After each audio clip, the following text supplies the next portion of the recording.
Mano, a mina é muito massa, velho. Tá legal esse vídeo. Gostei. Corta.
We're here at the LCQ press conference.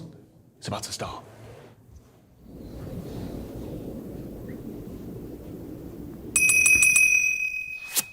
My first question is for Navi. Upcore Esports have been trying to scrim with you for quite some time.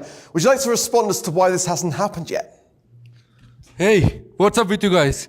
You are weak. You all are weak. Are you guys scared?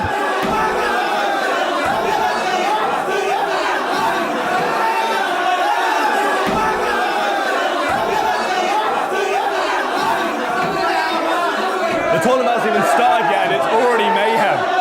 This event is gearing up to be quite the rumble for those last 4 spots. This has been Trav, back to you in the studio.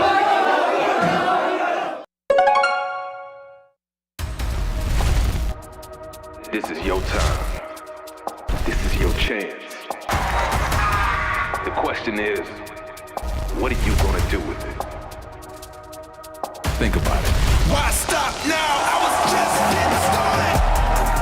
Welcome to Sao Paulo, Brazil, the gateway to greatness, where teams have one shot, one opportunity to seize everything they ever wanted. One last chance to earn their spot at the World Finals. TOC Engine OU Toxiclone is pushing in, but Suzuku is good! 16 teams from around the globe stand on the edge of history. This is their last chance to keep the dream alive. They've battled through the monthly finals. They've survived the grind. Now, they face the ultimate pressure test. Only 4 golden tickets await. Only 4 will rise to the World Finals. The rest will see their journey end here. From the heart of Sao Paulo, this is the Last Chance Qualifier.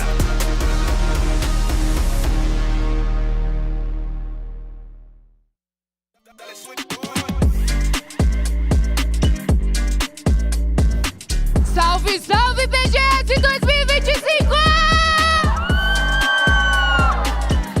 Welcome to Sao Paulo, Brazil. We will have 16 teams enter this cage over here. And for the last chance to qualify for the World Finals. Right now, every single team is filled with hope. But this will change this weekend. This is the Last Chance Qualifier!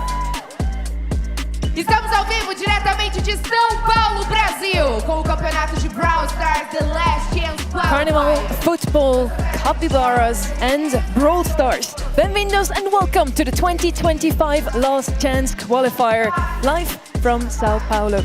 16 teams from around the globe are battling for just 4 golden tickets to the World Finals.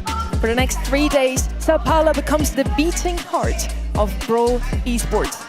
I'm Sunny, and of course I'm not alone today. With me, I have 2 of the smoothest voices in the game. It's Reddy and Ark. And this is already the 3rd edition of this Last Chance Qualifier. We always had some heartbreaks, some miracles. What makes it feel different here now in this setup in Sao Paulo? Well, I think you've got it exactly. We're here in Sao Paulo. Brawl Stars has been on a world tour this year. We're going to be visiting 3 entire continents. And for the first time, we'll have BSC in South America. That's so exciting. Oh, it's going to be a huge difference maker because this is not just any crowd. This is a LATAM crowd. And when they get going, they are just built diff. That could very well be a difference maker in this competition. I'm super hyped to be here today. I'm sure you are too. I'm sure the crowd is as well. They're super loud in the background. You can probably hear them. We want to have a look at the next 3 days. This is the format ready. We have 4 groups to begin with. So let's talk about it. We've gotten 16 teams. We've organized them into 4 GSL groups. They're going to be playing a GSL-style bracket. Think a little double elimination bracket within those groups. We're going to wave goodbye to 2 teams from each group, and then we're going to mix it up on day 3. It's going to be 8 teams from there on. Group A will face Group C, and Group B will face Group D. From there, only 1 team can emerge from each group to go to the Brawl Stars World Finals.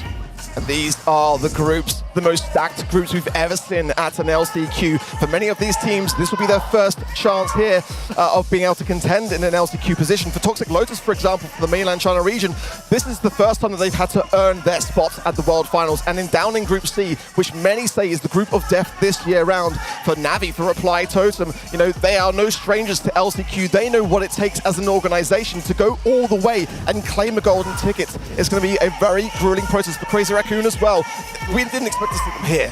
Oh no, but it is their last chance to go ahead and make it to the Grand Finals. The World Finals, they've been there before. Several teams, in fact, have done it. I look at Reply Totem as a team that made it through the Last Chance Qualifier this year. But for other teams, this is just a stepping stone. They haven't made it to an international land before. LCQ is just 1 step closer to making their first ever World Finals. And here to represent Brazil, we have the newest brawler in Brawl Stars. It's Mina, the kick-ass girl. She's a mythic brawler. She has a unique attack mechanic that cycles through 3 different attacks. And then on the other side, we have Ollie with his brand new hypercharge. Ain't no half supering. He has catapulted himself to the top of the meta. Both of these skateboard-themed brawlers are super, super strong, and especially in Mina's case, I don't think we're ever going to see her this weekend. Wouldn't that be such a shame to be in Brazil, to have a Brazilian brawler and to not actually get to see her play? I hope that's not the case. I hope that it's one of those brawlers that does skate through the bans at some point. But for Ollie, I mean, there's no denying that that brawler especially is just so confrontational at the moment. The speed in which that hypercharge can break the distance is just unmatched. We want to zoom in a bit more on the first 4 matches of the day. And Freddy, what's one thing you're secretly hoping to happen today? Well, if you look at the bottom row there, I think you'll see I'm the only one to take Revenant XSPARK as a victor there. I think that Inner Circle is such a stacked team. They're looking so strong, but I feel a little bit of magic in the air. Sergeant is here for Revenant XSPARK. I know that Southeast Asia is absolutely thrilled that they're going to be here in full force. I feel like for me, outside of our predictions here, I want to see Toxic Lotus do really well. I feel like it would be such an amazing storyline to have their first LCQ run be one that leads them to the World Finals. Whether you agree with our predictions or not, we want to know your votes as well. Make sure to head over to event.brawlstars.com and type in your predictions right now. We're going to have a look at them later on as well. So we're going to stay tuned, and you have now a little bit of time to still lock in your predictions for the first match. That first match, let's head straight into it. It's none other than BC Gaming versus Team Electros. So we have 2/3 Brazilian team here on site. That's the home field advantage. This is going to be the first time ever for our South American teams that historically have had so much difficulty at international lands. Now they finally don't have to deal with jet lag. They're going to be here with a home crowd supporting them. This is a really stacked roster. I've got to come out and say it. And on home turf especially, a massive, massive boost to them. Jubilee, for Loco, for Derp. This is their chance to shine. Jubilee, of course, no stranger to LCQs in that regard, or Loco, going back to the 2023 LCQ with Datos FA, but for Jubilee last year, for Esports, they had a fantastic LCQ run, knocking out Tribe Gaming along the way. Then we move over to Team Electros.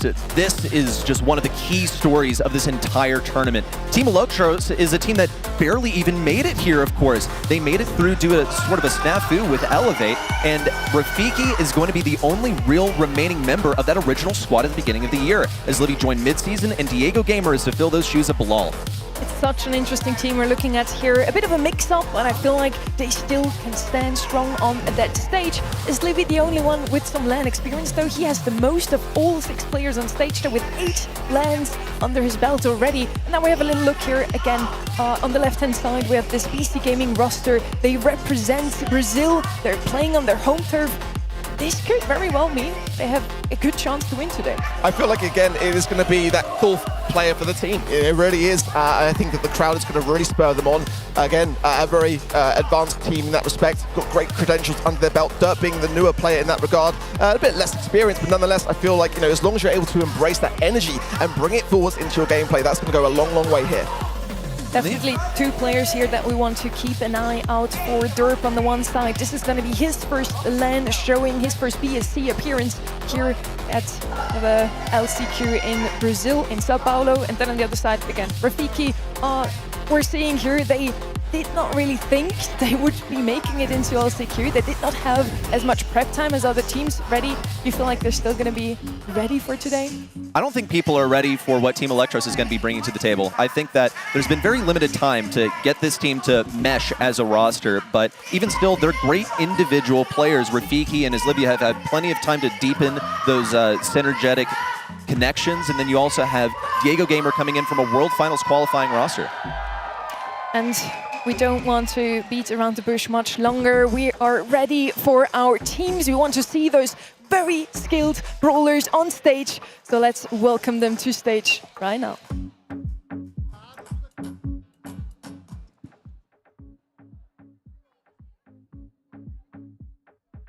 And now it's the time to introduce our teams. Representing Brazil with focus and determination, ready to show their strength. The other teams, the underdogs here to electrify the games. Please welcome the stage, BC Game and G Electros!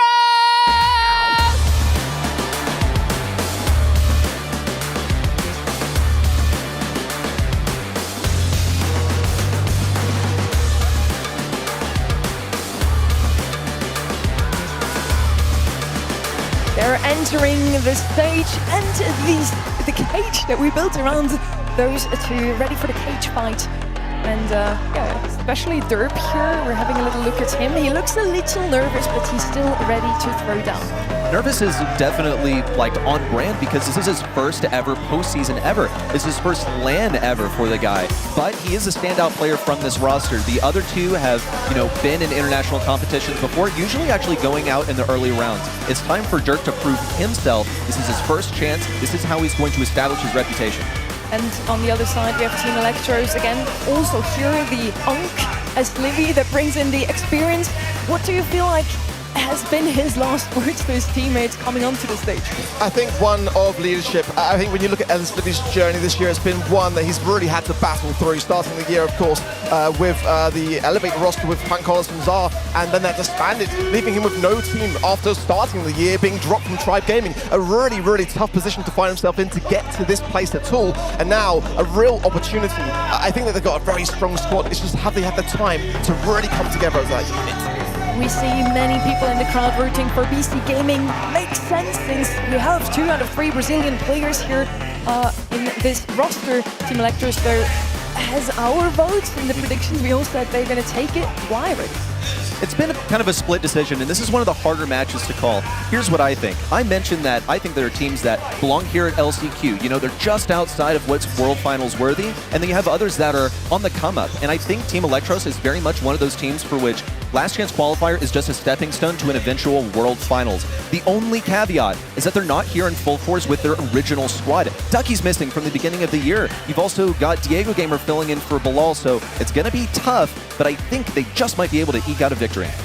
We're looking at the maps here. BC, of course, with the crowd rooting for them. We're filling up those seats like it's nothing. You can certainly also hear the crowd in the back.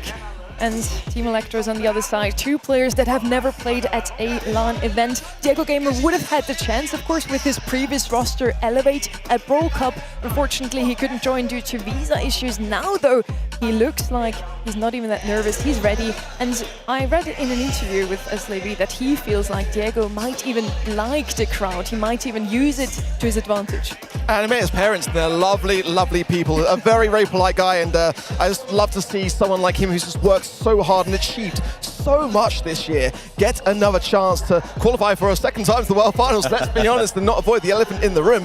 I think as well, when you consider the fact that, Aslevi had to knock out his former teammates of Pioneers in that August monthly finals to earn enough points to solidify himself for the LCQ. There's so much story, so much backstory to this roster, and I just feel like they just are a team so deserving of a World Finals placement.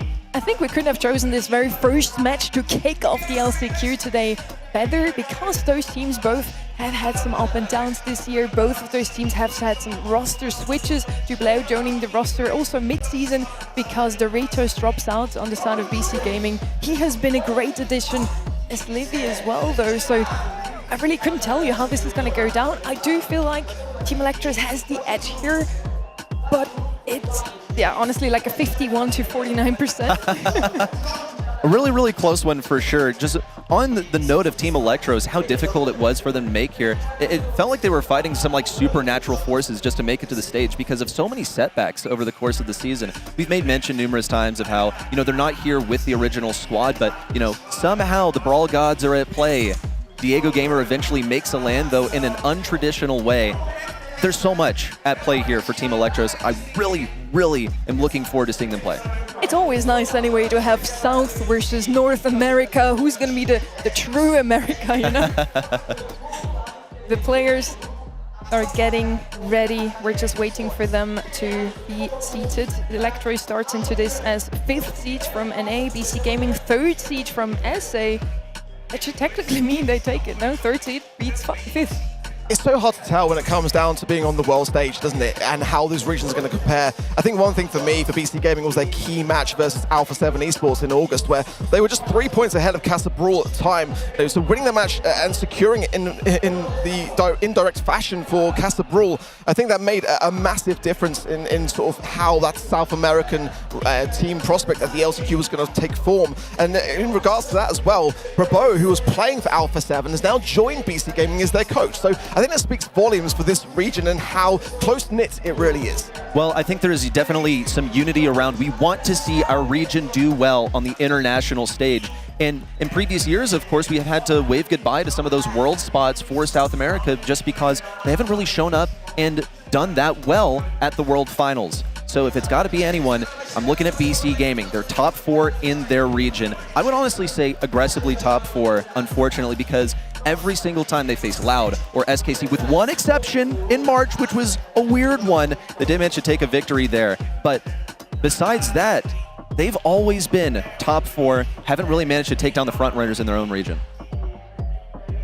Teams are just discussing the draft. One thing that players have said time and time again this year is just how influential that draft really is. We're seeing across the board, across the regions, pro drafters really start dying, and I think that is a real difference maker here. Star Dragon, for me, on Toxic Lotus, for example, is a prime candidate to take that #1 spot as far as drafts are concerned. I think it's one of the many reasons why Toxic Lotus have really been able to keep up with the heat across the regions and have been able to demonstrate and prove their worth at Brawl Cup. The question is now, how are teams that are maybe lesser known in that regard going to be able to fare against the very best? Because draft is what it all comes down to. At least they have some time now to get ready for their very first match here live on stage. Some of the matches we heard are going to be played behind the scenes. We're going to see those teams later out here as well. But of course, for those two teams now, they can already experience the crowd and it's quite full in here. So I hope they take some of this energy from the crowd also and put it into their fingers and make sure that they get a good draft done here and also play for their lives. At last, this is their very last shot at the World Final entrance. It is very true. There's only one match that you can afford to lose, and it is here in the group stage. But if you go ahead and win this very first match, then you're through. You don't have to play a second match for the day. You can go ahead and start preparing for your winner bracket. And if you make it through there, then you've only got one match to prepare for that day. It is such a huge advantage to go ahead and win the first match in the group stage. It's undoubtedly what both teams are aiming for, not really willing to be taken down in this one, have maybe an easier match there in the lower part of the GSL bracket. I hope our sound man is really prepared for this because it's getting heated already in the crowd. You can see everyone coming out to show their support. It's just such a buzz here in the arena, and it makes an LCQ such a magical part of the Brawl Esports journey. For me, it's my favorite event of the year, so I'm really looking to see it all. Some upsets, some fantastic Brawl stars, no doubt about that. And unfortunately, we're going to be saying goodbye to some teams along the way, but for those that will be victorious, a World Finals golden ticket is what it's all about. We're giving the players a couple more seconds to calm their nerves and to get ready for this first match, the kickoff for the LCQ. Gonna see you in a couple minutes.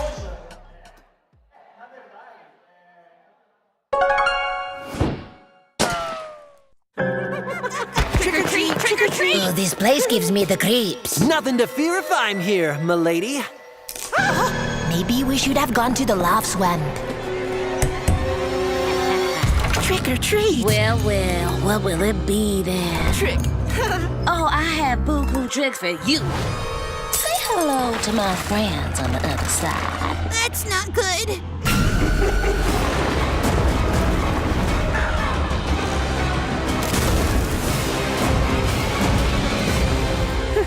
Oops.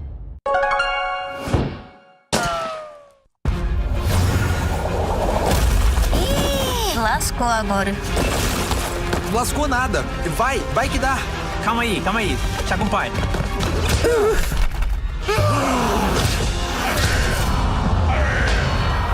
Mano, vocês são muito ruins, velho. Muito ruim. Não fala assim do Lucão. E tu, Raíssa? O que tu já ganhou por acaso? Nada. Não, gente, mas agora falando sério, a gente precisa de alguma coisa diferente. Pera, Dani, e se tivesse um Brawler BR? Ah, já sei. Tipo uma capivara fazendo brigadeiro.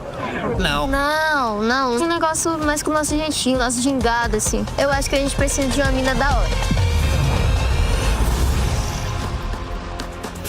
E aí, Toquinha?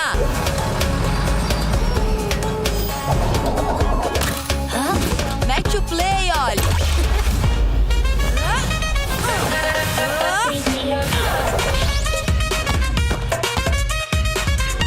Ih, perdeu, Playboy.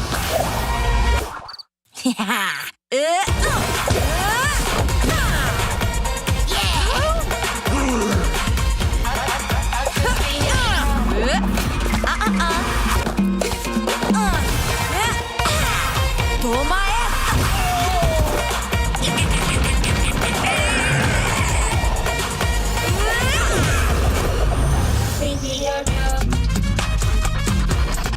Mano, a mina é muito massa, velho.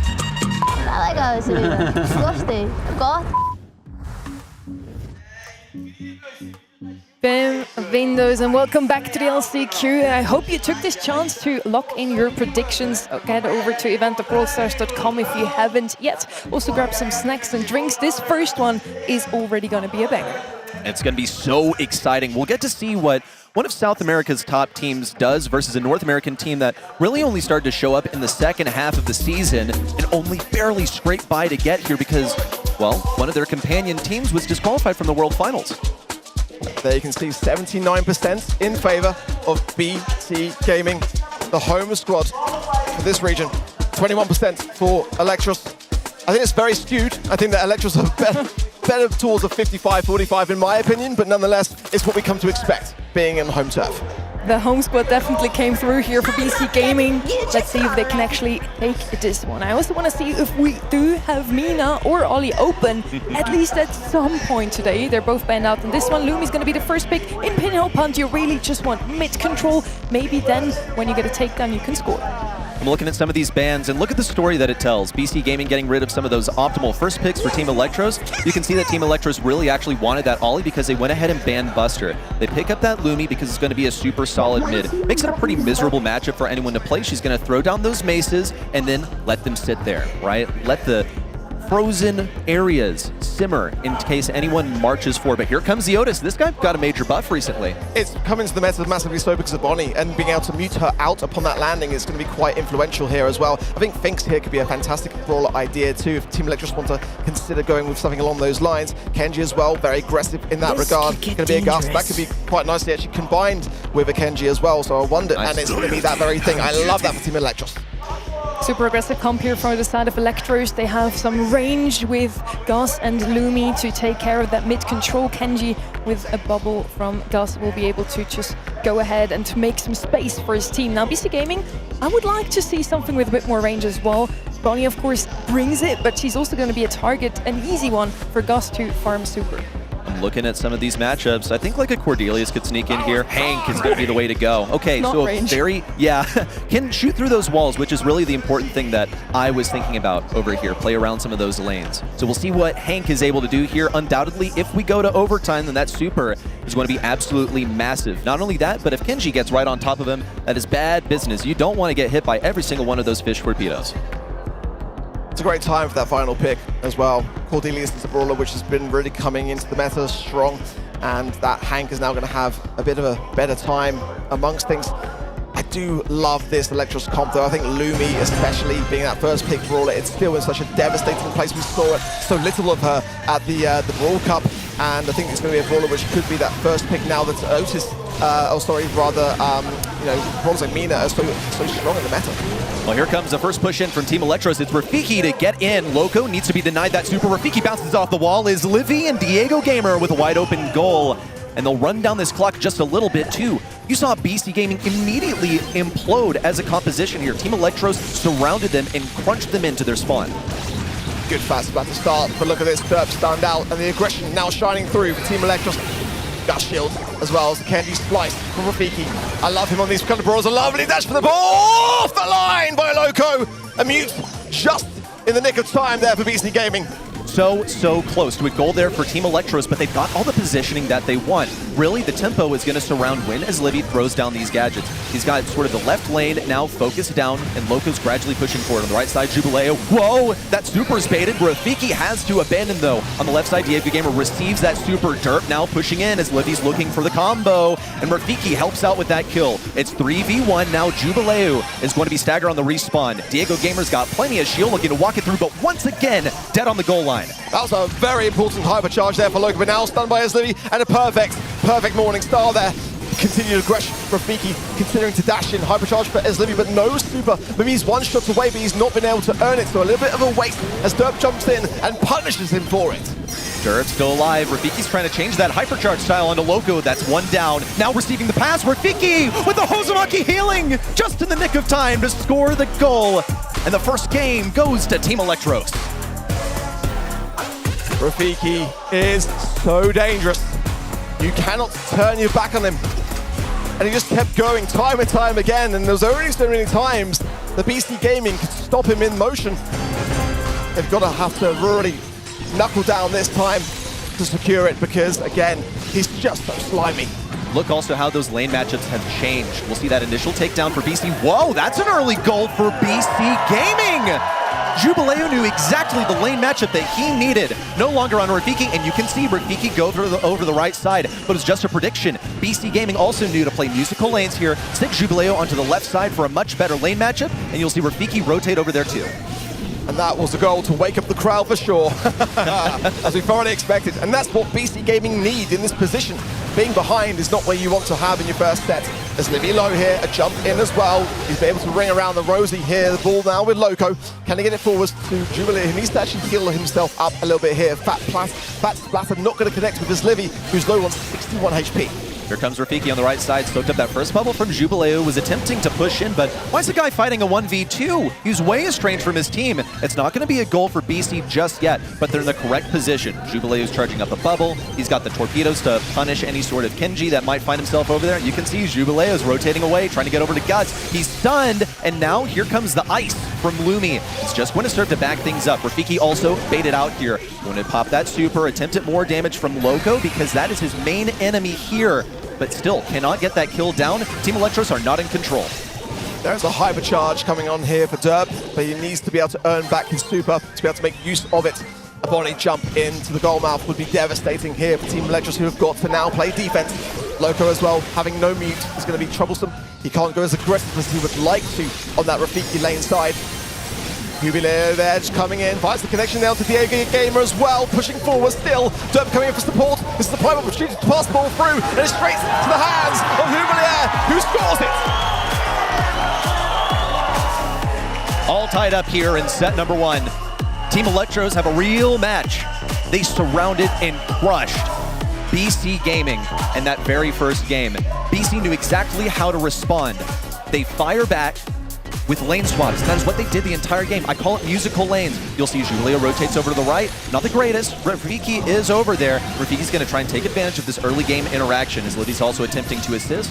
But now Rafiki has to back away. He's one shot by the Hank as Livy's got the matchup though. There's the stun. Double kill for his Livy. That's so much control for Team Electros. And Derp is in the world of hurt there, jumps in and wastes the massive super. There's 3 players for Electros pushing forwards now and healing along the way. It's now BC Gaming's turn to play some defense, but a good response. Team Electros were not really in that last game. They've got to be much more aggressive this time round. Huge taps from his Livy there onto Jubileo as well, who's now in a really tough position. Jump in as well from Rafiki. It's looking better, but no sign of a goal just yet. Can Rafiki slime his way through? Derp goes down the line, forces down the hypercharge for his Livy. They can't get the ball just yet. Oh, no! Yet again! These defenses for BC Gaming are just unreal! Loco, you're an animal! What a defense from the guy! Now the ball is found back at mid with Team Electros team wiped. They're going to have to earn back control of this mid ring of bushes. But as Livy has been on point with these supers and gadgets. He's got one on the left side already. Now attempting to defend the right side as well. Jubileo with a super that went absolutely nowhere, and Derp falls as well. Jubileo now taken down. This ball's got to get daisy chained all the way down the field. Not going to be enough time for Team Electros to generate a goal here, but they have pushed up this effective line of scrimmage to the BC Gaming side. Great synergy there between his Livy and Diego Gamer to get that stun and the pickup from Diego. Wonderful stuff. You can see the communication now starting to really flow for Team Electros.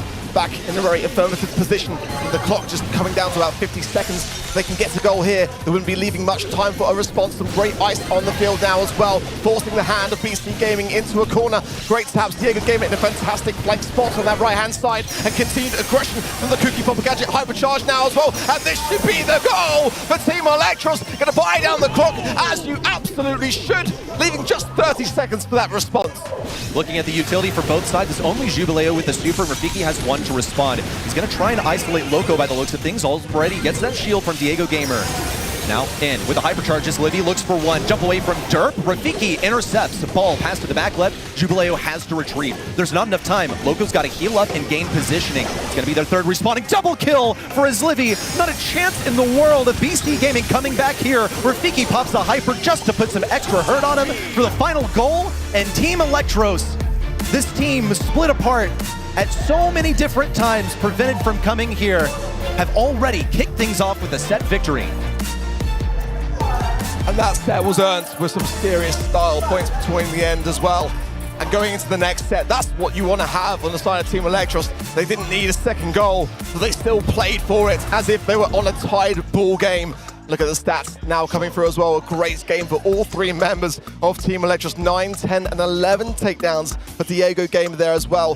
385 DPS for his Livy, and the goals say it all. A fantastic opening set, and one that can often start the momentum that you desperately need on the world stage. Want to point out a few things here. You see BC Gaming, that Otis pickup, there is a reason he is so good. He has that stopping power to prevent some of that stuff that Team Electros was going for. And you saw a lot of times, he was the last link in the chain. My gosh, the clutch defense from Loco in game number 2 was absolutely staggering. You saw Rafiki barely stay alive there with his gadget.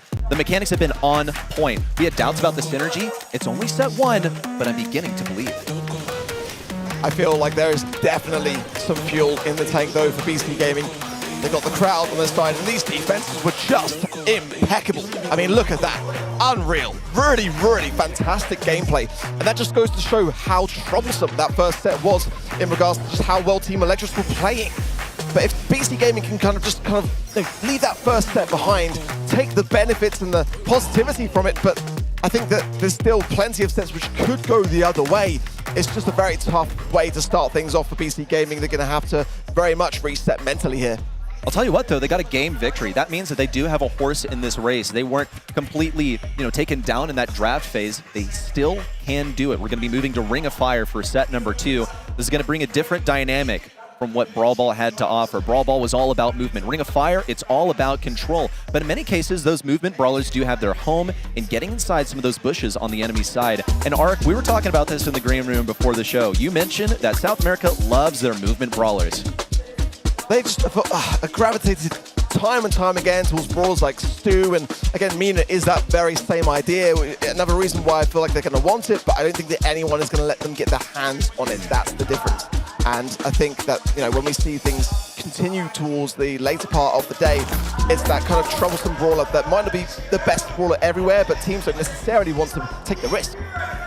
Every single set. I'm going to get sick of it eventually, but I'm going to be watching to see if Mina is finally left unbanned. We wouldn't want to have a World Finals 2023 situation where Charlie was banned every single time. But Team Electros, go ahead and get rid of it. You see they've got that second pick.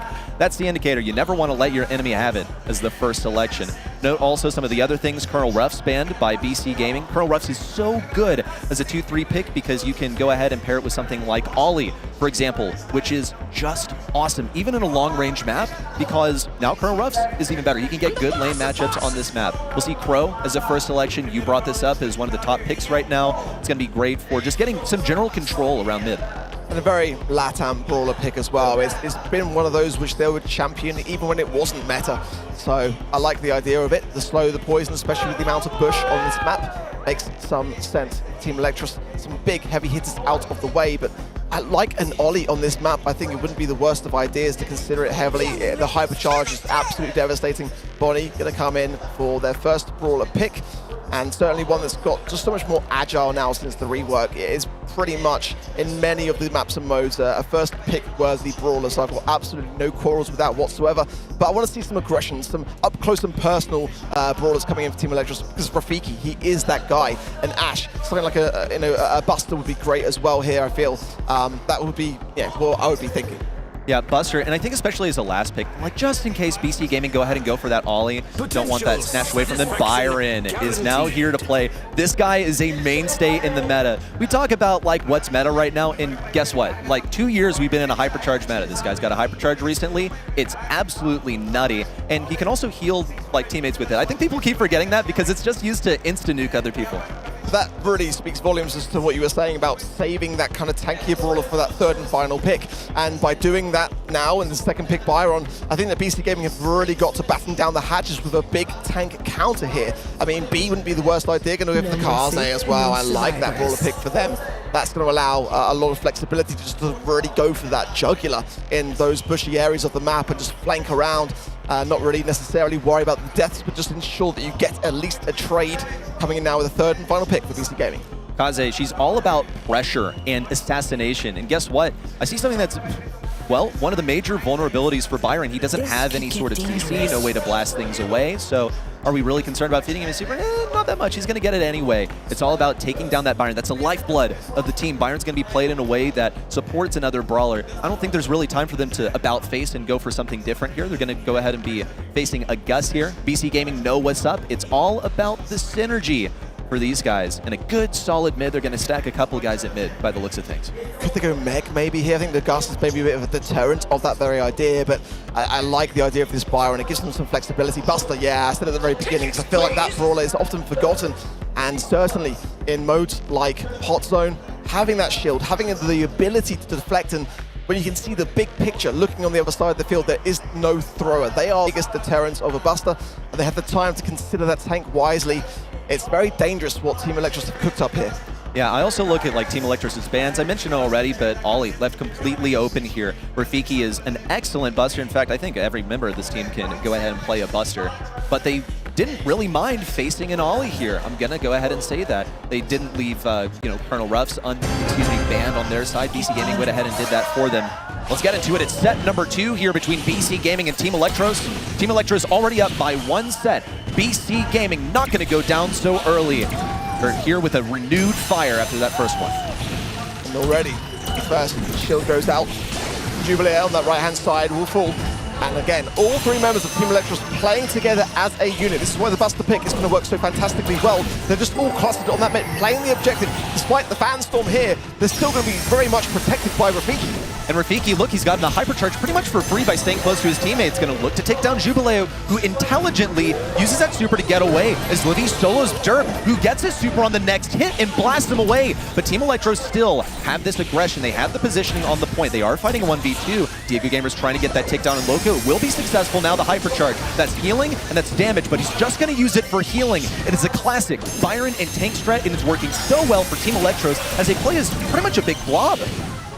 Nice takedown there of Diego Gamer for Loco, getting behind the swing of action as Libby's surviving on there, just gets the kill as well. Now shielded, unbelievable synergy here from Team Electros, and surely a Team White Band it is. It's the way that Byron has come back into the meta since the Hypercharge edition. It really is now a force to be contended with, and they haven't got the DPS on the side of BC Gaming. Loco almost made a major play there, decided to stand idle, but look at that, a team wipe for BC Gaming. Team Electros, they're just on the cusp of victory, but BC Gaming now have the positioning. They also have Jubileo in a really troublesome position. Derp is going to have to help him out. He's going to have to use that super and hypercharge at the same time. He can pop it onto Loco, going to end up going onto seemingly no one. Here comes Rafiki to be taken down, and Derp and Loco remain on this point. This is a really commendable comeback, and BC Gaming have done wondrously well to get it this far, but will Team Electros shut this down? They're going to make a good play for it, but Diego Gamer is low. Loco jumps in, it's just Rafiki, and BC Gaming have brought this one back. Just 4% left to go, and they've got a very important game in the bag. What a comeback for BC Gaming. Team Electros, they started off this round by going, 50% to maybe even just 8.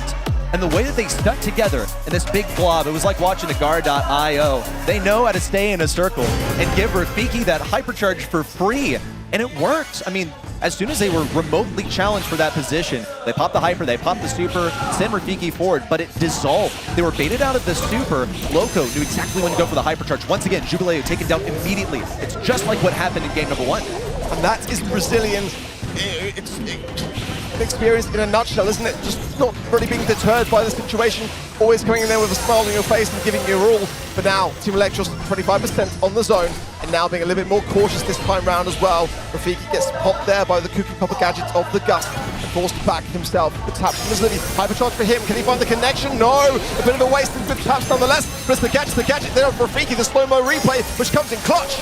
Here comes the fan storm. Jubileo with a double kill, staying alive by only 100 HP, dodging the shots from Diego Gamer to cement himself in this back left corner and keeping just the right distance from Rafiki. He has been such a playmaker during this set, and now he's pulling off the same move that sent BC Gaming to a victory in game 1. The crowd really is behind BC Gaming now. Rafiki making a big push for the mid. A nice slow-mo replay as well. Jubileo will fall, and leaving 2 of his teammates behind, who are going to have to be forced away from the mid. Now Team Electros climbing things back to 60%. The hypercharge for Loco, and it could be absolutely devastating, and it is! Oh my word! Surely another Team White Rafiki's low is going to have to come back on 158 HP. And Team Electros are going to push back into this now. Oh my gosh, Rafiki would have rather died there so he could at least respawn on full HP, but he's not going to be offered that luxury. As Livy, yet again with a hypercharge in, just trying to get this HP and a little bit of damage, but those catapults have been completely off the mark for this entire set. Derp staying alive, now up to 90%. BC Gaming have this one in the pocket. Team Electro sending whatever they've got at this. Rafiki going to be hit by that damage from Kaze, and Derp's got the survivability. BC Gaming fire back.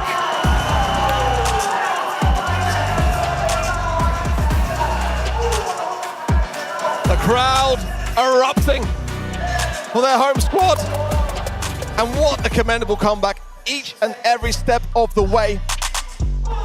That Brazilian fire really coming through and showing perseverance. 10 for Loco, 451 DPS for Derp.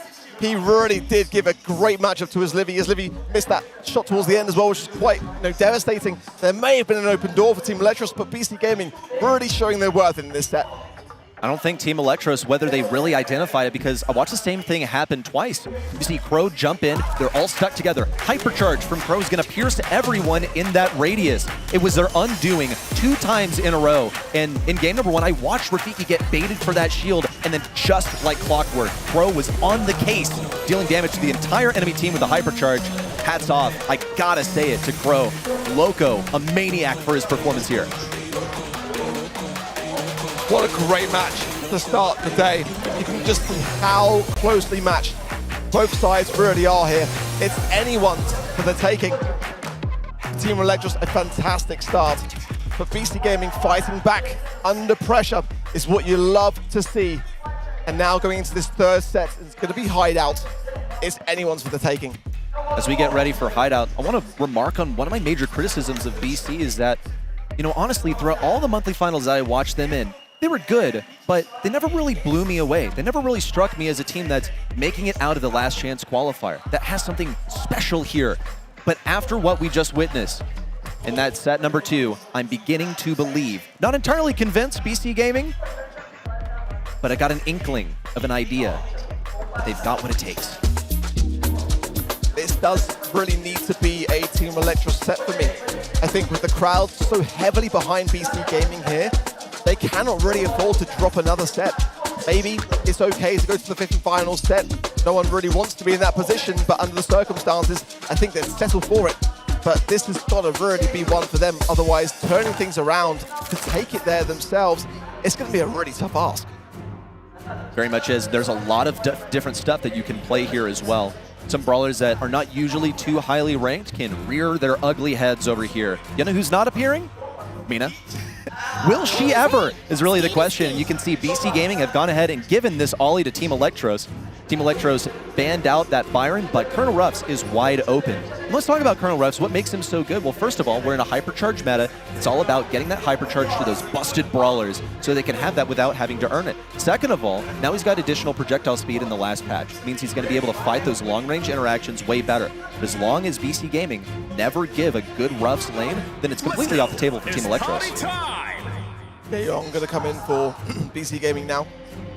And I feel as well that Team Electros are going to have some heavy heals behind Ollie to be able to advance forward in this map, but they banned the Byron themselves. So certainly Gray and Byron are some solid bans. Gray is definitely going to open up the potential door to a thrower here, but the Jaeyoung for BC Gaming paired in with something of maybe a sharpshooter would go a good long way here for me.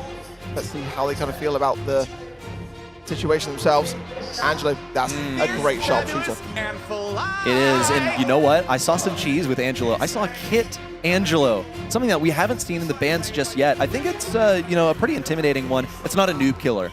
Well, it is a noob killer. A lot of things can kill noobs, but Kit, in general, in competitive, is a very feared thing. It takes an expert team to not go ahead and use one of their bans on that, but it is fully on the table. As a last selection, it is especially dangerous. You look at counters for that. I personally think of something like RT, but to go ahead with something that's not that remarkable and preemptively would be a big risk. Here comes Gene. That's going to be some synergistic play, sitting around some of those teammates, giving them healing, also looking for pulls. Anyone hanging out of position. Really only Jaeyoung can do that.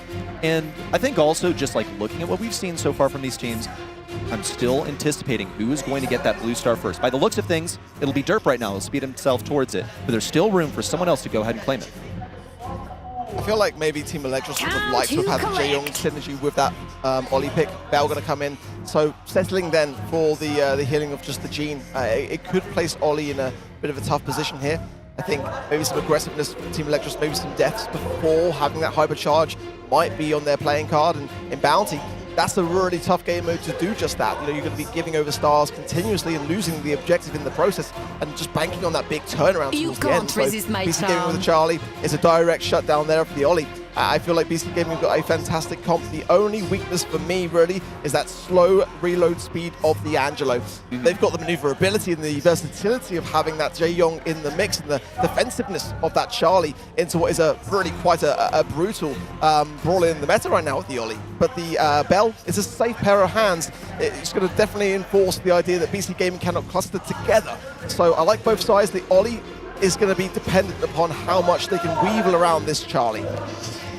Charlie is, you know, an Ollie counter, but really the only big thing that counters the Ollie is one, of course, be Buster, which is totally absent from this draft, both in picks and in bans. And as you can see, Jubileo is going to get that blue star. Derp could have gotten it, but Jubileo gets it. He's a much safer brawler. He's able to jump away. Team Electros now, as anticipated, will have to play offense for the majority of the game by the looks of things. And you'll see Rafiki trying to stay away from that Charlie, just looking for any supercharge if he can get it. He's going to have to earn it the old-fashioned way, you know, no roughs to support him in that regard. But still, won't really be able to jump on Loco. Actually, Loco's running spiders, weirdly enough. That actually makes him a way better target for Ollie to go ahead and jump in on. True, but it also means that Gene's going to have a tougher time landing those shots as well, so it's a bit of a give and take, isn't it? Rafiki really trying his best to push himself forward here, but these taps from Jubilee really are very strong, forcing out the gadget previously as well to keep jump away from the situation. Now, Diego Gamer has got the pull. Oh, very patient, but then a big miss.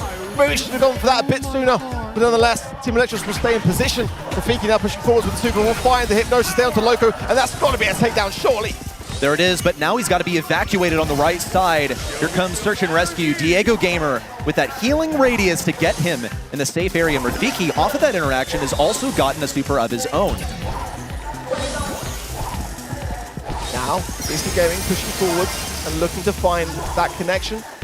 Left-hand side is where they're all clustered, which might give a lot of advantage for us. Liddy here to land some of these Bell shots.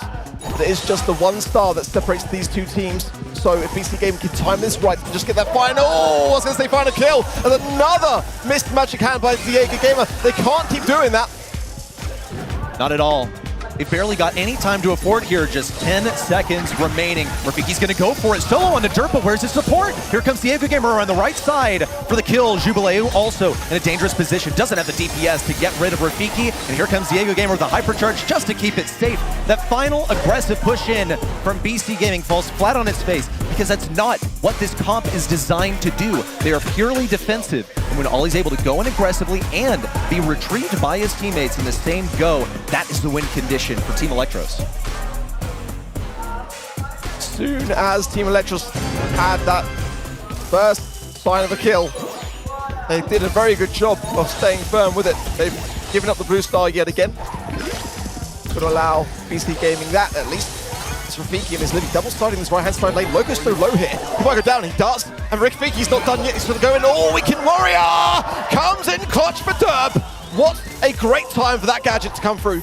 Yeah, miscounted the shots from Derp. If you're going in there as Ollie did, you have to have that interaction calculated. And Derp had ammo that he simply wasn't anticipating. It's now a firm advantage for BC Gaming with their 5 stars against just 2 from Team Electros. Here come the spiders on the right side. Loco knows exactly the matchup to go for with these spiders. He's also got to stay clear of Rafiki, especially when he doesn't have that super. Rafiki now circling through, has a super and the gadget ready to be used. Could be useful to have some support from Bell for the next push in. Team Electros are just looking and isolating some point of weakness. BC Gaming are doing a very good job of just depriving Rafiki of that hypercharge as well, because it takes a while to obtain as an Ollie. So good stuff from their side of things and keeping this lead. Just the 3 stars for now. Derp so low though, and now comes Rafiki in, and Derp will go down. Oh, the Cocoon is there, but in the meanwhile, Rafiki gets a double regardless, and it should be an escape here. Maybe he's pushed back. No, it's still 11 stars for BC Gaming, and another push required for Team Electros. If they get Jubileo, then they will be able to get this one back and win by a tiebreaker. That is a key kill for them, but they got 30 seconds left. It's still enough time to get a couple of kills, especially versus Derp. They could snag him. Loco, not an optimal matchup. Rafiki's circling around so he doesn't use those spiders. Go ahead and take down Loco. That's the emergency. Now Loco pops the super just in the nick of time. Now they got to get Diego Gamer out of here. That's a pull ready for him. Derp, the optimal target for a pull. They'll both get away. Rafiki can dash, but he's going to go ahead and soak up some damage for now. Hypercharge style in. Pulling back. A takedown on Loco. 5 seconds to go. Derp knows that it's done and dusted with the seconds counting down. Team Electros 2-0 style here in set number 3. Taken down in set number 2 but they're right back up like they were never defeated. Absolutely unreal. And that was the spark that Team Electros needed. You can see it on stage, really just giving them that boost of which they really did need. Such an exciting set. Unbelievable stuff. Rafiki again. Gotta give that man a massive hand. Speaking of hands, the gamer really hit any of his, and that's the 0 above his head. Does need to come into the next set showing a bit more of his worth, but I'm so impressed by Rafiki. You know, a player which is really on the rise, a player that hasn't had the most LAN experience, but boy, oh boy, is he coming out strong today. And I love that. I love that about Brawl Esports when we have those players that come in and prove their worth. They don't get nervous by the crowd. They put it all aside and they just focus on the job at hand. Every single member of this Team Electro squad is just brilliant. You see Rafiki making the plays, and you know, he's the aggressive player. He's the tank player for the squad.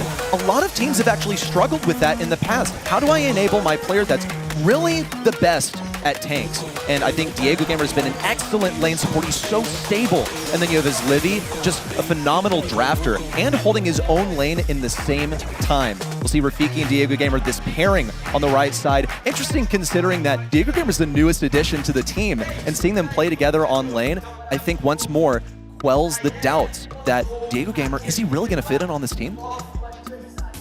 It's what we were discussing coming into the show, wasn't it? Mm-hmm. It was about have they had the time on the side of Team Electros to really solidify that unity.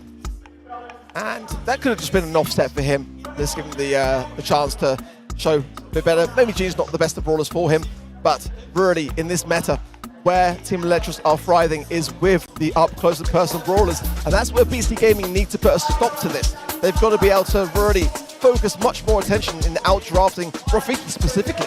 It's very, very true. You know what? If it just comes down to Diego Gamer, you don't see a lot of what's happening on screen. This guy never died, right? He provided that healing to Rafiki. The supers, okay, he missed both of them. I'm not going to make too many excuses for him there. But the pressure, they had to get enemies into the corner somehow. Let's get into draft for set number 4. Team Electros on the cusp of victory, just one set away. But BC Gaming have proven that they are ready to step to Team Electros and could very well push us to a set 5.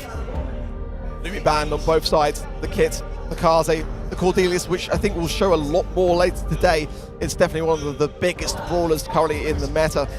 Pit Stop is a very tough map to be able to deal the defense. You know, it really is. It's very much about offense. I think Shade here, not being banned, is quite key. Yeah, first pick has got to have been there for Team Electros. We saw time and time again in East Asia how just influential that brawler was on this very map. I think BB actually deserves a bit of a shout out now in a much better place since the rework too. I wonder whether that could be on the cards for BC Gaming. Yes, BC Gaming, give us a South American special and show us why actually BB is a pretty formidable opponent here. She's just made of health, speed, movement, and damage. Once she's on top of that safe, she is a force to reckon with. And could also step to that shade, but can't hit through walls, which is a primary risk. RT, is BC Gaming going to go for a Miko? There's only one real reason why you play RT here. Okay, very interesting. Are they planning a Miko? Are they trying to bait Team Electros into going anti-Miko just to pull out at the last second? They might just be going super hard in on defense as well. They could be even maybe thinking Jackie potentially here as a shade combo. It could be. It's not my flavor. I think it's a tough time in this series to be able to do this kind of strategy, but maybe I've seen as well all year long, sort of South America, they're not afraid to leave the RT on the safe or bring it forwards as well. So that instant ability to come back to defense, I think makes RT quite relevant as well. Marking the safe, I'm not sure whether that's still a situation which may occur, but let's see as Carl comes in for Team Electros. I mean, it's definitely with the flying hook, a brawler that can get behind the field of action. I don't necessarily mind it. On the safe, of course, you can really rebound that pickaxe between the wall, get that ultimate damage in, and just keep that pressure on in that regard. The third and final pick coming in. Okay, what do you pair up with this Carl? Of course, have to mind some of the Carl counters. You see Buzz here every now and then. Pretty much the most difficult thing for Carl to deal with. Draco, they're just going to go for a Draco who's not really supported by anything, but, on Pit Stop you can get away with it because you're going to be dealing additional damage to the enemy side on that safe using the correct star power. Now here comes Loco with the bull. I honestly really like this for BC Gaming, okay? I see a lot of defensive abilities here. I'm a little bit concerned about that RT because he's pretty much hard-locked on defense. He will have a hypercharge, you know, at least once during a game to utilize. That'll be able to hit through walls versus Shade, who probably can't escape from it. So I'm seeing the vision here. You mentioned Jackie as a way to deal with the Shade, and yeah, he basically becomes two Jackies. One mobile, one that he's able to move around. Maybe I'm seeing some similarities there. It's hard to decide which comp I'm favoring, honestly. You've got so much defensiveness here for BC Gaming, but they've got to find a way to balance that with offense. The Brawl, Tools of Rework is one of my favorite brawlers to play, and the only caveat there is the indestructible walls. You can't go straight through the middle anymore, so we'll be paying attention to how Loco deals with that. Good touch from Derp, does seal it against Rafiki there at a very important time to do so, but it does leave his Livy on the safe. Oh man, okay, so as Livy decided to go ahead and bait that super from Derp, Derp now pushing forward in sort of the Jackie form. You see Loco on top of that safe, dropping down the first shield, and Jubileu has the Ice Cream in position, using the correct gadget to get additional damage. Rafiki now with the super forward will get the defense and now pushes along the right side. Diego Gamer looking for an optimal lane matchup versus Loco. Is Livy taken down? Loco's this one-man army on the right side, and Rafiki eliminated at the BC Gaming safe, only having taken off 13%. Oh, what a hypercharge from Derp! Absolutely blowing his Livy to smithereens. Unbelievable from him to keep that defense alive. Derp is doing wonderfully well. Diego is going to come back in again now and try and get something done with Rafiki, but the time is really dwindling. They've got 2 stages down on the safe, and with the berry there, that Ice Cream is just going to whisk it down so quickly.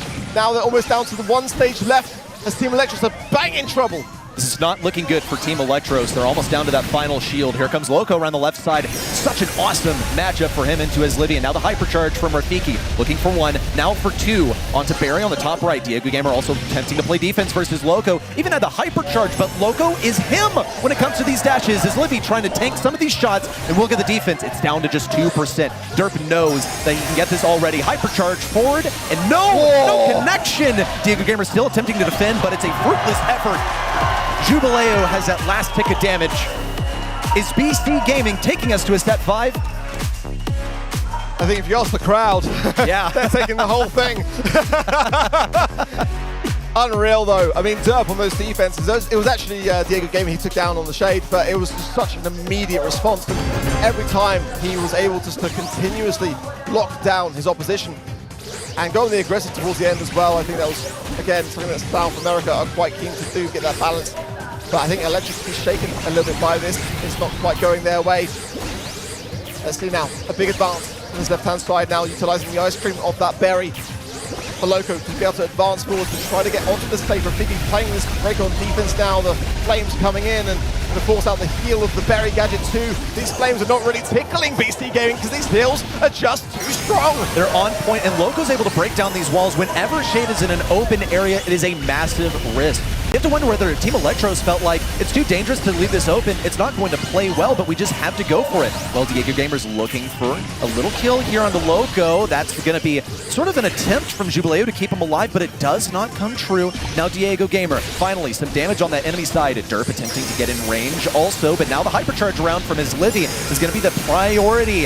Derp now in with a super, totally fruitless. Diego Gamer now with a hypercharge ready to move. The base race is in full swing, but it's looking good for Team Electros.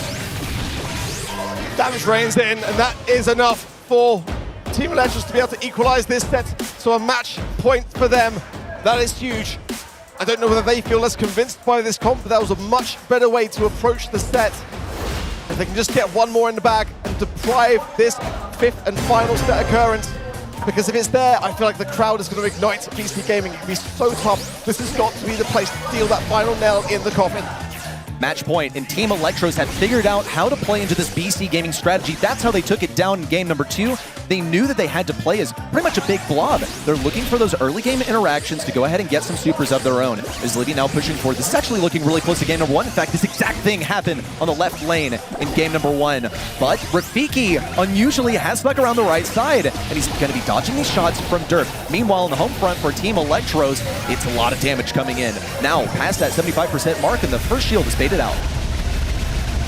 A good start here for Team Electros. Rafiki now healing up. Diego Gamer coming in now with the hypercharge as well. Huge taps to the BC Gaming stage. 2 stages down. There's Livy on the right-hand side now. It's going to place Derp in a very tough spot. Pot Coles on the safe as well. And another stage potentially about to fall if they keep these taps going up. Diego Gamer comes in, forces out the hypercharge there of Derp. And the safe is really in trouble on both sides. They've left Loco on the top side as well. It's neck and neck. Hardly a tempo lead. Team Electros have got that shield still. That next push in from BC Gaming is going to be interrupted by some timing. Diego Gamer now looking for additional damage as Livy trying to bait out a super from Loco, who's absolutely going to get it, whether by taking damage or by dealing damage. But Team Electros are playing so safe around this. As Livy now in from the right side, that pickaxe swinging. Rafiki now super as well. Jubileu attempts for the takedown. Rafiki eliminated and Loco ready for the defense, but Diego Gamer is smacking this through the safe as Livy just needs a couple more shots. Diego Gamer for the final shot. Team Electros, this ragtag band of brawlers, barely making it here to the last chance qualifier, have proven that they deserve to be in the winner's bracket. A shot to the heart of this home region as North America kick things off strong and dampen out the cheers. Well, what a battle, what a fight. BC Gaming had it all. This was a match which thoroughly deserved to go to the 5th and final set, but Team Electros knew they could not afford to do it, because that could have been a very different story if it had gone the distance. Silence here in Sao Paulo. You heard how loud that crowd was during the victory from BC Gaming, and when they nearly brought us to a set number 5, the hometown heroes are going to have to make some magic happen in their second match in the group stage, where they'll be facing the other losing team here in the opening matches. Looking at the stats, though, you can see just how strong Derp was on that defense. Jubileu doing tremendous damage, and Loco so many times dominating the matchup versus as Livy or even Shade opening up the map gradually. I really thought that BC Gaming would bring us to a set 5. Yeah, I mean, it felt like that could have very much been the case. I mean, the way that they were playing was absolutely phenomenal and really giving a fighting chance of taking it the distance, but wasn't to be. On the other side of the bracket, it looks like Papara Supermassive got the win over KDS Esports. That pushes them forwards to the matchup there on the winner's side of things for KDS, for BC Gaming now. Only one more shot left. It's very true. KDS and BC Gaming will produce a victor for round number 3 for tomorrow. Both of our teams came into this first match hoping it would be the only one that they have to play today. And now we're going to have to do one more, a little bit of prep. We'll see Supermassive versus Team Electros play tomorrow as well. And we're going to see Totem versus Chapter of Happiness next. You won't want to miss it. Make sure to tune in again or stay around. You have 30 seconds to get some snacks.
We're live from Sao Paulo here with the 3rd edition for the Last Chance Qualifier. This time around we have 16 teams from around the globe fighting for 4 golden tickets. It's their last shot to make it to World Finals.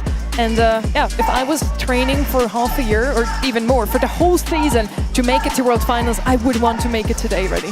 Oh, absolutely. Oh my gosh. I mean, could you hear the crowd as well? The hometown heroes are definitely feeling the support from the crowd. Even as we saw BC Gaming be taken down, I think they know that they have all the people here in the audience with their backs. Now we head over to Group B as well, where Reply Totem will take on Chapter of Happiness from the Chinese mainland region, and Navi will take on Upcore Esports. It really is such a stacked LCQ. You cannot skip a beat. Both of these two teams on each side of the field have got to bring their all now. And we've already seen one match today. Team Electros takes it in the end. On the other side, we have Papara Supermassive 3-0, and they take their first point as well. The Para Supermassive, we'll see him tomorrow, but for here and now, it's once again Totem Esports. If you watched the Last Chance Qualifier last year, then you saw him there too, and they made an absolute Cinderella run to top 4 in the World Finals, but that was with iChaos. Now Angel Boy has come to fill those shoes. Like last year, it's been a rocky ride. On the other side, we have Chapter of Happiness. We do not have much data on them, honestly. Coming in here as 3rd through the championship in China. And just to put that out there, I thought that was a super funny stat. They played 28 sets of scrims in the last few weeks when they were here. On the other side, we have Reply Totem with the most scrims of all of them, with 456 sets played. And this is the difference, isn't it, really, when you look at things. The experience behind Reply Totem, you've got just Maru and Maori going through since 2021 as a duo in the World Finals, and this is the first event for Chapter of Happiness in the international stage. That's the big reservation for me, is like, have Chapter of Happiness done what Toxic Lotus have proven to do, which is keep up with the rest of the world? We have no idea how that's going to fare. All I can say is that they didn't claim a single set against Toxic Lotus in their home region. I'm always super happy to see matches like this one. Couldn't really tell you how it's going to go. Just focusing on scrims though, it's probably going to be Totem. Let's bring the teams in. Let's welcome them to the stage. In one side, we have 2 teams. In one side, we have Masters of Control. When Totem locks in, it's game over. The other side, a new chapter built on passion and teamwork. Make some noise and welcome on stage, Totem Esports and Chapter of Happiness!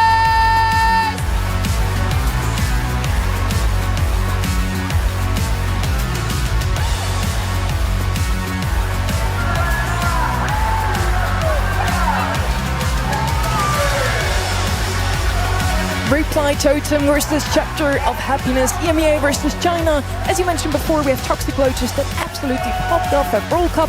Can Chapter of Happiness surprise us just as much?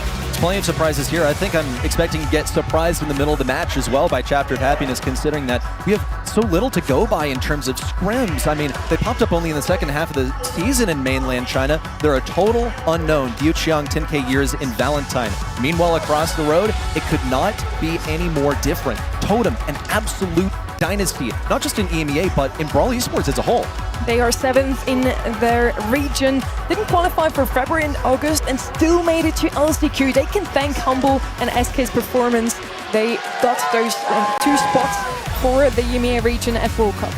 I mean, Reply Totem, they are the very epitome of historically saving the best for last as an org. I mean, who can forget their battle against the odds at the 2024 LCQ, cementing their place at the World Finals after knocking out Tribe Gaming of all teams. That was the first World Finals that Tribe Gaming did not make because of that very situation. They almost got reverse swept, but they persevered through.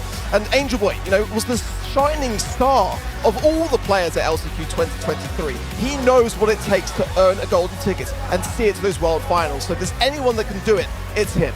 Reply Totem has always been Maru and Maori, finding a leader. It works super well together with Joker. Last year they tried with Chaos. This year they're here with Angel Boy. And so far, they did not have the success they were hoping for. Replace now their coach Gastios with Rage. Maybe that's what they needed. But it's so interesting to me. Mari and Maru have the most experience from all the players that are here with 10 LAN events. And still they need that leader, that IGL, and someone to draft.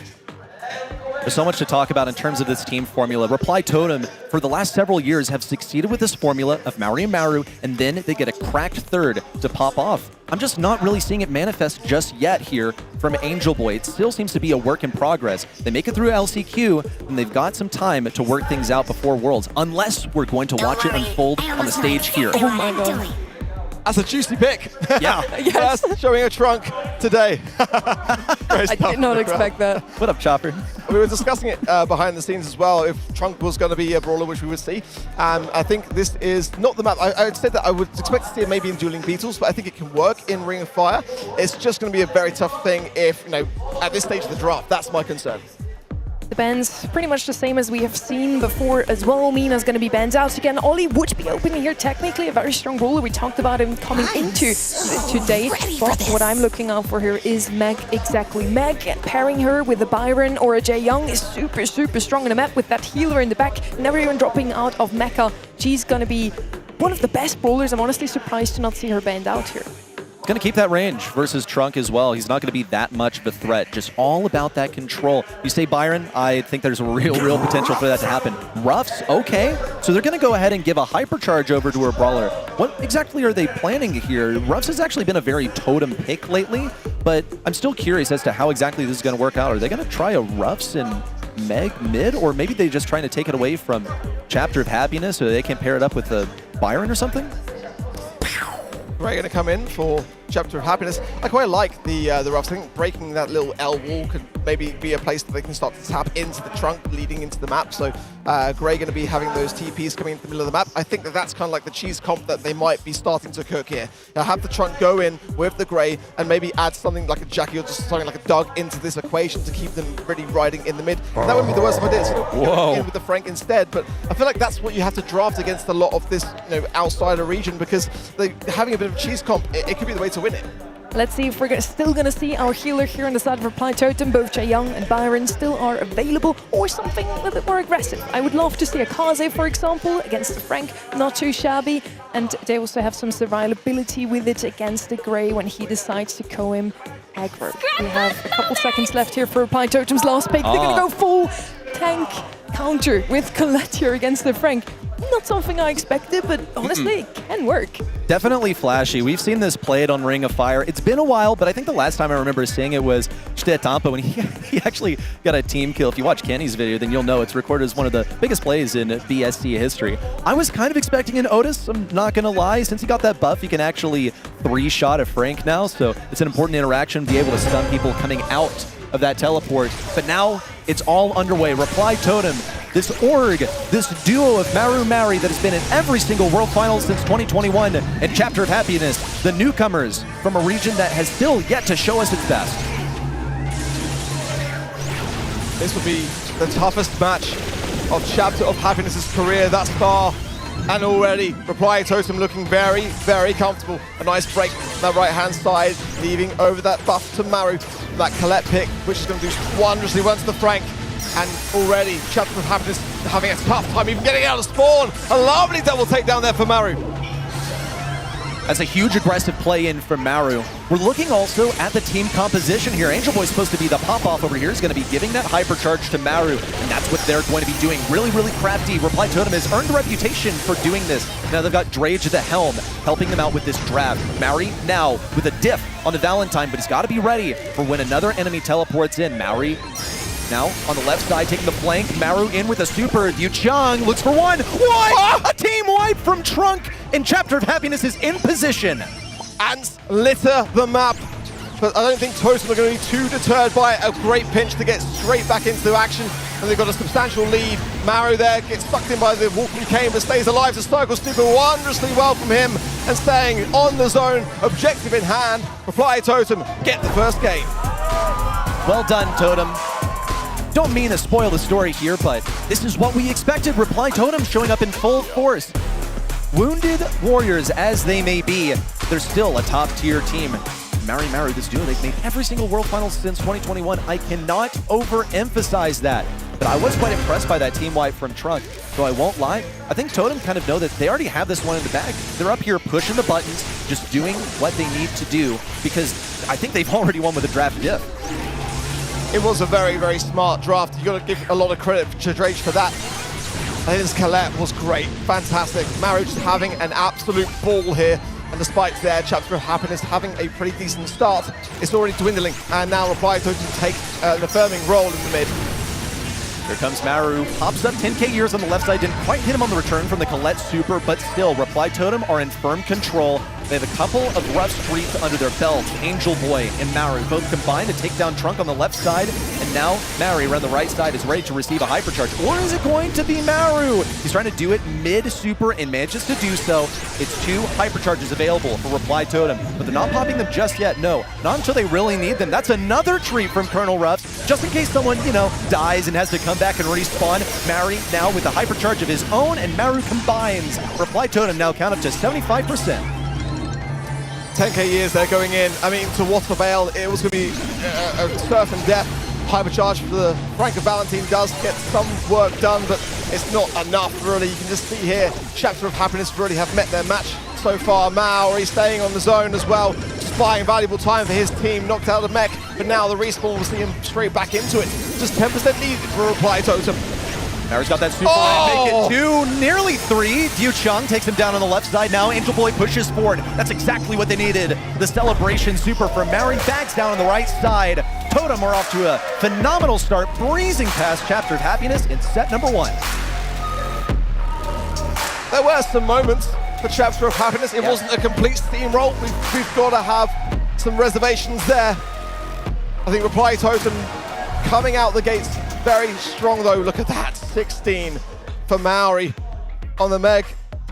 I think Maru though as well, that Colette was just doing so much damage. 757 now I look at the stats.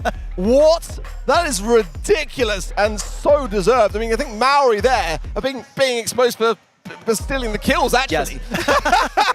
Well, and you know, you got to account for the fact that this is DPS. So that includes seconds where he was, you know, dead and doing absolutely nothing. Where there were some times where he pushed in a little bit aggressive. And you'll see one of those where he was taken down.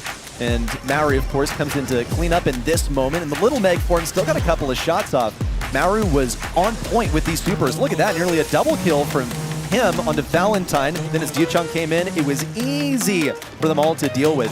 Though it is his job, you know, to go in aggressive as that Colette. It's fine if he dies because he can come in, get double kill. That's always a winning scenario to trade 1 for 2. Reply Totem looking very much locked in. You know, it's got to be said, you know, looking at how they've fared this year, that for a team of such, you know, such decorative players, that they would have had a better season. You know, when you look at the fact that they've had just, you know, 3 quarterfinals exits and a semi-finals appearance, 2 months in which they didn't actually qualify. I think that says a big story as to how far they've had to come to really knuckle down. And you know, I think getting Drage on board now as well, who is going to know so well how Angel Boy wants to play. He was on the same team as Angel Boy at last year's LCQ. He felt that heartbreak when they didn't make the World Finals. So now for Maru and Maori, who have always made the World Finals, they've got to all come together now and just really just share how important this victory is for them. The Last Chance Qualifier is a tournament of not yet.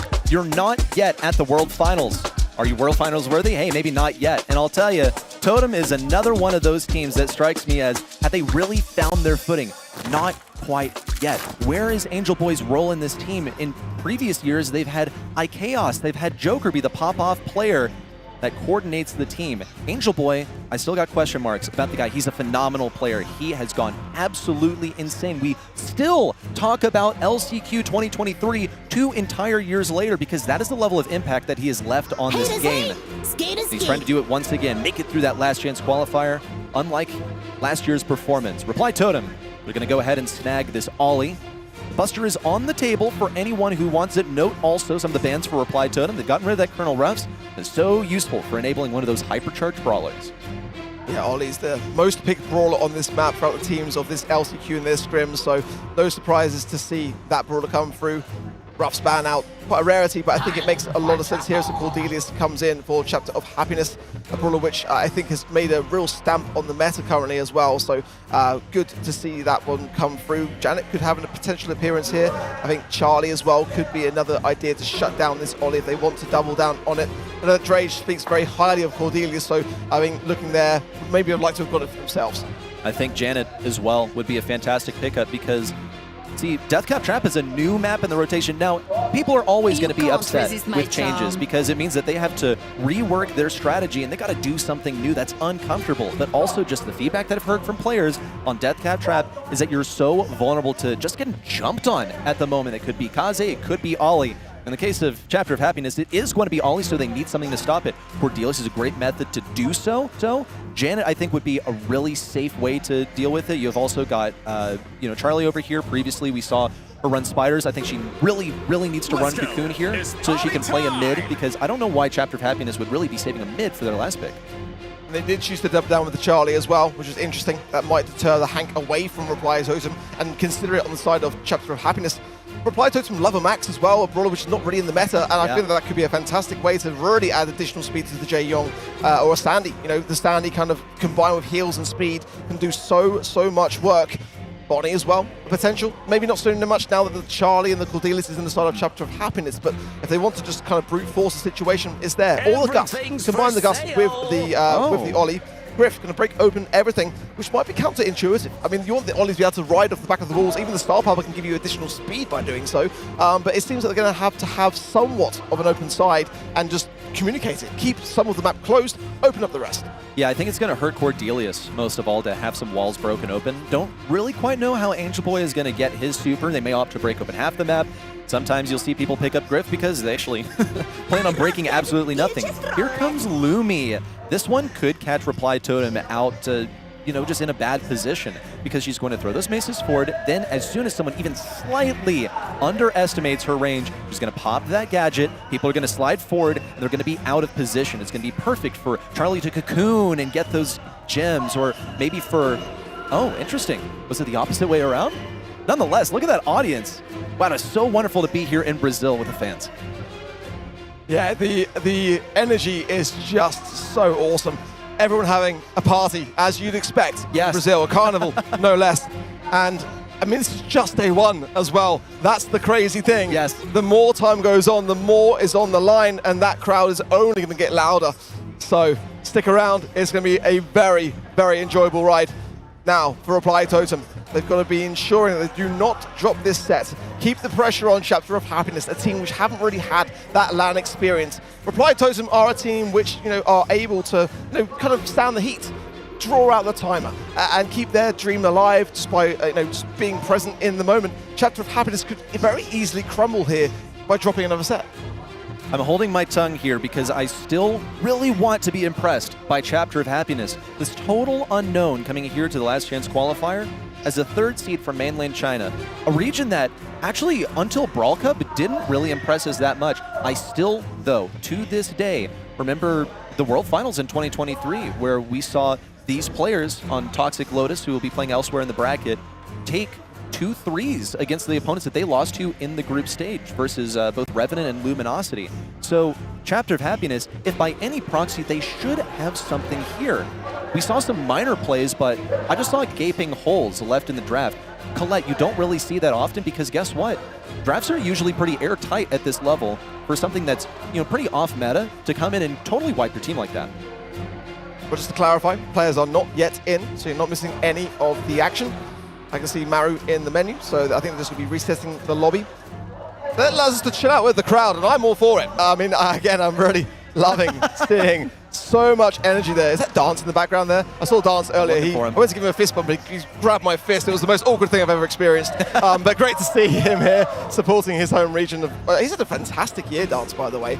I mean, just qualifying 2 teams to the World Finals, and I mean, he's just been phenomenal as a coach. And again, we were saying earlier just how important the draft is, and I think he's a prime person to talk about when it comes to that. Oh yeah, imagine being so successful that your biggest issue is the fact that you can't coach 2 teams at once and that you have to choose.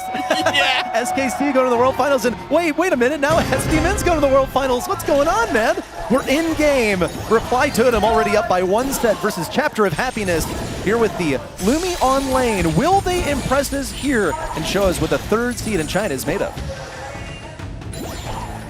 Well, Maru already in the realm, but that could also be an advantage to push forwards and put some pressure on. I would suggest that the Charlie is lurking, and Valentine has to really stay on Maru, who's not doing the best of job so far. Maru jumps over the wall and didn't quite then connect with the Cordelis for the Hypnosis. Now the taps are there. Angel Boy with the 5 gems, Reply Totem, and Maru playing Protect the President. He's just staving off this Lumi. Not really the greatest matchup for him, but I don't see a single really good matchup for him at all. It's really just here for the wall break. And Griff, yeah, not really the greatest at breaking walls, but Reply Totem went ahead and got rid of the Colonel Ref, so they're a little bit pressed for options. Here comes Maru forward, looking for the Hypnosis onto the Charlie. Is it going to be successful? We'll see in a moment. Yu Chang with the takedown on Maru, and Valentine survives to pick up gem number 3. Reply Totem, though, are still far in the lead. Here comes the speed for Mary to close around the right side. Potential pinch to get Angel Boy forward, but Yu Chang is weaving forward, looking for the kill versus Maru, but look at those jukes! It ends up only being a trade, thanks to the dodges from Maru. Now, Angel Boy has got to be so cautious in this mid. One Cocoon would drop those 7 gems onto the floor, and they could be for the taking then, the Chapter of Happiness. But now the hypercharge of the Oli connects. It's devastating. Maru is all over this. It's going to be a triple. He gets it. And for Reply Totem, they get all the gems and bring them straight back to spawn.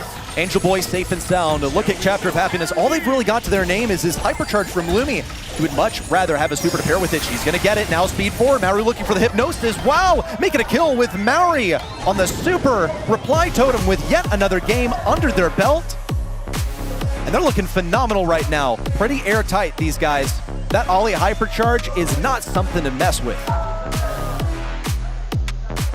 It was a big topic coming into today, just how much of a threat is Ollie. Well, there you go, folks. That says it all. It's just so suppressive, so quick, and when you cycle it like that, a triple wipe, it's just ridiculous.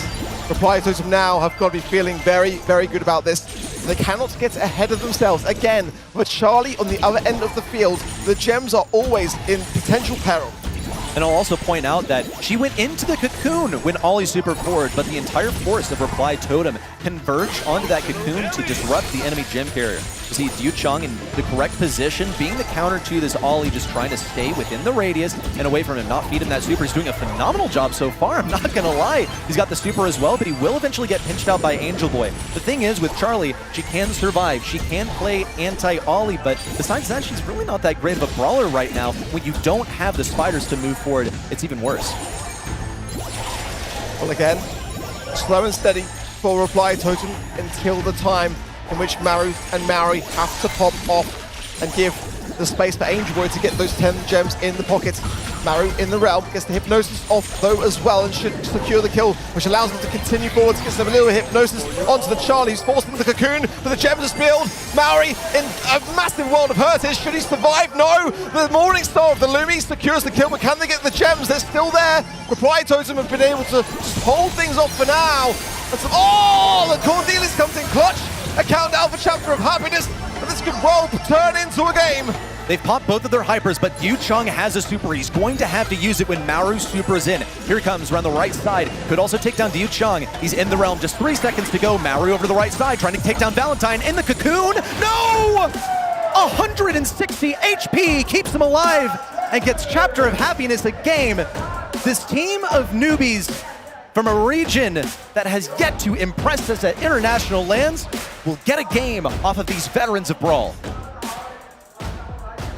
Can Chapter of Happiness turn a game now into a set and just tarnish things a little bit for Reply Totem, who are looking so close to just taking 2 sets ahead, which could be a very tough ask for Chapter of Happiness to be able to come back from.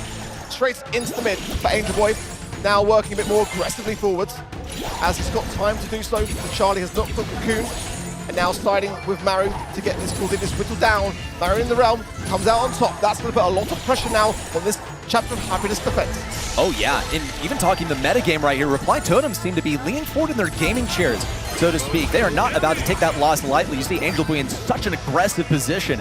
Now, attempting to help Maru. He's receiving comms from Maru where Yu Chang is. He's right on top of him. Needs to know. Yu Chang over to the left side. Tries to pop out of the realm inside the bush. Cycled that super onto Maru, but was not able to stay alive in the realm. That's the Cocoon from Charlie. Should get taken down here. That gem topples onto the ground. Yu Chang's going to stay alive and keep away from that gem. Angel Boy only needs 1 more. It's going to be a few seconds before he gets that opportunity, but really could use some assistance from his team. With Ollie taken down, he's solo and needs a pinch from the left lane so he can push forward and grab the last one for the countdown. Mauri is getting some fantastic taps here on this right-hand side, and now going to break. Is it going to be the best of breaks, though? Leaves 2 walls up. will do a little bit of something, but not great. Angel Boy now comes straight out, not going to take any chance, pops the Weekend Warrior gadget, and that is wise. But they do still require one more gem for Reply Totem, and sometimes these desperate moments can get ahead of yourselves unless you play it cool, calm and collected. They do not want to rush this gem, especially as that Charlie is lurking. Reply Totem keep waiting for the perfect moment to move in with Marrow, and what ends up happening is that they can't find anything at all. Yu Chang gets the... Whoa! Angel Boy with the gadget to send him down. And Maori's got the last one. That's 10 gems. Barely enough time, actually, for Chapter of Happiness to interrupt this. Do Totem know? Yeah, they do. Here comes Maru to get the kills. And Chapter of Happiness are not going to sit there at mid. Angel Boy taken down at the respawn. Not enough time, though. Maru circles around with the hypercharge. 10K here still alive. He's going to be staggered on the respawn. It's going to be a 2v3 for this final fight. 10 seconds. There is time, but it's going to be very, very tough. There's too much defensive here for Reply Totem, in my opinion. Some gems dropped, but it doesn't matter because Maori's on 60, but Kenny gets different time. He wins it in the realm. Very close call, but it is going to be Reply Totem that do take the set. But we've got to be honest, Chapter of Happiness, they're getting some moments, they're getting some plays, but the time is running out for them. Chapter of Happiness, if nothing else, they have been consistent, I will say. I don't think I saw any major differences in the gameplay. You know, the comp was certainly different. That's why we saw a difference in outcomes.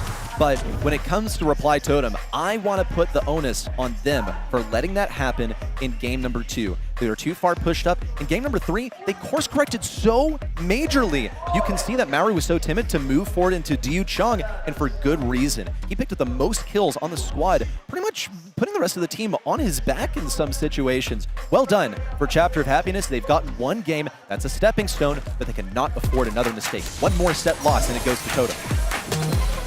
And for a Chapter of Happiness, they do have to look upon those stats and say to themselves, you know, we can do this. Not, well, how do we lose that? Yeah, it's the mentality of the situation.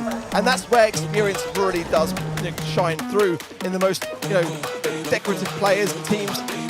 They're not quite there yet, so they've got to really kind of harness that positivity forwards because there can easily be a set here for them. I think their drafting is pretty decent.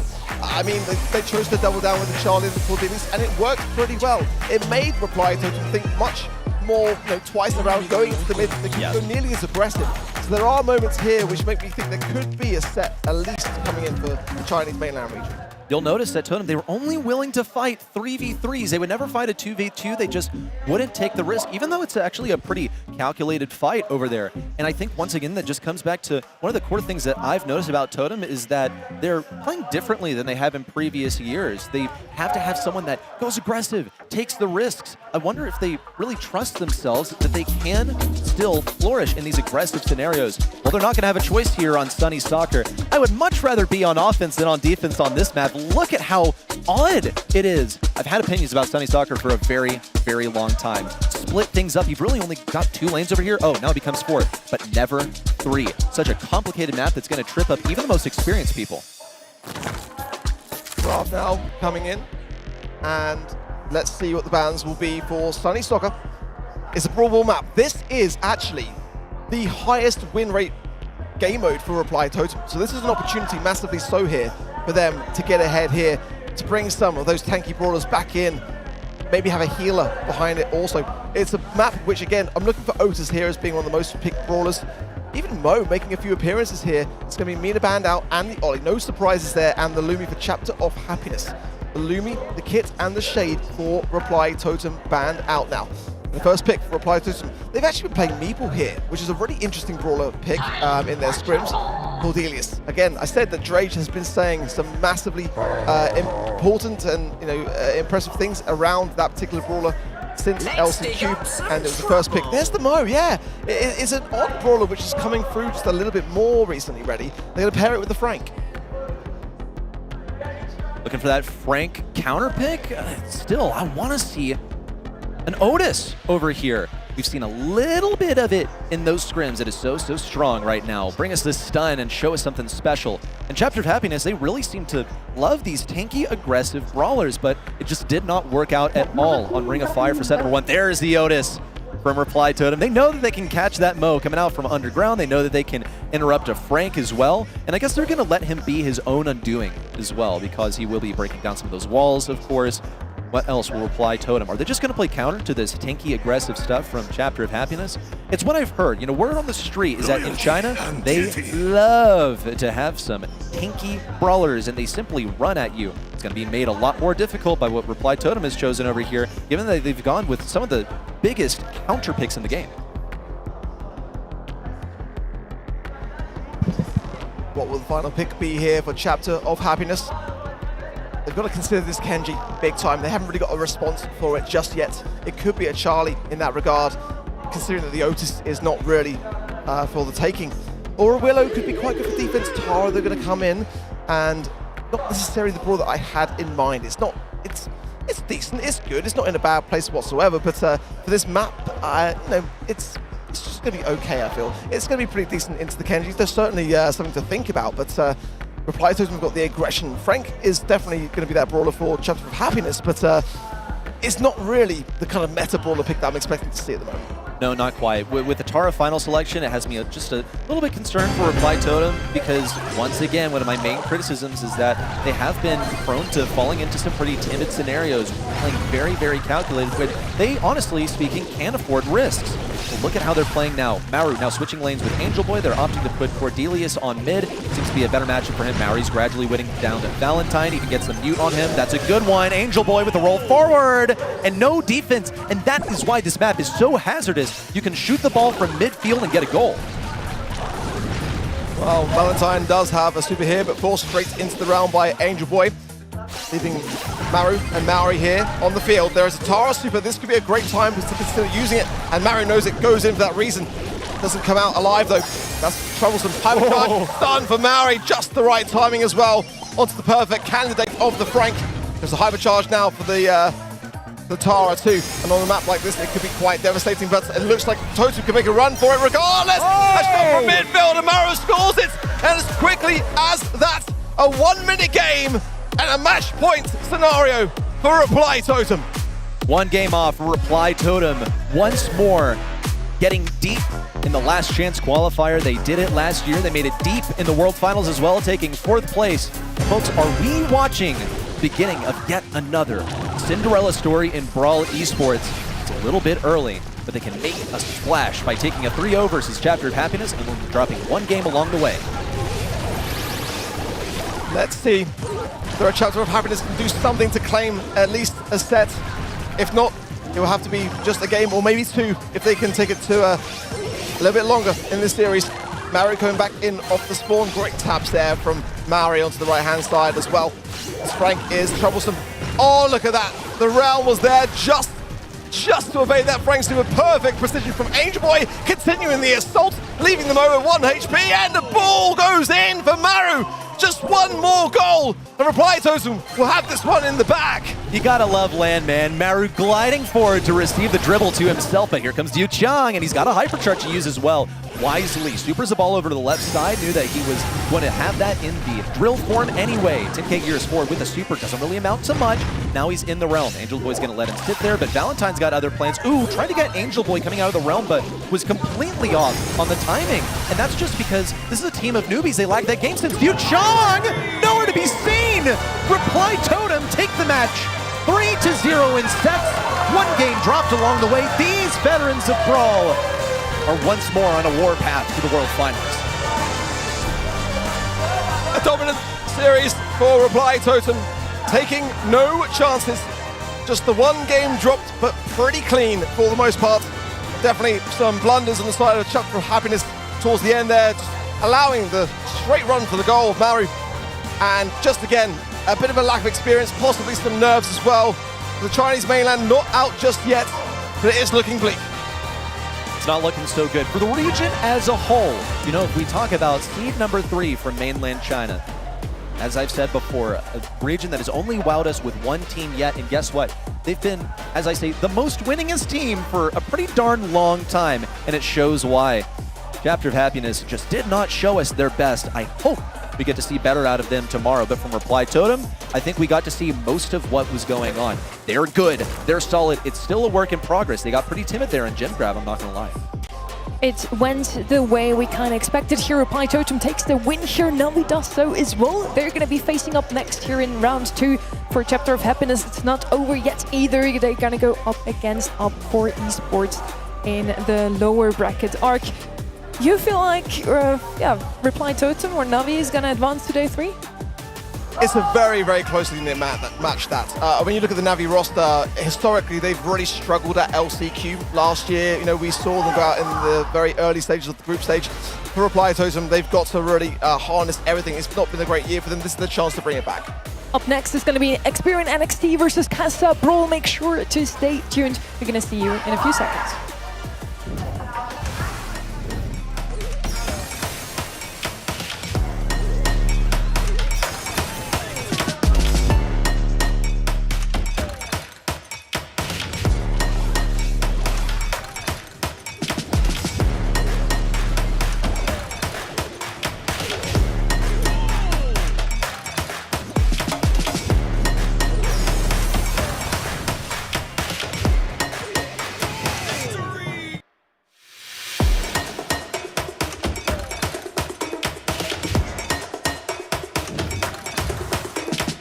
I think Casa has been really good the last years, and we started them really good.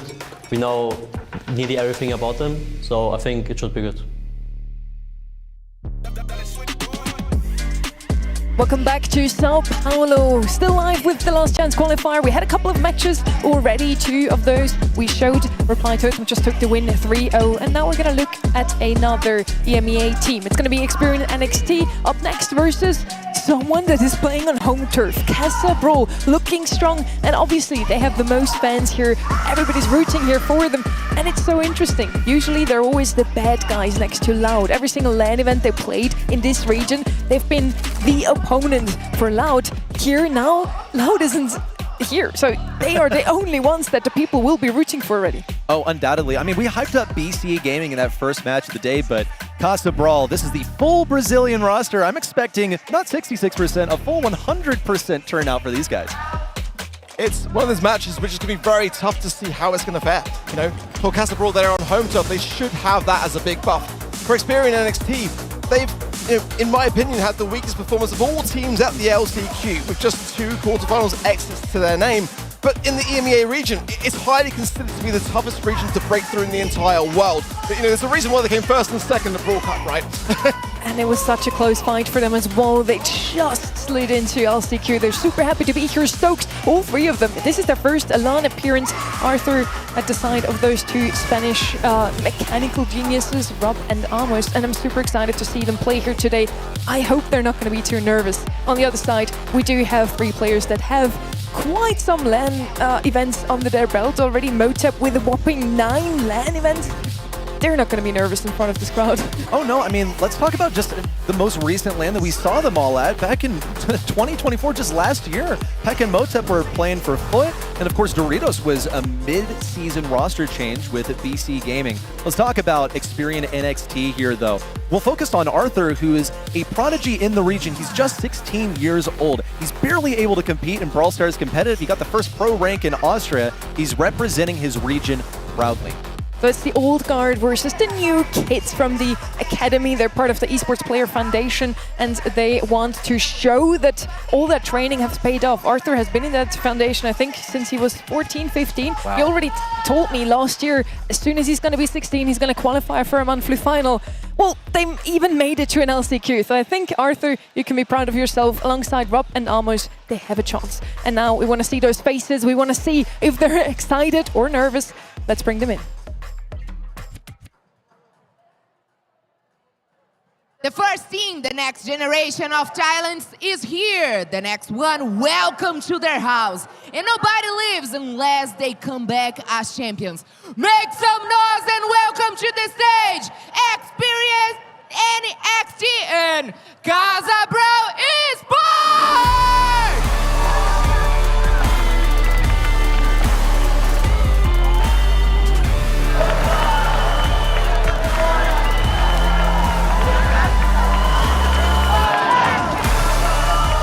Casa Brawl on the right-hand side, the old guard with a lot of LAN experience. They won in February. It looked like they had everything under control. This is going to be their region this year. And after that, things crumbled.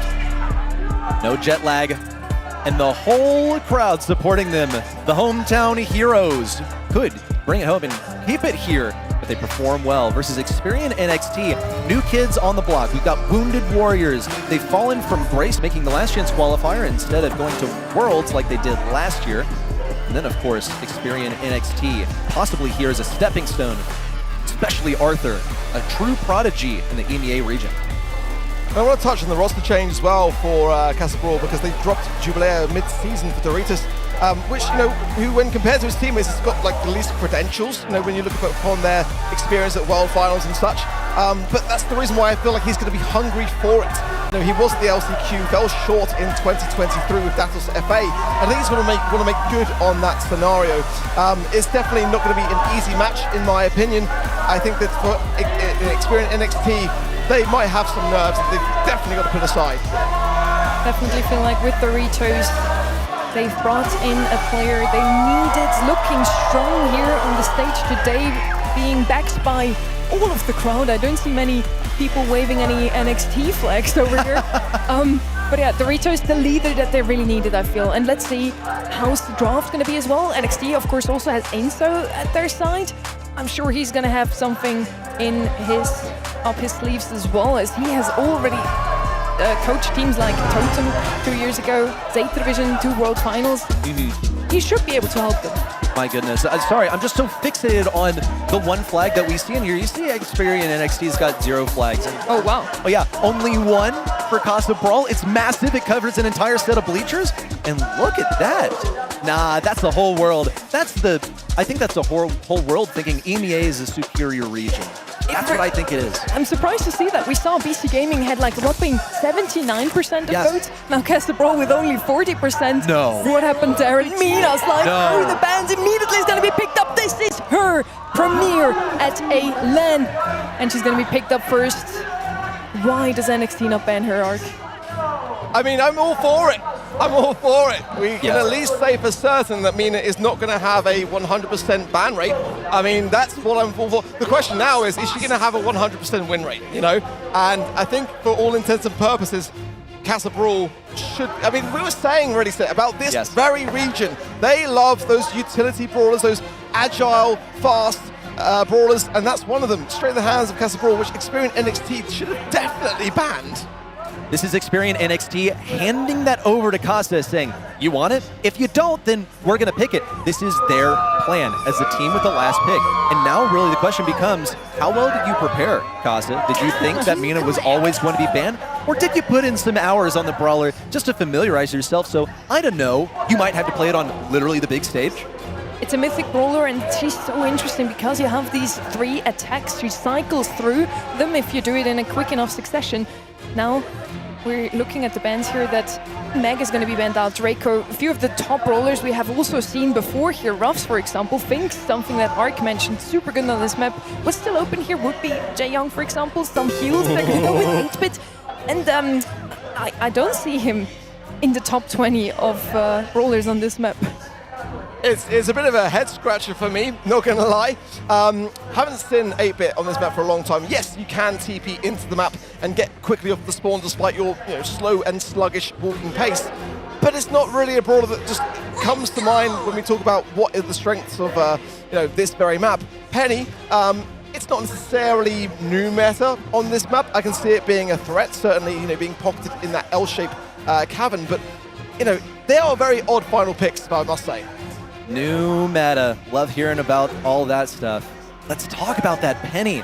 I feel like that turret's going to be placed in a position where Casa won't be able to do anything versus it. In fact, it's actually one of the best things that you can play into 8-bit. He's not able to put down his turret protectively, and it's going to be targeted by the turret. Let's see what Experian NXT has to offer. It is the new kids on the block versus some of the old guard of Brawl, and they've only temporarily fallen to the LCQ level here in their home region.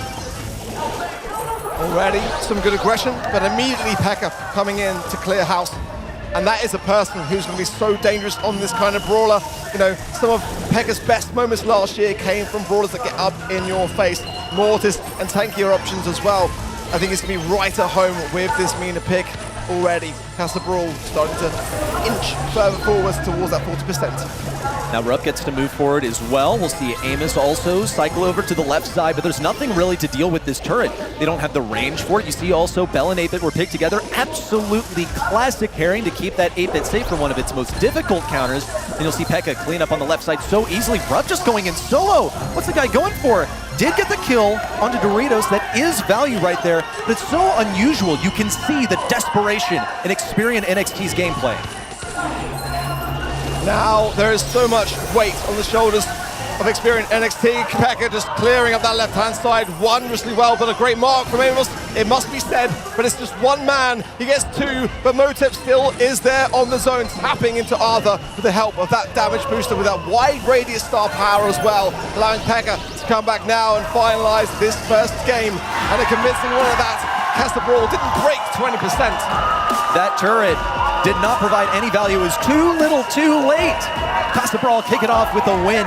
And I want to point out also that Mina's not just an assassin, no, she's a team player as well. You saw that shield bubble also protects from any sort of projectiles from overhead, unlike other shields in games such as Buster, that's only stuff that's coming at you laterally. No, it's a big old umbrella over your head, and it's going to be a good response to a Penny, even though it was the first thing picked in the draft, and Penny was last. Well, I'm enjoying this range from Motep. I don't mind the pick, it's just a bit of an old one, but it makes a lot of sense. You can outrange every brawler on the map, so as long as it's busy with the brawler, you know, then getting some good advantage for his team there with the damage boost is going to bring again that Bell into a good spot as well, even more so. Doritos staying firm on this mid, marking up now as well. They should be able to take care of him despite falling and getting the trade. It is Casa Brawl that are playing the objective well, but not as well as Experian NXT. No, not quite, but it does look like Casa is coming back. They have that 8-Bit turret set up. It's going to be the damage one as well. Here comes Rupp around the right side. Pekka now temporarily protected. No contact with the super, but Pekka still remains alive. Rupp now rotates over to the left side. Pekka needs to be pinched on the left, and Rupp is preparing to do it. Needs his respawning teammate to come around the left. Arthur on the right side goes down solo. Double team also eliminates one more. Pekka to finish off the team wipe, and Casa are in full control. Oh, this is a great spot here as well with the damage booster. And look at the taps there from Doritos. Pekka falls in the bottom right. It does mean that he's going to have to be able to come back in and try to get back in that spot. But Rupp is marked up and immediately finds the nest egg and the death. 85% now closing in for Casa Brawl, and it looks like a very convincing set. One final stand for Experian NXT. Here it comes, now counting up to 100%, only 6% to go for Casa. Pekka's looking for some kind of kill on the left or right. Got cross-eyed, couldn't focus on either Amos or Rupp. And now it's Doritos and Motep to try and make something out of this position. Rupp's closing around the right. That's going to be the kill. He's majorly assisted by his own shield. But now, of course, he is on low HP. Pekka gets two! Cleans up the last 6%. Casa Brawl with a victory here in set number one. What a beautiful windmill gadget for the Mina. You can see just how good it is to just get those final percentiles on the zone. And it really mattered because Experian NXT there was starting to gain momentum. And look at the crowd and what it means to see Casa Brawl get off the mark for the first set. Oh my goodness. That is an insane crowd. I'm a little scared. I don't want to be torn to shreds just trying to get back to the green room after this. Nonetheless, I digress. Casa Brawl with an awesome performance here. Experian NXT, obviously, leaving that Mina open was just not what they needed. You also see some untraditional stuff coming out here with the Bell and 8-Bit. Just haven't seen that in ages. It still works, but just there's better stuff to be playing the current meta by and large. But now you pick it as your 4-5, your enemy only has one thing left to go with. You go for a Penny. I mean, yeah, that can work, but you got to get that turret. You saw it was such a major issue for them to get their turret in game number one, and you can see why exactly that is. It's really the inexperience of this team. So many times they were going in solo, getting value, but not for their teammates. I love that synergy between the 8-Bit and the Bell, by the way, as well. I feel like that made the 8-Bit have a lot more of a place in this draft. Not just the outranging of everyone on the board, but you know, it allowed the Bell to tap much more for Doritos. And I want to see Pekka continue through this draft, and really gravitate towards those brawlers in which he can really thrive. That's what I've been missing from Pekka this year, honestly, without the regular season of play. He hasn't really been popping off. We haven't seen Casabrawl nearly in as many grand finals throughout the entire year. Just the one that they won in February. That was the only one which they appeared in. So I need to see more of him going on the aggressive. That's what makes fantastic, exciting plays at the LCQ. We need to see them step it up here. We've already seen a pretty solid set one from them. Really just weird draft that you would not see most days of the week. And I hope you're ready for another one. We're headed back to Death Cap Trap, this new introduction to the map pool that players are still trying to totally figure out. I'll tell you once again what they have figured out is that it's all about getting aggressive, getting up in the gem carrier's face. We saw the Ollie played into the Charlie, and even with what's usually a hard stop in form of Charlie, Ollie is still able to prevail. And finally, yeah, we're respecting the Mina. This time Experian goes, nope, nope, nope, nope, nope, and they left Kid open. Oh dear. But they're not respecting the Ollie, you know, and that's wide open here. I think for Experian NXT, time to take things back into your own hands with something aggressive and support it. The Kit first pick is definitely going to be a troublesome thing if they've not prepared for that kind of thing. There's so many combos that you can really have with Kit. Whether it's suitable for gem grab for me is a bit of a question mark. I think Knockout's definitely Kit's best game mode, but it can work.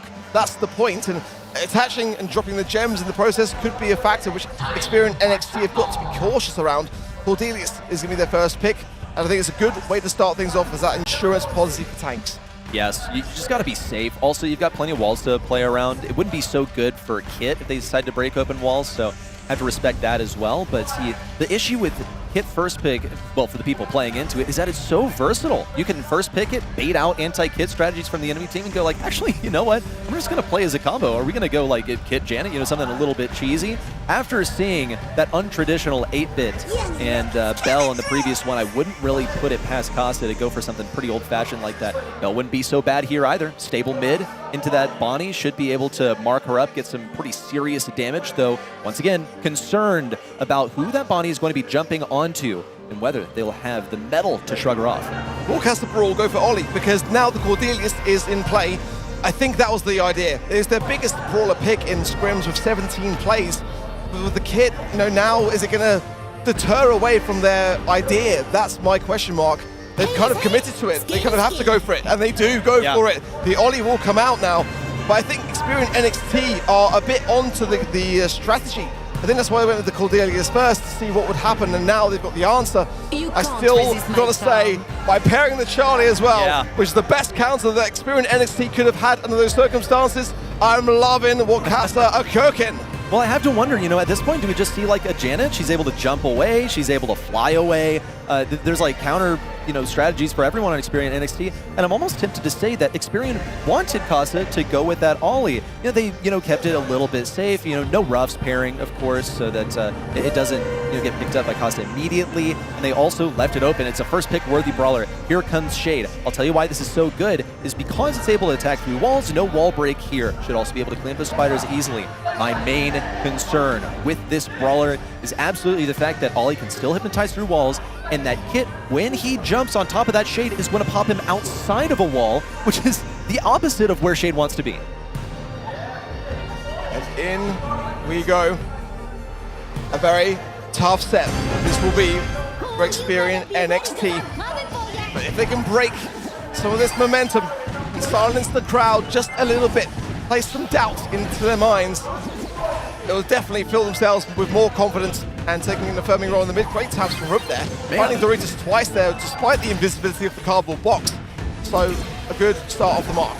Yeah, Rupe's seen into the future a little bit, know exactly what Doritos is going to do, and your next move will be you'll jump onto Arthur. Is that going to be a takedown for Rup? Well, even though he probably anticipated it, he didn't have the DPS to shrug him off. We'll see Pekka now also scoring that left side. Doritos is inside. The Experian NXT spawns a dangerous situation. Rup will get taken down. Doritos is still alive. What are we seeing right here? Doritos going to heal up just so he doesn't get one shot by this brawler coming out of the cocoon. Nope, still taken down by the crit from Arthur. Yeah, some questionable decisions for me, for sure. I mean, it was a good position there for the Kit, and Experian NXT should have paid a bit more attention to just tackling it, but the jump from the body directly down, and I mean, the timing was going to be easy for Doritos to be able to land the connection. So definitely questionable things, decision making for NXT. Yeah, Arthur was chasing Pekka for quite a while with that gadget, ended up not using it, now saving it for Doritos. He's got a hypercharge as well. That's going to be dangerous, but what's the counterplay for Casa? See Arthur gradually moving in position. He doesn't actually have to use it, just existing over here is going to be a lot of pressure. Now we're going to go for it. Pekka in with Hypnotize. Arthur trying to stay inside of that wall. A chain to dash. Now looking for Motep. A hypercharge super out to the right side. Arthur with expert dodges. Tries to get away. 3 gems. That's enough. Doritos. Now the survival Rupp with a jump away. Amos now trying to get away, but cannot do it. And Casa has almost thwarted this push. Rupp still gets away with 7 gems.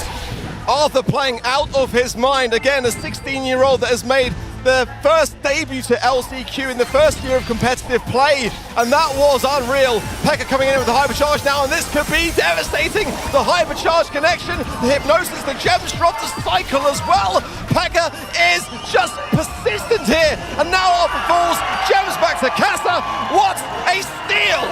Hit hypercharge online. He's going to jump over to Motep just to stay safe. I think he would have rather held on to that. Now going to be the gem carrier for the squad. It's all up to Pekka and Motep to play defense around him. Rupp didn't have any idea. Snuck over with the box of invisibility to the back lines. And a little big shake to celebrate. Casa gets a game win after one of the closest games that we have seen yet today. We're being invaded! Get him out of here! They're multiplying! Wait. Who invited him here? New brawler question mark? Yeah. What a match though we've got here. I feel like if NXT can bring some of these plays again further forwards into the spotlight, then they could turn this around. It's just a question of their mental at this stage. Arthur making some fantastic plays, but it just wasn't enough to bring them towards a game win. So Casa Brawl continues to turn every screw in this match. Just that last game right there has instilled so much belief in me and just the mechanical skill of Experian NXT, but I think this kit will still end up being their undoing. We'll see Doritos trying to move away from Amos. Arthur knows exactly where he is. He's going to hit that crit, though, is really the question. Doritos gets a trade. That's perfectly fine. He was in the realm, deep in enemy territory, and he still managed to get some value. Now Pekka looks for the Hypnotize, gets it, needs one more shot. He's got slow reload on this Ollie, but that Hypnotize lasts just long enough. Doritos in once again with a cycled super. Not going to come true. We'll see Experian NXT gradually take over things at mid. The hypercharge for Motep could really come in at a pivotal time here. There's the invisibility of Doritos, connects to Arthur, straight into the realm for Pekka by Amos. Motep on his own, but able to keep that cocoon to hand to be able to defend himself against Arthur. And that was really quite a pivotal moment. It has put NXT into the mid and able to equalize in the gems. But look at that, hypercharge for Doritos as well as Motep now. It's dangerous territory as Pekka can't be far away from his either. Should be a double kill here for Doritos. Needs to jump on Rupp. No, has to abandon. Nope, still going in for the super. At least a stun onto Arthur means something. Pekka in, looked for an opportunity to get away, but decided just to hang on to his hypercharge and super. Now this is deadly. It's a hypercharge for Doritos. Same goes for Pekka on the top left. Motep hanging on to his own. That's 2 supers. They're waiting to get a third one online so they can be safe. But they cannot jump Rupp right now. They need to force him out of that super, make him panic, and then take full advantage. Doritos gets a jump on him, literally. Rupp with a jump away. Doritos cycles. Now looks for another Rupp. Alive and Experian NXT. Hold on. And Gems listen the mid, picked up by NXT. And Arthur doing a great job just going on the offensive on that top right-hand side. Will Casa Brawl be able to get the utility they need to be able to defend against what could be the inevitable here? Coming forward is Motep. Pekka lurking from this left-hand side. There's no time on the clock, surely now. NXT survive. They get a game, but the set is still for grabs. Much different game here in number 2. You saw Experian NXT play a much more controlled game. Number 1 was just all over the place. A near last-minute comeback there for Arthur, and ended up actually putting those gems safely in the back left corner where they could not be retrieved at all. It was so close. This time, they got the abilities online just as they needed to. And even still, actually, Rupp got jumped by Doritos with a hypercharge. That was pretty dangerous. We'll see Casa absolutely steamroll through that left side with the 2v1 matchup that Experian NXT was not expecting at all. Good connection there from Doritos. Amos able to use the wall to his advantage and keep alive. Arthur taken into hypnosis by Pekka. And Casa Brawl taking a slow pace to these first gems from the mid. Now Arthur comes back, big swipes onto Pekka, and probably 1 shot away from getting super back again. This is much better. This could be potentially a set here. I feel like NXT are starting to find their stride. They totally have. They just needed to be offered a little glimpse of victory, just the opportunities to survive through this. We'll see Arthur now taken down. Pekka with the super forward. Motep is in position to get the cocoon on Rep, the gym carrier. They want to get that hypercharge off of him. Instead, Rep's going to decide, you know what? I'd rather have Pekka dead now. Whoa! Missed super for Motep. Arthur just totally weaved that as if he saw it coming from a mile away. And it would have been better to reserve that cocoon for Rup. Let's be honest, he's got no super. He's susceptible to it. You can push forwards and force back the gem carrier just by this very scenario, but they didn't go for it. Pekka now with the hypercharge is the saving grace for XSPARK here. Can they make something of it? As Arthur is going in with the hypercharge himself. Amos jumps away, goes down. It's a reset for now, and 3 gems for Pekka. Rup's got to hang on here, can't afford to play too aggressively, and doesn't really have much in form of defense either. Here comes Doritos. Do they know his position? Oh, they're trying to find him. Amos knows. On the right side, Doritos now getting challenged. No cocoon for Motep. Rup stays alive on the left side. Arthur gets taken down, but only barely. And here comes a last-ditch effort from Amos on the right side. They cannot let this 10th gem go to Casa, but Doritos has enough pressure with his hypercharge and super. Gonna go for it now. What? Double jump! Totally nullified. Now forward for Rup on the right side. Will get the takedown, but doesn't have a super. Does have it now to get away. Arthur in the correct position. There is a chance for Experian. So risky for Rup, but he survives in the top right, and now with the hypercharge. Can he find the connection? He slams down. He gets Pekka. The gems are with NXT. Arthur comes in from the right, secures Motep, and this could be a set. Rup gets his gadget online just at the right time to speed away. Arthur, that's fine. He can be cannon fodder as long as Rup is okay. 5 seconds to go for Casa to start bringing this back, but Rup is untouchable. A celebration arc of victory as Experian NXT go against all of our expectations and take a set. Oh, what's up, Loud? I saw Firecrow in the crowd earlier. He's been waving the support, but we've got to talk about NXT. Oh, yeah. A team which, for me, are the weakest coming into the competition, but from the hardest, toughest region to break. And they've just broken the will so far of the Brazilian spirit because all tied up. But the way they were playing, they were finding their flow. Amos with 18 takedowns, unreal from him. But Arthur, all over the shop. Root taking some controlled, aggressive ideas that paid off. A bit risky, but you do have to take some risks, some calculated risks at LCQ. And for NXT, you know, I think now a real opportunity to get ahead of the game. It's how you got to play Brawl Stars right now, especially on Death Cap Trap. It is about repeatedly sending risky moves in the enemy side, finding one little lapse in their defense, and then hammering it home, taking full advantage. That was a killer defense from NXT just then. We'll see Rup in with a hypercharge. Almost thought it wouldn't connect. Gets Pekka. On the right side, Arthur gets a takedown, and they got a team wipe at the enemy side. In theory, the place where they should be the most defended. Now, I want to bring this big picture for NXT. Just watching scrims and looking at the stats, they were getting absolutely dumpstered by every single team in South America. You know what that includes is Loud watching on the audience. They're like, we could have beaten those guys, surely. I think when you put it into context, you know, Experian NXT gained one single set throughout every monthly final, of which they only were able to attend to this season. That was the most important set they've got all year long, by a long shot. And if there's any time to come together, to band together, to feel as though you can actually do it, it's that set right there. For XSPARK, they've got the buff of the crowd, no doubt about it. But for NXT, they've got so much to prove. And I think this is them potentially coming into their own. 60% of people who predicted on the event side are probably pretty happy right now. It's all tied up as we head into Sunny Soccer. Once again, we've seen Death Cap Trap twice. It's our second visit to Sunny Soccer. And once again, this one will really trip people up. Look at the geography over here, the way that the map forces you to converge at the enemy side. How there's not 3 lanes to fight at the beginning. Instead, it's just 2. Then it becomes 4. 1 towards the middle. You can super a ball all the way from the start. Willow first pick. I absolutely love this. It doesn't have to be a good rest of the draft, honestly. I'll side with the Willow. I just love this brawler in general. Me in the band, not Kenji though, or Ollie for that matter. So Willow makes a lot of sense as that first pick brawler for Experian NXT to have something for defense regardless to it being a big HP tank coming forwards. Let's see what XSPARK are feeling about things. banning out Cordelius. They like a little bit of Larry and Laurie on this map, so that'll probably be where my mind is thinking, especially against the Willow here, and it's going to be just that. That makes a ton of sense. They would like to have got the Willow, but they'll settle. I can see that being the case. Otis as well could be a bit of a time now for insurance. This is why I'm here, folks. I'll pat you on the back. I'll pat you right now. You didn't see it.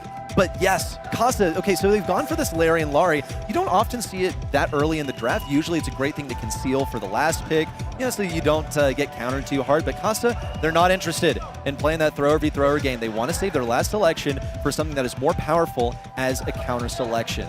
Experian NXT now thinking about what exactly they're going to do into these throwers, into that ollie. They fully intend on leaving these walls up. Shade is their method. With the thrower already on their team, it wouldn't be so great to go ahead and break all the walls, even though pretty much all of them are breakable here on Sunny Soccer.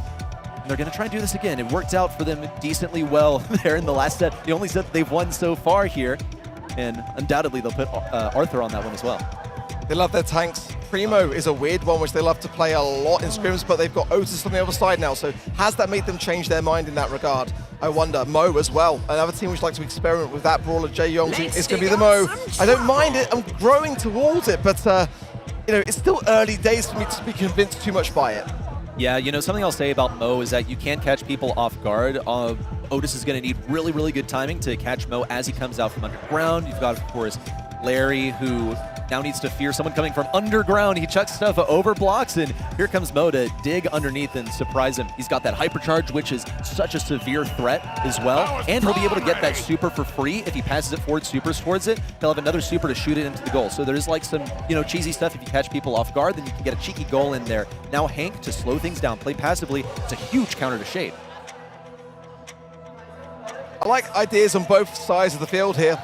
And I think it's going to come down to a lot as to the aggressive nature of things. And Experian hadn't showed that until that previous set. So I want to see more of that come through here for them, especially on that Mo pick for Amos. Arthur as well. Played a fantastic Shade and gem grab just now. We know how dangerous he is on this brawler. That gives me confidence. Look at Arthur on the right side, just sending it at Motep. Knows he's going to be taken down here, but it's fine as long as he gets his super eventually. Then he'll be able to deal with Doritos pretty swimmingly. The damage is just not enough to deal with Motep. Passed over to Pekka, who's got enough HP. 25 health to walk it in.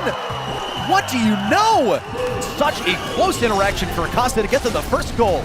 And that one shot there from Rup was enough to get the mind control ready as super, but it just wasn't there in time. And Casa Brawl did a really spectacular thing there by rushing the goal early on, knowing that Rup had no way to defend it. Here they come once more. Rupp has that mind control. Might use it on Motep, who's going to be trying to get around Pekka. A little slimy. No ankle breaker. No, not quite. Casa has a stalwart defense here. It is risky to get out in the open as a thrower, which is required of Willow to execute. Here comes Arthur now. Shield active. Inside the wall. No clip on. Looking for the kill on Motep. Barely out of range. Decides to pop the gadget and go ahead and get it. Now, takedown for Amos on the left side. A super forward needs to go to Arthur. That's going to be enough time. Arthur looking for the super pass. What? Tripped up on the wall. You got to be kidding me. No! What a disaster for Experian NXT. Two blunders there as well because Amos was trying to super the pass up forwards to the map and Rook intercepted, and then it got to him late and then he stumbled on the wall. It's all getting a little bit shaky for Experian NXT, but a chance nonetheless still to go forwards to get the goal off of a huge hypercharged swipe. There's a second, leaving just Doritos, but this ball has got to come forwards. It's got to be over the line. Arthur's making a run for it, and he gets it.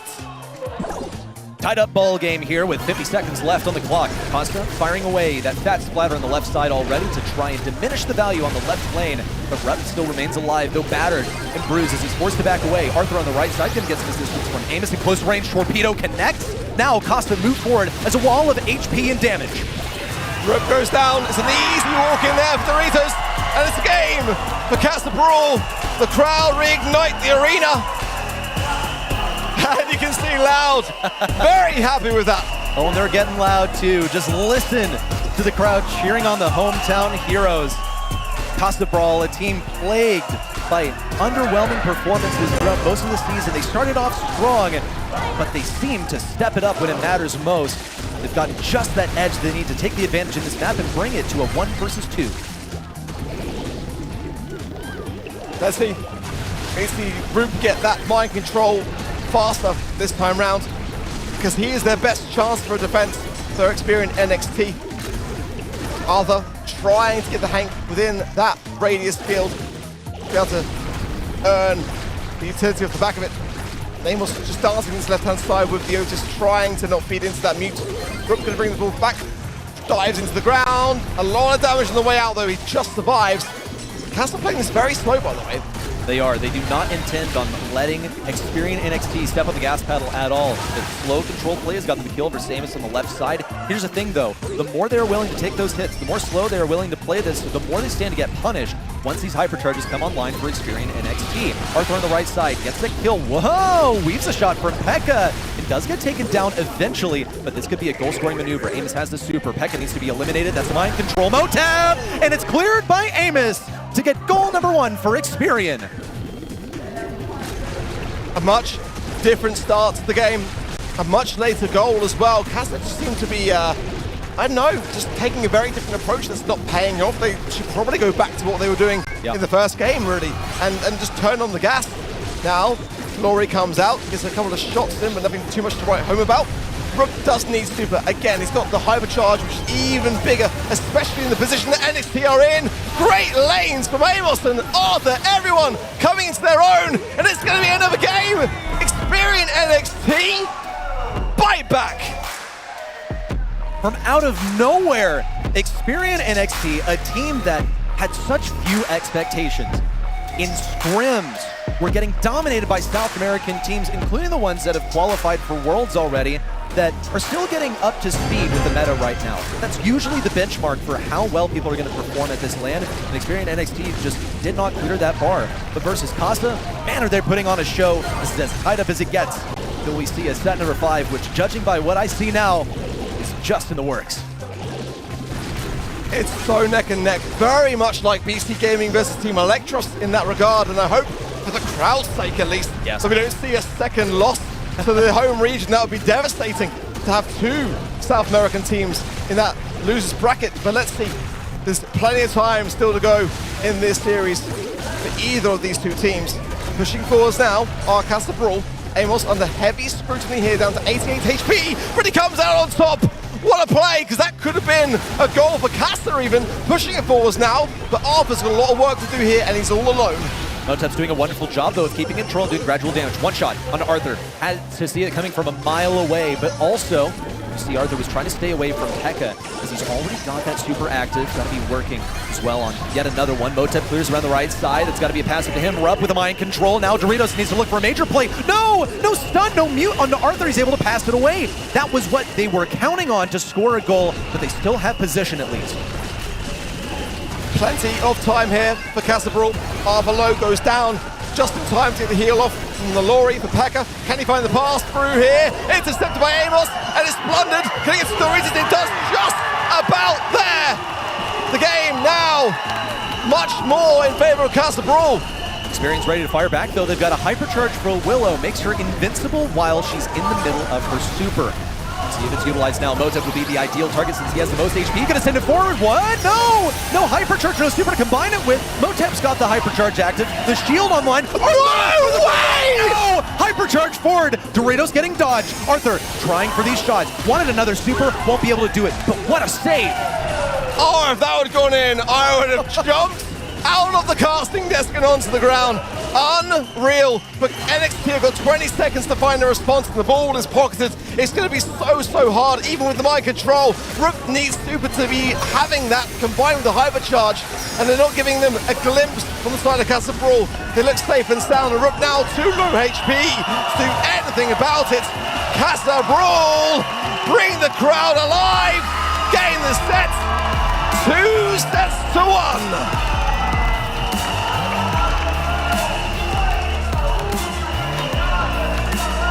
One more set for Casa to dazzle their hometown fans here in Sao Paulo. It's all it's going to take, and what a last set that was. Experian NXT, they had some pretty good moves, and they had good firepower on their side as well. I want to give a hand to the creative draft, but as we saw from Casa, that Hank was just a little bit too overwhelming. We saw Arthur being very well aware that this was a losing matchup for the Shade, but he was actually fine with that. He didn't mind going in aggressive. That's the moment. Yes, and just look at this. This is where it fell apart, because that should not have happened at all.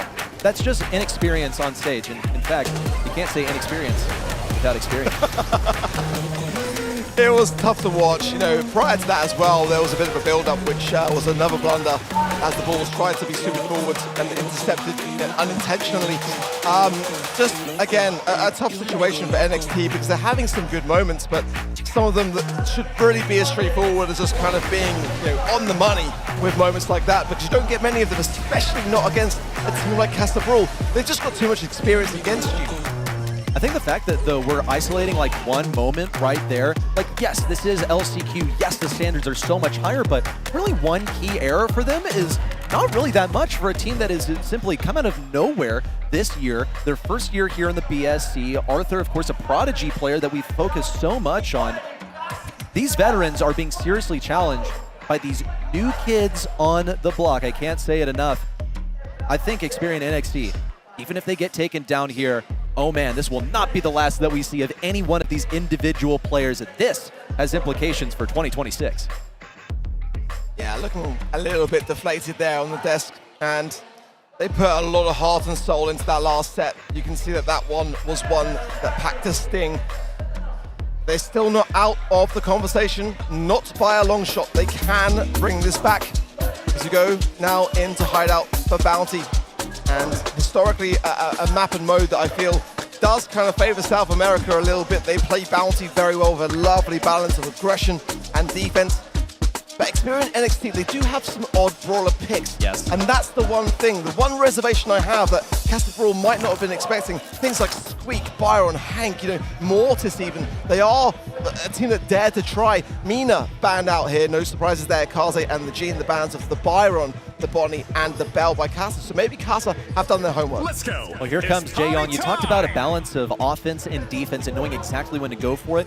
Jaeyong is so perfect for that. He's able to, you know, defend himself in close range. No stun or anything, but he does have the gadget that'll give him additional damage, do damage in the radius. You got the speed that can get you to the enemy's side. Everyone, you know, pretty much runs a speed star power except for certain conditions. We'll see what Experian NXT now has to offer. Wow, I feel like it's early for Hank. I would not go with that very idea. Ollie is a much safer pair of hands, especially in the current meta, but without the Byron to be able to support it, as we got a legendary drop coming, it's 500 credits. That's pretty good. Let's go. That's pretty good. Okay, you know, he's working on the Brawl Road right now. If that were me, I got a maxed account, I would be so happy to receive credits. I got to work through Alien Fame, bro. My goodness, that's a lot. Okay, back to the game at hand. And just for the record, if we ever get that happen again, we are looking straight at the drop. The draft can wait. Yeah, that's true. That's very true. We have priorities here at the BSC. So back to the draft. Gus paired up with this Ollie. That's going to be pretty good, I think. Kit now to stymie all of that. Jump on someone unexpectedly. We talked about modes where this is really good. Bounty's one of them. Yeah, with the Jaeyong as well, having that additional speed to have with the kit and that brawler of which the kit is going to apply itself to. It's definitely a dangerous prospect in that regard. You can't resist my charm. Yeah, I mean, I'm looking forward, looking through what they had to offer.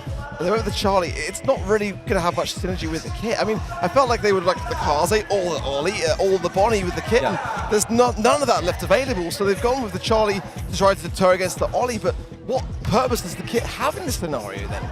It's just to, I guess, yeah, this one's truly bizarre. It says a 4-5. Is it to bait out something from Experian NXT that would work out so well for them? I'll tell you, Kit can probably stun up that Ollie in key situations. Maybe one that Costa's been sitting on for a while. Here comes a Squeak from Experian NXT. It's going to be useful into those Charlie spiders, but probably he's not running spiders. He's probably running Cocoon, given that you're facing an Ollie over here.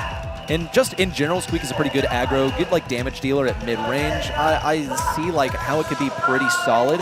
I do have concerns, however, into the kit. Like, what is your counterplay into this kit? I mean, the crowd are always going to be behind Castle Brawl, but I'm kind of behind the Experian NXT draft, to be honest. I mean, the Squeak is their most played brawler in their scrims. Didn't have the best of win rates at 46%, but nonetheless, it's one which they feel very comfortable with. And, you know, I feel that it's a brawler which can thrive under the right circumstances, but with the Gus pairing with that Ollie, if they can evade the Charlie and get some value from that pairing, this could easily go the way of NXT. Well, we're playing East versus West now. That blue star goes to Motep, who snagged it quite early on. He's got a super to use as well. Whoa, hold up. Why are we upside down? What's Costa doing at Experian NXT spawn? Really untraditional way to play this. Are they just trying to catch Experian NXT on unexperienced and force them to play in an uncomfortable situation? So far, it's not working so well. Double kill on the same tick. Pekka left out to dry. 5-star lead for Experian NXT. And that's what I'm saying about comfort picks. That squeak of Amos went to town. Now's the connection of the kit with the, I can't see, it's Jae Young that he's attached to, getting some taps into Arthur, pushing forwards now. A cookie popper gadget there from the Gust does deter them slightly, but I'm looking at Pekka. That cocoon could be absolutely devastating now.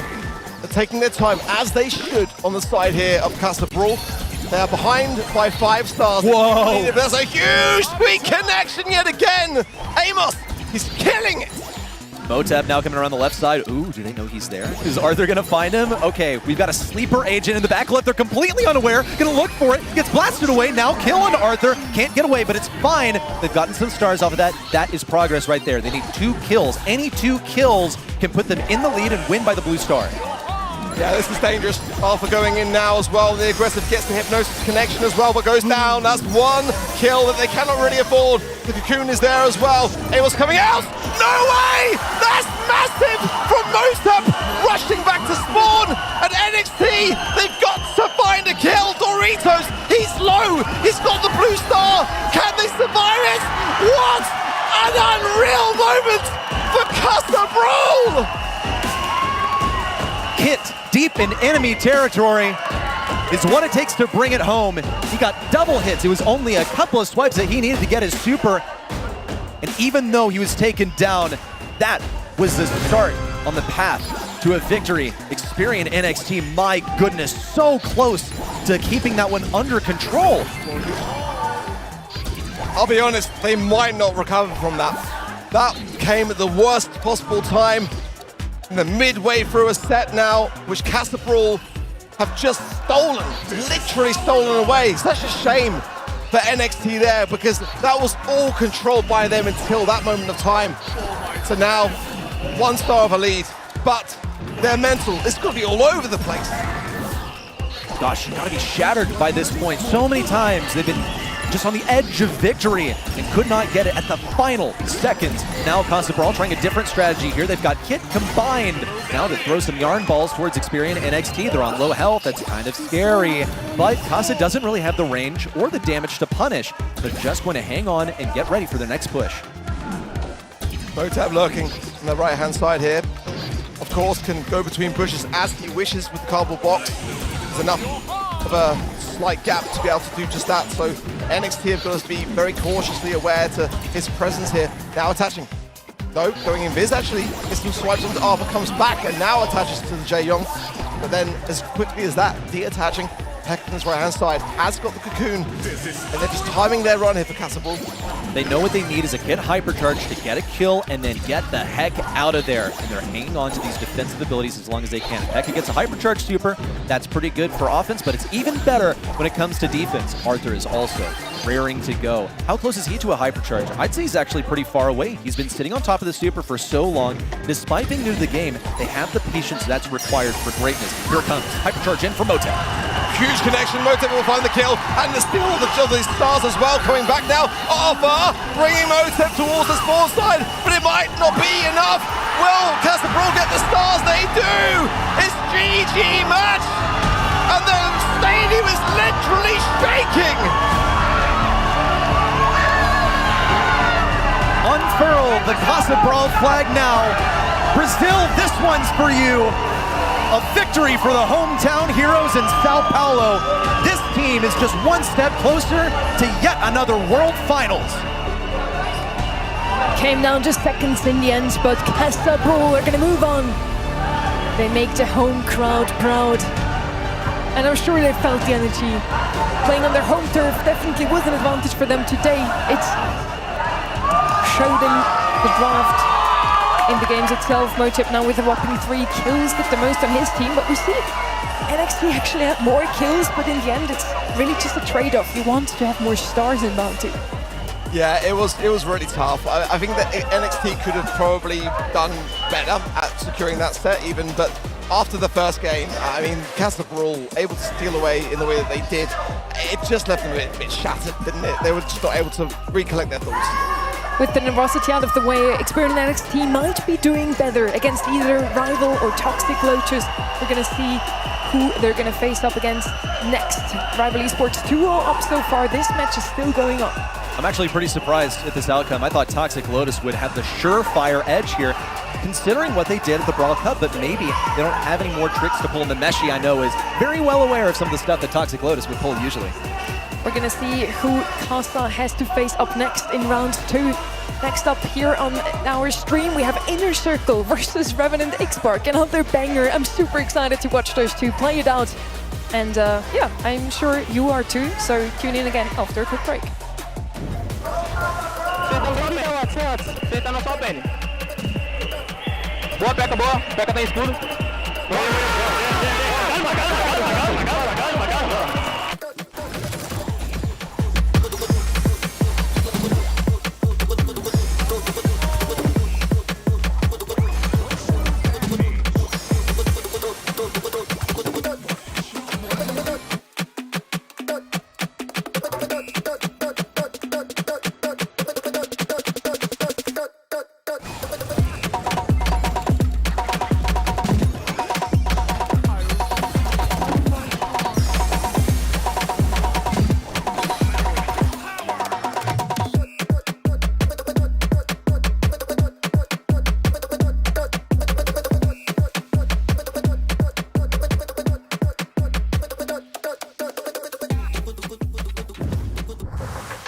I think we're gonna win easily against Revenant.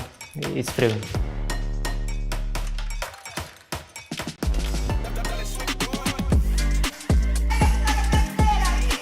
Live in Sao Paulo, you see it at the top right-hand side corner. The Brazilian team just moved on. Castle Brawl takes the win 3-1 in the end against Experian NXT. We're still here with the last chance qualifier, so welcome back.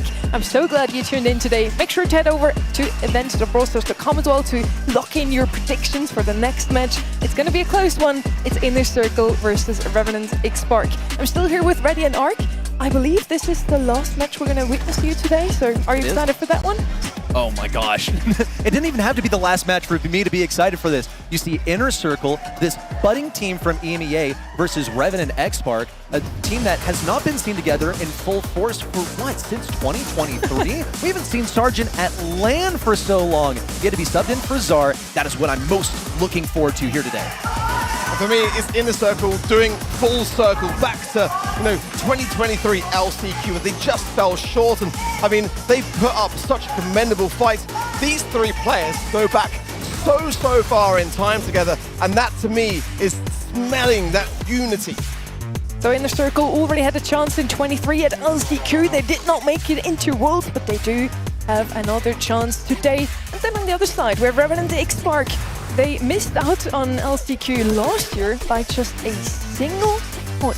So this year, they have the chance to show what they're made of. We have some really notable players here with Starting Clash. We have Response, that is a world champion with PSG in 2020. So not an easy opponent here for Inner Circle. Oh no, not at all. Revenant XSPARK, look at this. I've mentioned it already because it is the main talking point here. Sargent is finally here. That Revenant that you see all year long where they take #1 in LPL Brawl Stars, they only drop a single final game. That is with Sargent. Now they finally get to play with him at LAN. I think for me as well, I'm so excited to see Sargent back, because back in the 2023 LCQ, he was a standout player on that Piper that everyone started banning by the end of the event because he was just so good on it. And I want to see how he fares with it today. We didn't see too much of Revenant XSPARK today, though we finally have a chance. They were handled by LPL. They had 5 monthly finals as well, played already in the World Cup today again. So let's bring them in. Let's see the players. Let's see if they're nervous or just super ready. And now it's time for our next match. In one side we have, they don't burn out, they burn bright every match. And the other side, break their circle if you can, they don't let anyone in. Please make some noise and welcome stage, Revenant XSPARK and Inner Circle Esports!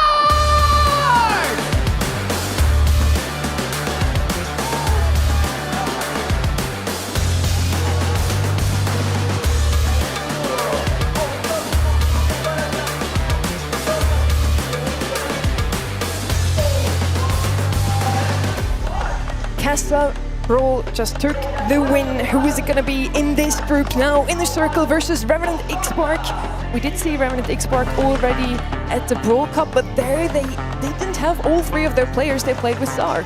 It is very true. And Zar, I think, was found to be the closest match for Sargent's playstyle, but when you see them play with or without Sargent is absolutely night and day. You also got to note that Zar is a World Finals worthy player, so maybe that shapes your predictions as well. Yeah, for X9J in response, they go back far together, teaming in Coco Loco in 2024. Of course, Response, a world champion, no less, with PSG Esports in 2020 World Finals. So definitely, they're not a team which are shy to the world stage by any means. Sargent, again, was a player which really came into his own in the 2023 LCQ and was giving a lot of trash talk along the way. I want to see more of that. We are kind of lacking in Brawl. Come on, guys. Trash talk across the stage. Give us something to talk about. A big talking point before was how some of the players on the roster don't really have any LAN experience. Here we have 6 experienced players. Rama, 22, who played at Worlds, 23 at LCQ, not quite made it into Worlds there, but Mebius did in 24, played at Worlds, sadly got knocked out quite early on. So this is their redemption for both of those teams, really. It's a chance to prove what they're made of. I'm super excited also because Inner Circle is drafting a bit differently from other teams. Yes, they also play some of the meta brawlers like Jaeyoung and Ali, but they love to bring out the BB, and it's actually their second best win rate brawler. Wow. I can't remember when we've seen a BB last time on a stage like this one, nonetheless. Yeah, probably like 2019. I mean, it's been several years when we're going to get to see a little bit of her next. Well, Hard Rock Mine. Could it be there? I'm expecting to see it on Heist, of all places. Here come the predictions. It's 73% turning out for Inner Circle and 27 for Revenant and XSPARK. And I'll tell you right now, I am one of the 27% right there. But everyone else here on the desk is believing in Inner Circle. I love that because we're not all doing the same thing here today, and that's what the LCQ is all about. Having teams really make a surprise of themselves, and I think that for me is going to make the LCQ as unpredictable as we've had in previous years as well. Bans are in for Hard Rock Mine: the Mina, the Otis, and the Kit, the Kenji, the Janet, and the Crow. And they're all very good picks, I would say. They've done their homework on both sides here. It does leave the Buster open as opposed to the Kenji and the Ollie, so I think that could be a brawler pick, which we'll see come through. The Draco here as well left open, which could be a real threat. Terra is going to be the first pick here. Definitely a good lane brawler. We still need a mid for Revenant XSPARK, and I'm just saying, BB's open. Let's see if Inner Circle is actually going to bring her in. Would not really pick her into a Terra. I would pick maybe a Ruffs, super good on this match, on this map as well, because you have those bounce shots, you can open up the map, you have a star power that even buffs your opponent, your teammates even more. Alongside a Gus maybe. Gus is my favorite pick here as a mid. Jaeyoung instead, also quite a good pick for mid. Just good, solid. Look, it's a support meta. It's about keeping your teammates alive. You've got tremendous damage with the gadget as well. And then, of course, you have the speed to get initial positioning. When I look at Revenant XSPARK, though, this is a draft that speaks to me the most. You see that Janet come out, and I thought, well, what could it really be for? But then the Tara comes out, I'm like, okay, yes, that is one of the biggest things that deals with Tara. You can't run away from it now. Jaeyoung has some speed, but he'll obviously be the gem carrier here. You won't be able to run away from that Tara very well. If Inner Circle, okay, they go with his Shade. I feel like Colonel Revs is due to come out at some point. He breaks the walls that Shade needs. He's able to give that hypercharge to Tara. It's a really solid lane here. Shade, as we've seen already today, can be a real problem to deal with. So I like the aggressiveness of which it brings. The last time I remember seeing Shade in the Hard Rock Mine side of things was in East Asia, and it was played to perfection. So I do love that pick for Inner Circle, absolutely. Let's see, Revenant XSPARK now, picking up their second and third picks here. And they're already smelling aggression for me. Hank as well is a really big brawler in the current meta. One which at the moment teams are struggling to deal with, but there is time for Inner Circle to have the shutdown of Cordelius or something along those lines, so not too worried for it just yet. For this third pick, it could be quite a dangerous one. Has to be a mid brawler here, someone to pick up those gems in mid and carry them to safety. Now, finally, Gus, maybe it was the brawler I was looking for. We do have many mids also banned out here with the Janet, for example.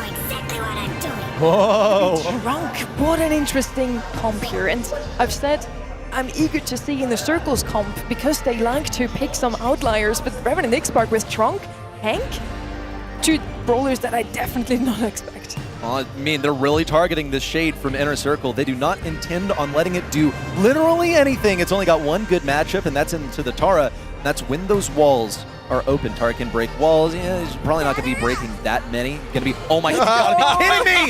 You gotta be kidding me! You saw this coming? You know, I can see into the future. They also call me Tara. Oh, that's yeah, popped your gadget right before coming up on the desk, I see. A BB final selection for Inner Circle. It is their second highest win rate brawler, sources are saying. And how does it fare into this Revenant XSPARK composition? Were they preparing for this? They're so confident with it because like they don't even show it on their scrim data on this map. So they are keeping that one in the back pocket, and with the Jae-Young, I quite like it. The knockback as well against the Hank could be devastating, so let's see how Sergeant will fare going up against it. And he gets already off the bat a double. Unreal start, placing Revenant straight into the mid. A near spawn trap here from Revenant XSPARK to start off the match. Mebius nearly got taken down. It's another one for Sergeant to eliminate Nob. Rama almost got that geometry correct on the Sergeant to take him down on the bubble, but not quite. Now Sergeant in close range versus Nob. He opts to heal from the crit. That's such a wonderful play, but still is eliminated by Mebius and Nob on the right. I've got to question the BB a little bit though. It's fun when it arrived, but why not Draco?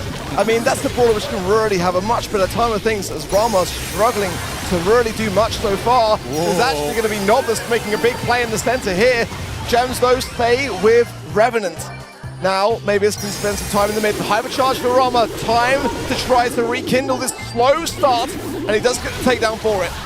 You can tell that Revenant and XSPARK are just not really prepared to face this BB. Once she pops Hypercharge and Supers, they don't really know how to dodge the bubbles so well. In Inner Circle, as soon as they get even a bit of control here, flip the script, but X9J here forward with the Super, gonna cycle it out. Oh, he was second guessing it, and he was right to do so. Mebius didn't get trapped up by that at all. Sergeant, a takedown on the top left. Now Mebius running for the hills, trying to stay behind his teammates, get safe. Revenant and XSPARK, they're up by 2 gems here, and they 2 more to start a countdown. Yeah, vision there from X9J allows his team to go on the aggressive. Sergeant and Rama dancing, and the Sergeant comes out on top. Nob going straight in. The gems spilled here as well. And Inner Circle get a steal of their own. X9J knows to be able to get the gravity, and Sergeant has got to really come in for his team now. Well, he looks like he can get a kill over here. Now a Super to interrupt Mebius. 1, 2, 3 shots, not enough. That's a little bit of healing onto the guy. Now on the right side, response forward with the Super, but no value. All body blocked by an invincible Rama who's freshly respawned. This BB is a problem. But she's not invincible.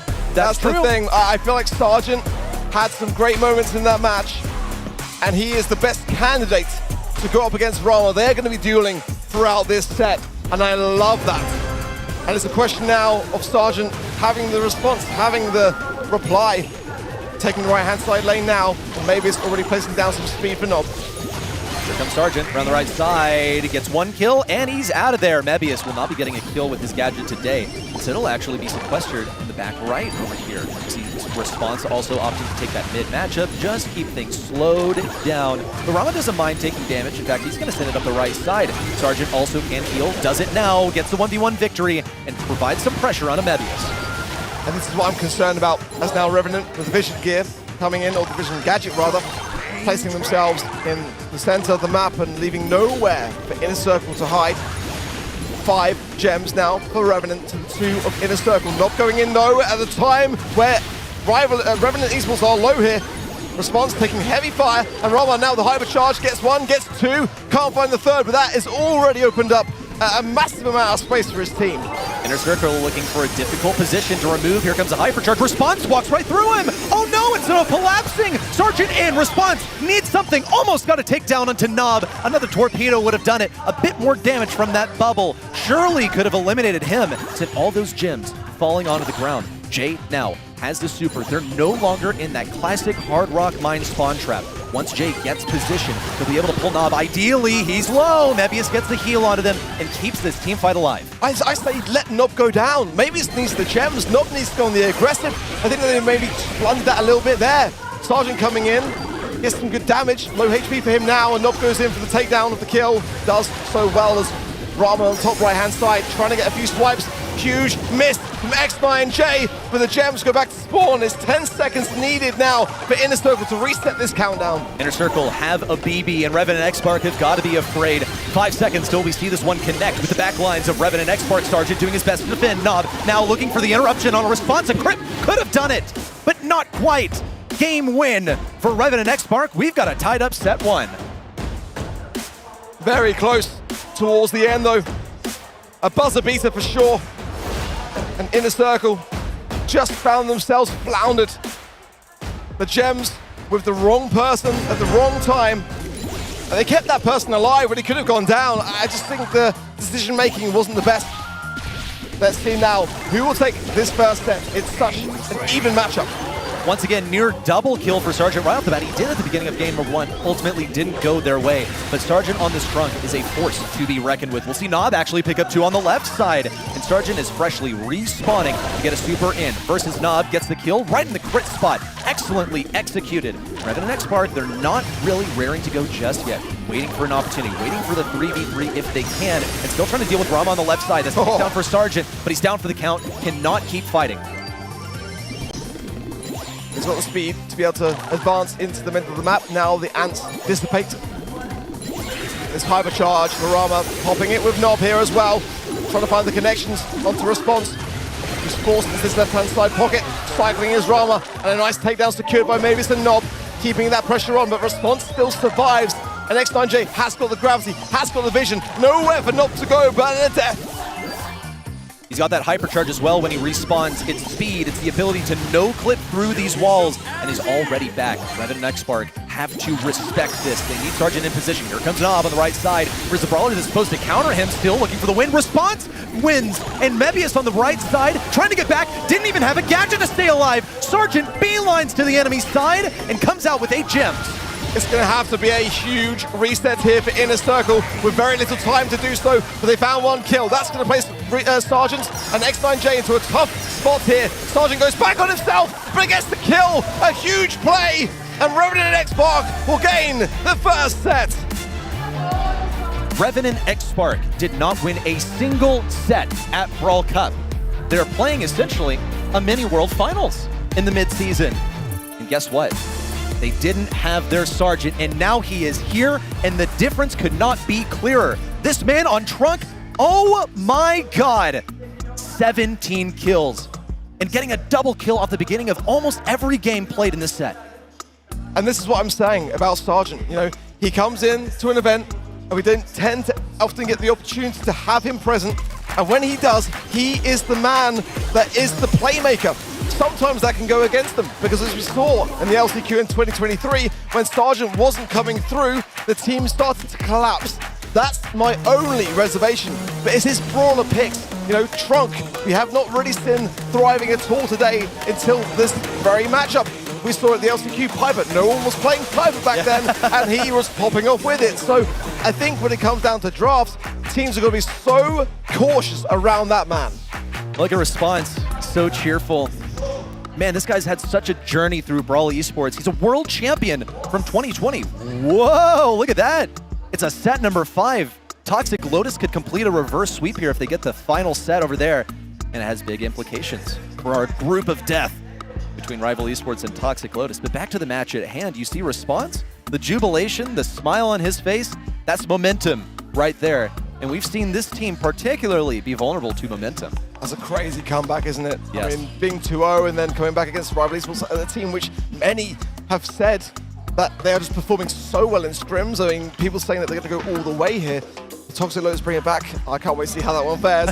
Let's go into Super Beach up next, though. And again, for Inner Circle, I feel like they've got to be much more cautious in their approach. There was definitely some big mistakes in the games in which they lost, and you know, they were not working really together as a unit, everyone doing their own thing. You cannot do that at LCQ. This is the time to come together. And you know, I feel like for Revenant, they did that far better. I think they did, and it's interesting because Inner Circle is a team that I think is actually reputed for their team play-centric drafts. If you were to size them up against other regions, well, actually, even Sunny called it out, that their drafts look way different, not just in regards to BB, but in their play style that it caters to as well. got to give credit to Philip on that one because he's the one at the helm of the drafts here on Inner Circle. He's on stage as well. This is a coach that was behind those 2-3 matches for Toxic Lotus back in 2023, the mainland Chinese team at World Finals, getting their first international set victories. There is a reason he is a celebrated coach here in Brawl Esports. Body open, it's one of Revenant XSPARK's best brawler picks in scrims. Will they go for it? That is the question. Mina banned, Ollie left open, so that's the question that, yeah, go for Ollie. I mean, you got to pay attention to what Inner Circle are doing, and if you leave a brawler like that open, despite what you prefer, you kind of have to take it off the field. Man wants Danny's ad. You know what? I still have yet to get the Danny ad, so good luck, guy in the audience. So now that it's been up on the stream, you probably had better odds. So what do you do into an Ollie? Well, no counter Ollie stuff has been banned, except for Cordelia, so maybe a Buster is in store. Super Peach, it's certainly possible to go ahead and pick up that brawler. I feel like the counter into that is also pretty evident. Stu. When was the last time we really saw Stu? This guy used to be all over the place. He's not as frequent these days, but his hypercharge is still pretty good. It's just that, you know, out with the old and in with the new stuff is just stronger. And here's El Primo. To deal with the Ollie?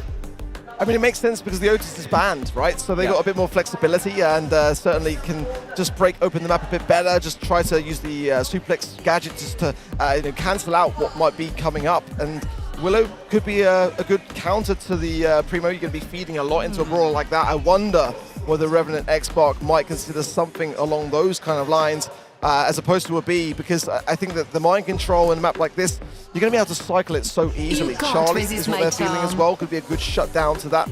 So I don't mind it at all for now. But this third and final pick has got to be a good one. It has. I think now, like Revenant and XSPARK have kind of covered the bases versus the Primo. Cool. Put him in the cocoon. Versus the Stu. Yeah, do the same. Also, throw down some... Whoa! Yeah, throw down some spiders. And Ruffs is out here too.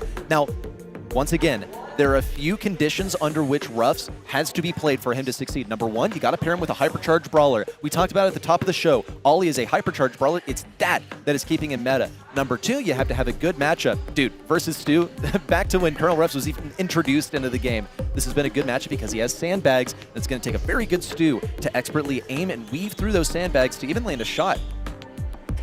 It is a very strong counter, no doubt about it. Lumi, though. Yeah. I mean... We've kind of left Lumi out a little bit over the past few matches, and I don't know why, because she's still so good.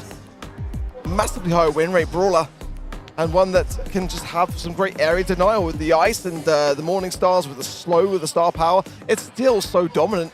I mean, despite her nerfs, she's still just that good. So I really quite like that for Inner Circle.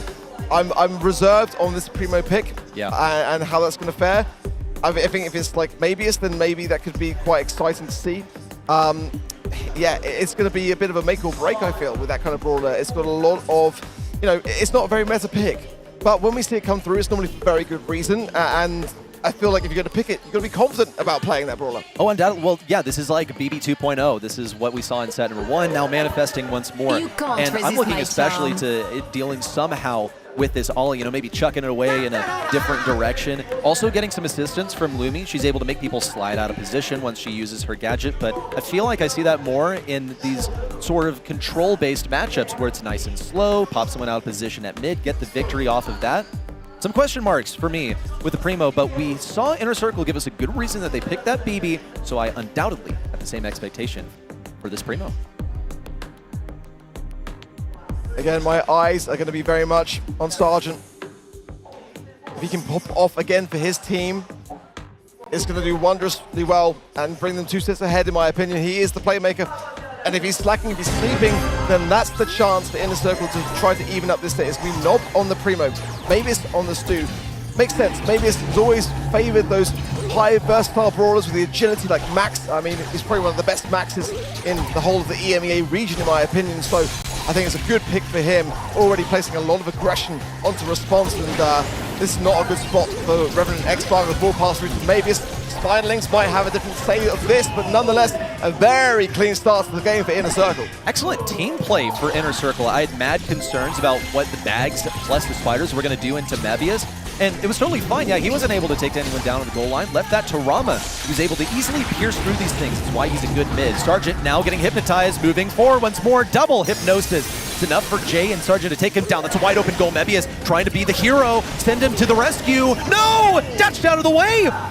Was he trying to anticipate an ankle breaker? He thought he was going to get shot along the way and the ball would just trickle over the line, so trying to dash away and then maybe dash back, but he couldn't connect the second shot, and a bit of a tough situation for him. He needed the help of his teammates ultimately, and this is the reservation on the Primo. They can cycle so much utility off the back of it. Look at Nob coming in for a save. It wasn't the cleanest of shots, but nonetheless he was there to ensure that the defense was going to prevail. But for Revenant, XSPARK now placing Inner Circle right into a corner of what was a fantastic start for Inner Circle. Bad position for Inner Circle. Sergeant's going to come in. Lumi was his #1 target. You could see it coming from a mile away. Hypercharge ready for a response. Going to receive this pass. Wide open goal. Nob can't get a gadget or a super off. The ball eventually makes its way to the goal for a game win for Revenant XSPARK. No celebration just yet. The set's not over. But you can definitely feel the confidence that they're exuding right now. I want to get an EMEA org, bring Sergeant across next year. Yeah. Can you imagine how well he would fit in that region? We've all been saying it. He's so good. And it's such a shame that we don't get to often see him at LAN, but when we do, he is just so dangerous. Early Spiderlings out for Revenant XSPARK, who've got to be feeling very good about this scenario. One set and a game, and now pushing their way forward slowly but surely. Nice gadget there from Sergeant, and Nob will surely fall off the back of it. He's 200 HP, staying alive, but not for long, leaving things wide open now for Revenant. Ooh, a little trigger happy. There's a bit more health than they expected to be remaining on that cocoon. Slight miscalculation, but it's fine because Revenant XSPARK can reform their mid formation. Send this ollie around the right side. Ideally, he gets onto Rama, but he's got to take this matchup on the right side. Nob has a super for when he comes out of this hypnosis, but Sergeant hits him with a double. The use of the gadget is so intelligent here. Usually you see ollie go for the jump, but here it has been used to stun lock the Primo, and that right there is the Brawl IQ that these guys boast. Inner Circle need to make the play here, really. Can't afford an overtime scenario with a Primo. It's just only going to go one way from there. And 1 minute 20 on the clock. And in a defensive position is not ideal. Nice throw there over the shoulder, but the pass to Sergeant is perfect. He should be able to get the shot, but Rama stays alive with 110 HP. Response comes in with a perfect snipe and a goal for Revenant once again with no time really here for Inner Circle. 1 minute to go, and here's the hypercharge. Who's it going to go to? It was definitely aimed for Sergeant, but now it's going to sit over there on the right side because Jay doesn't have hypercharge yet. Now it comes forward. Sergeant, he misses the hypnosis. Intercepted by Rama. A little tip-off to Mebius on the left side, and now Response has to take him down, opting just to play control instead. But that was an opportunity for Revenant XSPARK that was thwarted by Inner Circle. Inner Circle are panicking. They really are. They're floundering all over the place as they realize that they have not really come as prepared for this match as they expected themselves to be. Maybe it's there with the hypercharge trying to create some space and finds nothing but a sandbag. Rama trying to pierce through things. The ball pushed to the right hand side, and maybe it's Rama now. There's 2-man down. It's going to be tough. 2 versus 2, but Sergeant again defends. It's just not looking like Inner Circle can break the defense line. Jay now surrounded, cornered on the right side. Mebius can take him down. Nope, Spider's just back in the nick of time, but Nob has an idea for this ball. He's got a hypercharge and a super. What? No pass to Mebius! There's no play there, and Revenant XSPARK just like that. 2-0 set number 2. And now you don't see that much of celebration because now they've gotten a taste of that victory. Now they know that they can win this match. So now draft, plain and simple. You're picking a Stu into Charlie with the Spiderlings, into Ross with the Sandbags. What do you expect to do under that scenario? And then a Primo, which I think could work, but not alongside a Stu. You're just not really having much there to support the team overall. It's not very, rounded as a comp. It's got a lot of flaws. I think that for me, Revenant XSPARK are getting this absolutely spot on, not just in draft, but in execution. And now, for Inner Circle, they've got themselves into a real pickle here. They're from the EMEA region again, which many consider to be up there as the best region in the world. And Revenant now, having Sergeant at the helm, they're coming into their own. Their confidence is going to be absolutely sky high right now. I'm telling you right now, everyone is here for a reason, but not the same reason. For Inner Circle, it's because they're a good team, but they didn't make the cut for Worlds. for Revenant and XSPARK, it's because in the past, the SEA region has not had that much to offer, and they are proving that they deserve to have that World Final spot back. They have been at Worlds after Worlds, and now they're going to earn it and really show us why they deserve to be there. I think you raise a really valid point there, because for this year, Southeast Asia have got to earn their place at the World Finals. There's no APAC umbrella slot for all. It's you've got to play it out at LCQ against the best of the best, and if you don't make it, well then tough luck, come back in 2026, It's as simple as that. So to get it right this weekend is more important than ever. You got to remember, this is not just a year's worth of work for these players. It's their entire career coming to this point in time. For some, it started earlier than others. Response back in 2020. Sargent and Jay going back as teammates for years. And look at that, a reverse sweep from Rival and Toxic Lotus. My goodness, I know that Rival is absolutely reeling from that one. To be reverse swept, nearly taking down this team that made top 4 at the Brawl Cup. I need a reverse sweep, Brody. My predictions now are on the line. You're right out in front of this. You're about to be right. So come on, let's get those reverse sweeps rolling in nicely for this series. In the circle, though, I mean, so far they've shown me little to think that can happen even. They've got to get a solid outdraft in Hard Rock Mine up next, because I feel like the mechanics are just on the side of Revenant. They've got to win via this draft. Revenant XSPARK with Sargent in tow have looked almost unstoppable right here. Really the only inkling of victory that we saw from Inner Circle was that BB in set number 1, but it was actually pretty quickly figured out by Revenant and XSPARK how they intend on playing into it. They were being scattered by this brawler. They just had to download and be ready for it. But both sets so far, Inner Circle has pulled out something pretty unexpected in the greater Brawl Esports sphere, right? They are still playing stuff that they play that is catered to them, and maybe invisible as well on some of the scrim stats. So what are they going to bring this time? They're facing a Jae Young, but I don't think that phases them too much. Oh, they've already got a plan up their sleeve. Yeah, it's a good first pick. It's very versatile. It's got both healing, both damage. The gadget is one of the strongest gadgets in the game, in my opinion. And especially up against the wall, you can use it against brawlers at the other side of that wall. It's very, very strong. Kaze, Mina, and Oli banned out. The Cordelis, the Kaze, and the Buster. In the circle, for me, brawlers like Kenji, Janet could be here. And Draco, they play a lot, but they haven't picked so far in this series. Byron is a brawler which combines with all of those. Yes. So what is the pairing? Ruffs. I think it might be Ruffs, but it could be a little bit risky into the Jae Young. You are going to get pierced through those bags. Maybe Jae Young even decides, actually, I'm going to go the other star power, the one that doesn't give you speed, instead does more damage the more targets you pierce through, would deal so much to the Colonel Ruffs. But that is what I'm kind of getting ready to see. So what will it be for Inner Circle? A Hank for them. That makes sense. Of course, keep it nice and slowed down, also provide some of that passive pressure, and diminish the speed that response on this Jae Young would usually offer. Let's see the Revenant now. What will they be considering? I feel like as well, they haven't had the chance to really have the sharpshooters really come into their own.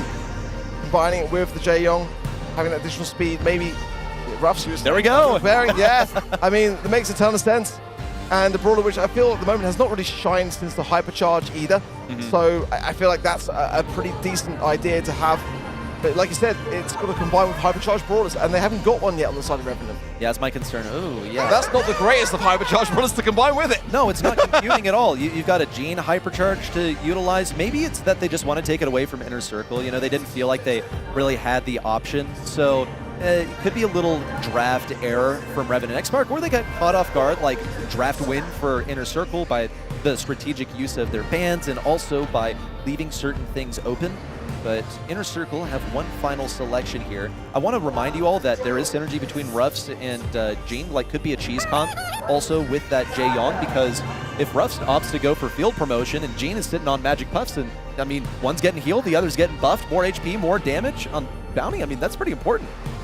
Yeah, and it is bound to just correct the overlay as well, won't be hard of mine. So Squeak, I feel, is a brawler which is often overlooked, but it does have some really great attributes. It's very, very niche, but it is a brawler which can get a ton of good results if played correctly. So coming forwards now, I quite like it, but for Inner Circle, they've got to turn this entire thing around. They are really behind in this matchup, and it's such an important matchup for that. There it is, Jay picking up that blue star, and now they're gonna play D. That is the name of the game. It was pretty much offered them for free, but are they sticking close together? Well, we're seeing Response hover around that right side. Now keep in mind, if he's running wall breaks, then he'll be able to break open those walls on the right side, offering them more value, and he is. In fact, that's a pull and a takedown for Sergeant and Response, this duo on the right side, and the first wall falls. That is a great start. In the circle now. Want to catch up on things, not just in this match, but overall in this game. And Sergeant as well, getting those additional support from that Jae Young. Rama in the mid now, trying to find some connection.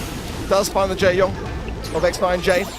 No gadget, no slow. Will he find it now? Response low, forces out there, the hypercharge drop. The pickup, a very important pickup for Rama, as now in a circle, take the lead. Well, here comes the super, that's additional speed, but Sergeant couldn't get over there. Rama's got additional speed with that fully charged bubble. And now, Inner Circle find themselves on defense. This is not what Revenant and XSPARK were preparing for, but they can still dunk this pull. Yank someone through the indestructible. I mean, surely Mebius is staying just outside of range saying, yeah, go on, go for the pull. You're not gonna hit me. But Sergeant's gonna what? Go for it anyway! And just like that, the match is now in Revenant's hands. And again, who was the playmaker? Oh yeah, it's Sergeant. Every single time, it's him that is present, and as long as he's playing on his A game, then that will continue to remain the same. 20 seconds on the clock for Inner Circle. Response has got 4 stars above his head, and he could be a prime target here. Nobba's got the hypercharge, but no super. He's going to pop it prematurely to try to obtain it, and misses all 3 shots. Huge whiffs. Rama sucked in as well. More stars handed over for Revenant, and they've just cleaned house. Inner Circle coming back a little bit here. Can they find 2 stars? Not will fall. Not going to happen. Revenant on match point. One more to go. This team that has suffered 2 0-3s at their last LAN appearance. And now here they are on the cusp of a 3-0. And with an untraditional composition. No mutual benefiting here between the Gene and between the Colonel Ruffs. No, they're just playing for that blue star and playing defense. And you also saw Inner Circle taunting with the Byron and getting punished for it into the Gene. The Inner Circle now. So much work to be done. They are so far behind the level of technique of Revenant Esports and the level of preparation that they brought in terms of draft. They've got a lead now, just by 1 star. But how much longer will it be before Sergeant brings that super forwards and connects again? Sergeant's got that super. We're keeping a close eye on it. And I think Mebius is too. Man's running to the back right corner thinking, no, no, no, please. Anyone but me. He doesn't even have any counterplay. Response is going to make him do some fancy footwork over here. He gets battered and bruised by some of the asteroids coming down. Response also baiting the shots and keeping Mebius low on health. Rama on the left side also looking for the kill, but Revenant and XSPARK stay alive with the heals from Jay. Well, they survived that one push. Revenant going quite far back here as well, which is unusual. Just recollecting themselves, buying some time to have the utility. Again, it's Sergeant that needs the magic hand, so they do need to try to bring the game forwards, but there's no incentive for Inner Circle to do the same. Now they've got everything in order on the side of Revenant, and this is going to be a connection here for Sergeant. It's going to be a must connection because the time is not on their side. Sergeant would love to pull Rama saying, yeah, pull me, bro. Pull me. You gonna do it? Yeah, go for it. The damage out from Jay, and they're even further in the lead. It's back in Revenant XSPARK's side. It's a tough watch. It really is on the side of Inner Circle. You can literally talk through the motions. It seems it's only going one way as Revenant XSPARK have been so strong. There's a magic hand yet again here for Sergeant, and he goes in. Is this a whiff? The hypercharge for Rollins, good opportunity to get Inner Circle, get some kills here. Sergeant stays alive, goes down now. Blue Star with Inner Circle, and final kills from Nob. They've got the lead, they've survived with the game, but it is still match point, and so much work to be done. At the final second, all it took was a single kill on a Revenant XSPARK to bring it back for a tiebreaker win on that Blue Star. Inner Circle, are they dragging us to a set 5? Rather, a set 4. Revenant and XSPARK have not let it go that far just yet. They've got this one under control, but Inner Circle are gradually disrupting. Blue Star with Revenant. Rama falls back now with the support of Response. and Nob just trying to find some connections and keep this Jaeyong at bay. This is going to be good if they can deprive Sergeant of this early utility as well. They can go for Ortigo on the offensive rather here. Oh, yeah, it's not a great spot for him. What was he thinking? I mean, surely it was calculated, but I think his math is off. He thought he would be able to survive that, and he nearly did. He nearly got kills.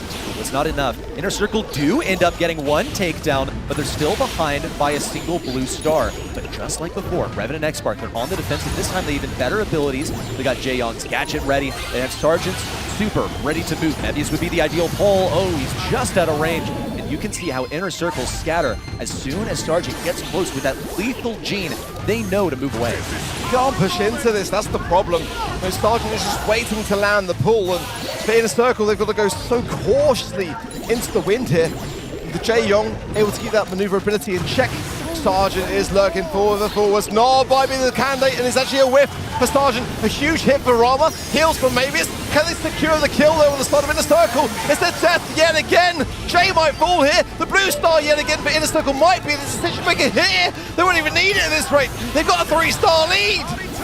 Nob, what an MVP around the right side, not only staying alive, but getting a couple kills along the way. And he is now enemy number 1 for Revenant and XSPARK. They're deprived of utility. All they've got is his hypercharge for Sergeant, and he has no choice. He has to move it now. Rama's looking for the 1-2 tap. Sergeant needs a pull. Could be onto Rama, needs a damage. No, not quite enough. Just a few seconds to pull onto Mebius. That's the trade they needed. Blue star victory. Inner Circle, keep it going.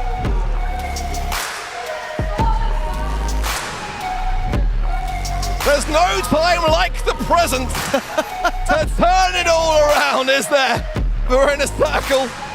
I would put money on them having lost that set. Oh, man. I would put money on them losing that set. I don't even know how they're able to turn that one around, honestly. But turn it around they have, and hey, the reverse sweep dream ready. No, it's still alive. It's still alive, mate. I don't want to hear it. No, no, no. My little predicting heart cannot take it. I've never been so close to a perfect thread. Much less with what an outlier at Revenant XSPARK has proven to be, especially in terms of the faith of the audience. Absolutely deserved by Inner Circle. I pointed out Nob. You saw that miraculous play that you had on the right side to bring things back in the final seconds. We'll get a replay of it as well. But holy smokes, man, they locked in. Nob, you're an absolute animal.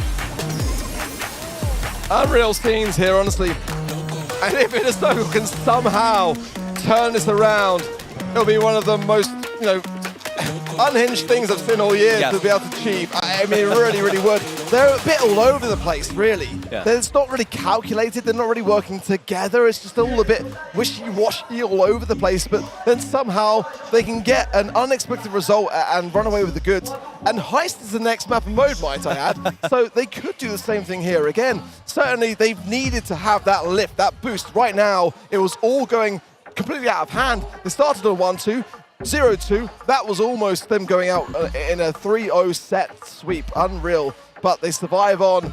But the way the Revenant are playing, can they really keep it up? Look, I'll tell you something about Revenant and XSPARK. If they don't get it here, they have to in the next one. If they fall, I have my faith in them in the elimination round. But I think they have what it takes. I think they can continue this.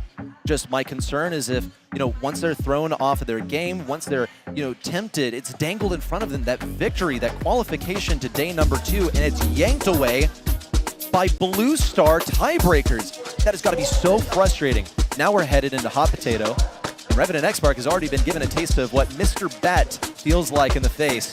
When we head over to Heist, always have to respect that one. Well, if it comes out here, I'm okay with it. Right. Not on this is not the a place Rock. I can expect to see it and be okay with it. But against the, the combo you saw in Hard Rock, it just was a bit questionable, but they played it very well. But Revenant can just ban it, It's not the hardest of things, all go with the wall break. This is not a map which really is going to cater as much as like pit stop for BB. So let's see kind of how this draft plays itself out. But certainly, I feel like you've got to be cautious around just having that mid control and brawlers that can lurk, because a Griff can just open up everything in this kind of current meta. You can't really go with the throwers. You'll be much more cautious. The bans are the Cordelis, the Lumi, and the Mina, the Bonnie, the Otis, and the Kit. Okay.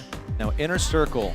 Something we know about the way that they draft is they love stuff that synergizes. In fact, they've even been likened to East Asia and the way that they draft. You can, of course, tip your hat to Philip, if you want to know who's the brains behind all of that. Do we see a Barry in here is what I want to know. You mentioned Riff as a wall breaker. How about a Colonel Ruffs in a first pick too?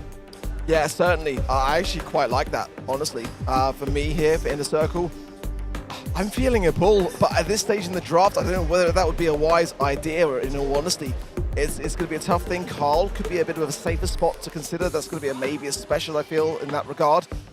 But Cordelia's being banned by themselves does kind of smell that they could be cooking something. Again, that BB or the bull I quite like for them just at this stage. Chuck, yeah, but the problem with Chuck is that it's a bit of a year-old kind of strategy. I feel like the pros now will just rush this on the other side of Revenant. Maybe Melody could be that very broad to do just that and just go straight for the jugular and yeah, choose the base race. Why not? If Inner Circle's drafting this, then they've already thought of every possibility here. They knew that Charlie was one of the ways that could be a response, so they've gone ahead and picked that up. It means that RT, of course, is on the table in terms of a defender. I'm looking at Cordelius as well as being a ban, so this is totally planned out by Inner Circle. They dangled that first pick Chuck over for Revenant and XSPARK, and they weren't interested. They said, yeah, you know what, that's cool. We'll pick it up as a 2-3. We'll pick up the counter at the same time. Can be pretty strong there. Revenant and XSPARK, what are they going to do? Are they going to play counter to Inner Circle, or are they going to march to the beat of their own drum and focus on synergizing with this Ruff they picked up first? Karthik could be a good option just to continuously aggress the safe and just place down the Bandstorm with the Draco. I mean, it's definitely an option. Draco's a great brawler pick here. The question is it enough to just be able to force forwards in this manner? Because against the Chuck, as you've always said in monthly finals already, you're against the clock. Yes. I mean, once that setup is there, you are literally destined to lose after X amount of seconds. Countdown to defeat is really what you can see it as. Revenant and XSPARK know that the drawback of this strategy is that you're sending basically a big old super battery to the enemy side repeatedly. Whoa, and Colette intends on charging off of that Chuck. Okay, so this is all the damage that they're working with. They've got Draco, who's going to be getting so many supers and hypercharges off of this. He would love to have some free super and hyper. You've got Colette as well. Off meta, I'm going to just go ahead and point it out there. I want to also acknowledge the fact that no thrower counter so far, except for that wall break, so maybe there's some room for Inner Circle to sneak something in at the last pick. Colette's a very old school pick on this map though. Tara's not what I was thinking, but it's a base race comp. Yeah. You know, those shadows on the safe with the support from beyond are going to go to town on that safe DPS. Colette's so old school here, and it's not going to knock back the Chuck. I don't know whether it's going to be viable in that regard. Since the rework to the Heist safe, the hypercharge of Colette is not nearly as dominant. It's going to be a good brawler, no doubt about that, but it's just not necessarily what I was expecting in this kind of meta. I feel like it's a dangerous place to be with the 2 sets to 1 for Revenant to be looking down the barrel of a base race. I'm once more concerned for Revenant and XSPARK because this is double spawners right here. Nebius and Nob are going to be timing things so that Colette doesn't really have a good route to the enemy side. There come the shades as well, but Response is right on top of this tape. He's got great dodges too. Look at him weaving these shots from Nebius. What? This man covered himself in oil and Nebius, his yo-yo's made of water. He's untouchable. It's a great start, but you're absolutely right. I mean, for Inner Circle, they've got to really be better at this accuracy because Response is a player that's got great credentials, but one that can have some nerves from time to time. Today, he ain't showing any of those nerves, and I love that for him. It shows personal growth in that regard, but now pinched between a rock and a hard place and Nob, and maybe he should be able to clean him up nicely there. Really random decision there from Response. He just fed Mebius an entire super and, like, you know, took it with a smile, pretty much. We'll see Revenant and XSPARK, though, now say goodbye to their first shield. Inner Circle. Oh. Storm in on this point. Big play around here on the safe Nob, now closing in, and these shades have connected, now diminishing that second shield from Revenant safe. I'm surprised Nob didn't cycle the hypercharge, honestly, because he could have absolutely got the kill as well. Now choosing to save it for that very moment, and this is where Revenant are in trouble because the Chuck is fully set up. We're seeing the map open now with the Tara Gravity, and now the final stage has been cracked on that safe. Time is nowhere near on the side of Revenant. No, Response also is at risk of being taken down. He's going to hyper forward. Rama now sending to the enemy side. Revenant knew that there was just no dice. It wasn't possible to come back from that point. And it's hard to isolate exactly the moment where it happened. It really just comes down to once Nob gets his first super, Rama gets his first super, then there's no more play for Draco. I think Response played it pretty much as best as he could in the start of the game, but once he was pinched by both Tara and that Charlie, he had a decision to make. He decided that he was going to feed Tara instead.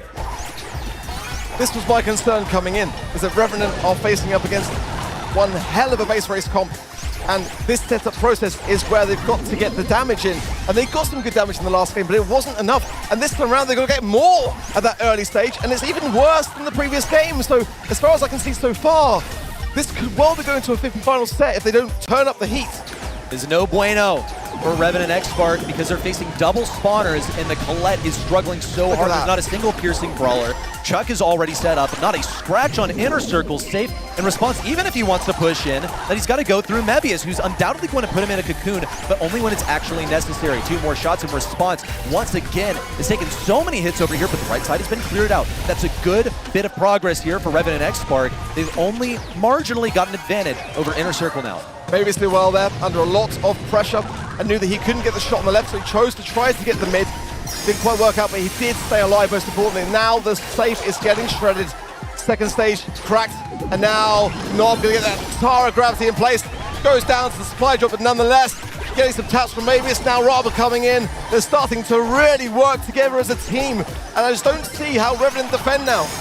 Well, here comes response. Jay looking for a super, pop the gadget to get some additional value. Nob's not given to him. Neither is Chuck, and not a single Colette super even ready. But finally, impacts Nob on the left side. Waiting for him on return is a hypercharge, and Chuck eliminates it. It's a set headed the way of Inner Circle, and not just that, not just any set, no, it's set number 5 incoming. Is this the reverse sweep? Is this the crusher of dreams for Revenant XSPARK? Like I said, Roddy, in Balti, I would put money on Inner Circle losing in the sweep. Yes. In Heist, I'm much more convinced by the lack of preparation from Revenant. They should have gone with more of a base race comp themselves. They should have gone with a melody. They didn't want to risk it, but you kind of have to.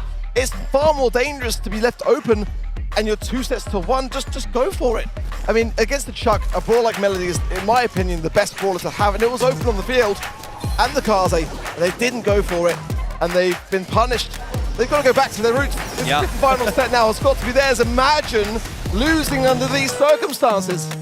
It would be a tragedy unfolding here in Brazil, no doubt.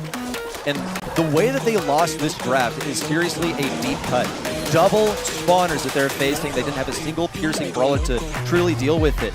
Jay getting hit really hard. Sergeant, Draco, like all of these brawlers are single target, and they're facing not just one set of spawners on a cooldown. It's all about those cooldowns in the last one. Inner Circle knew that they would win a war of attrition no matter how it were played. And they also used those bushes so well to their advantage, folks. For the first time, we're headed to a bit of knockout. And for set number 5, wow, no way to keep the tension like that.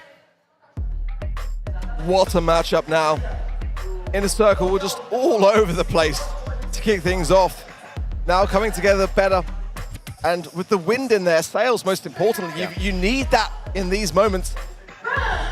Probably believing that they can actually do this now. The Revenant, that wind has definitely left their sails. And they've got a lot of work to do. Knockout, it's going to be that tough game mode to have as a final set. That's the thing here. Knockout where your mistake counts for an entire round. You go down early and you've already lost half of the game. It is that serious. It is a nail biter. It is nerves. It is about controlling that jitteriness on stage. If you're Revenant XSPARK, I said it after the last set victory, and I'll say it again now that we're in set number 5, to be 1 game away, to be a blue star differential away from clearing this, heading on to day 2 with a 3-0 under your belt, and now having to play 1 set for the entire match. That has got to be so tough. It all comes down to this draft. It really does. And for Philip's sake on the Inner Circle, I really hope he's got a bag of tricks for this one. Again, I'm looking at kind of the new kids on the block, brawlers like the Roughs has been really kind of influential in that regard. Byron, Ollie banned, Amina banned, and the Squeak. Good to see Ollie on both sides. Jae Young and the Kit banned out by Inner Circle. And that does change things substantially. Tick first pick for Inner Circle. Tick, really safe option here. Doesn't reveal too much about their strategy. It's going to make the lane swaps more difficult, but it's really just going to provide some pressure in the later stages. Getting those Tick supers forward, it's something that has to be addressed. Sure, it's a thrower, yeah, usually untouchable. but it's the hypercharged tick super that'll make a difference when the poison closes everyone together. It's also usually the weakest link of the team, at least from what I've observed. Often the last one alive when it comes down to the poison closing in, because he's not a priority target at all. No one's worried about facing him in close range. Response, though, has an idea. It's something to do with close range. This RT is a giveaway.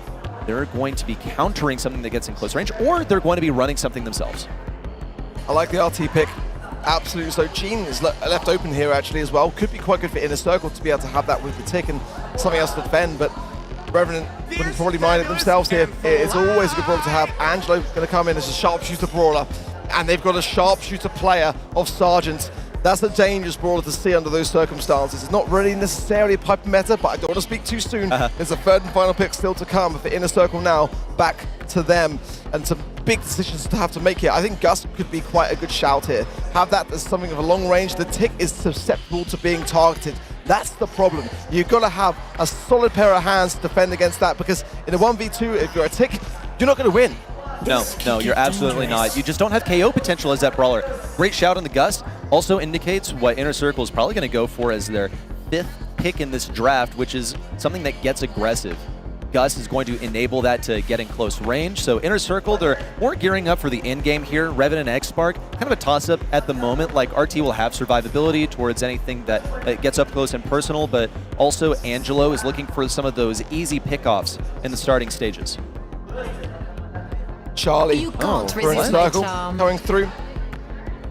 They're obviously a little bit concerned about this third and final pick, so I don't mind necessarily it's going to be a brawl. Again, another sharpshooter brawler, and this map can be left wide open, so I kind of favor the odds here of Revenant. I mean, they've got a sharpshooter comp. All 3 players going to be looking to break. RT for the late game. I feel that Revenant have got comp here by quite a large margin. I do too. The Brock is just so useful for dealing with some of these throwers. Rama picking that one up as a tick for selection. I think that this is something Inner Circle had to expect, because Brock is a very meta selection. We'll see how they do. Inner Circle now go all on the left side. Revenant and XSPARK start off with a wall break on the left. Now they'll probably rotate response over to the right side, but in fact it's totally spread out. They're looking for early game pickups, with Sergeant having to back away versus Nob. He's getting estranged from his team. It's not good. Whoa! Now he's caught in spawn versus Mebius and Nob. Is he going to jump away? Well, he's got crazy dodges. Now Nob's getting threatened from above. What? Sergeant, you're in a 1v2 and you just came out on top.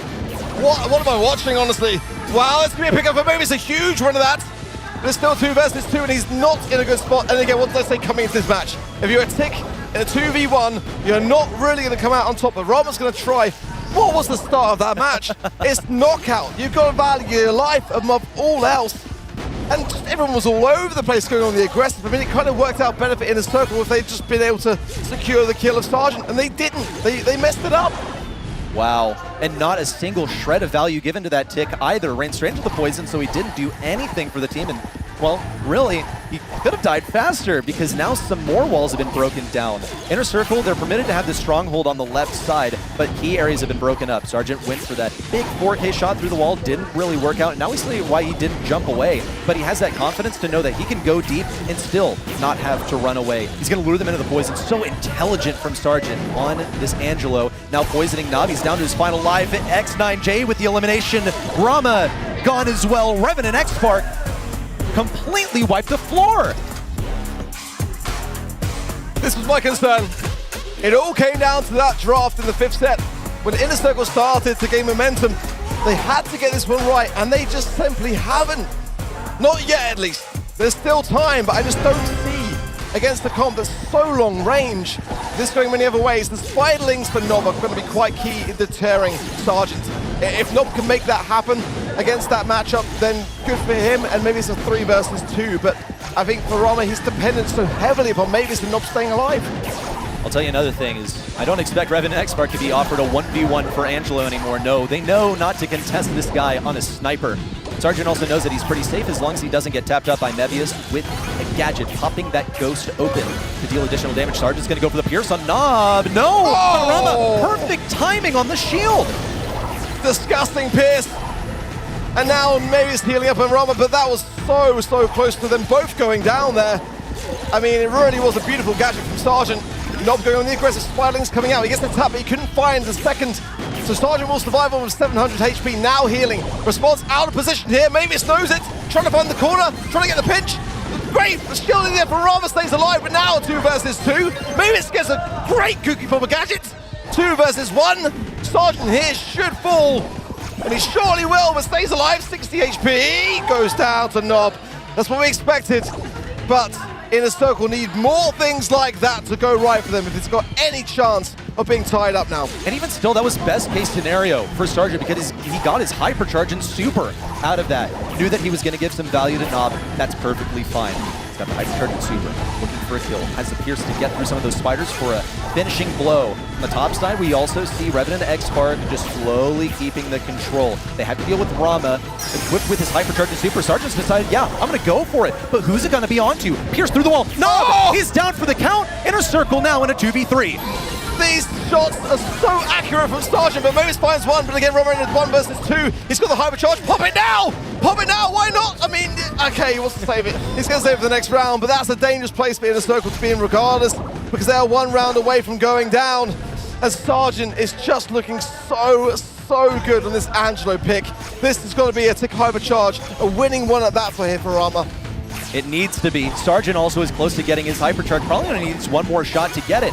Nob is ready to spawn some spiders with his super. Ooh, nearly went for it. What? Goes down early. Rama now with the emergency tick hypercharge. Pushing back to the back left. Response attempted to be cornered. Mebius, the final one standing from Inner Circle, and Revenant XSPARK just need to take him down here. The shield popped, but he cannot be the hero to save them. A reverse sweep denied.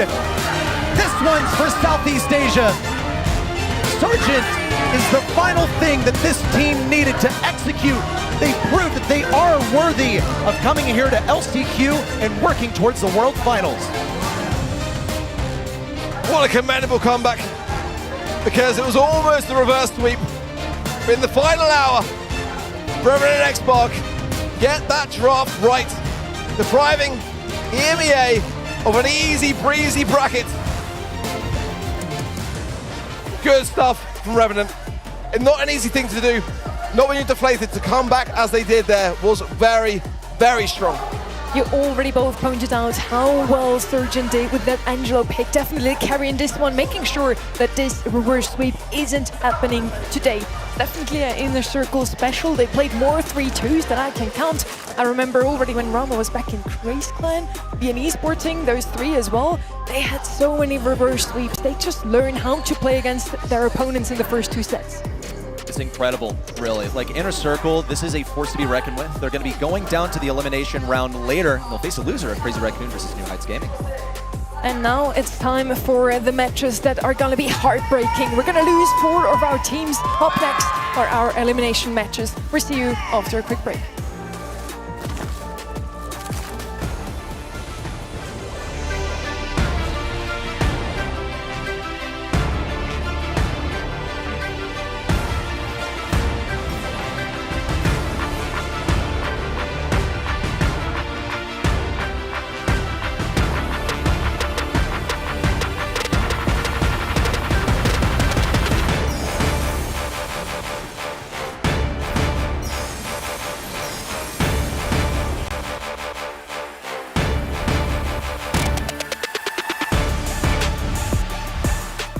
Despite it being their home ground and having the home turf, we would look to be making an upset against them.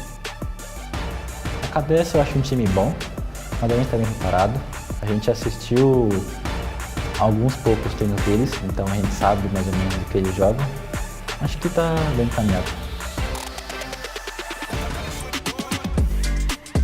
8 matches later, we're still in Sao Paulo. Welcome back to the Last Chance Qualifier. Now, up next are our elimination matches. It's going to be heartbreaking to say goodbye to 4 teams preemptively, 4 teams that unfortunately lost both of their matches. Up next, also 2 fresh faces.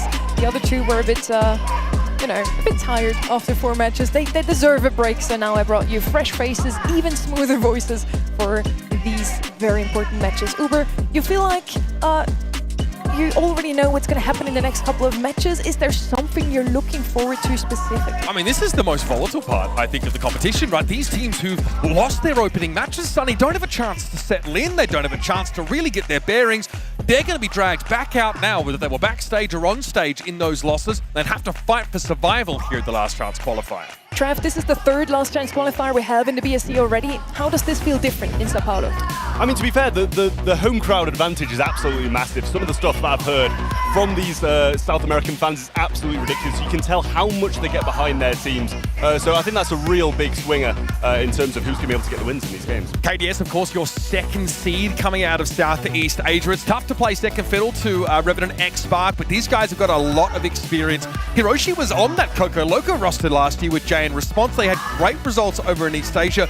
And, you know, obviously we've seen a lot of Prime. He's been player and coach at times, but this BC gaming squad, Trav, they got one last chance to put it together out here in front of a home crowd. Yeah, I mean, it's going to be a really disappointing loss for them if they do go out so early on. Haven't really even managed to settle yet. And with the crowd, you know, they want to put on a show for them. They want to get the wins for them. And it's going to be really devastating if they don't. BC Gaming, such an interesting mix here with Derp, his second LAN experience now, as he already played one match this morning.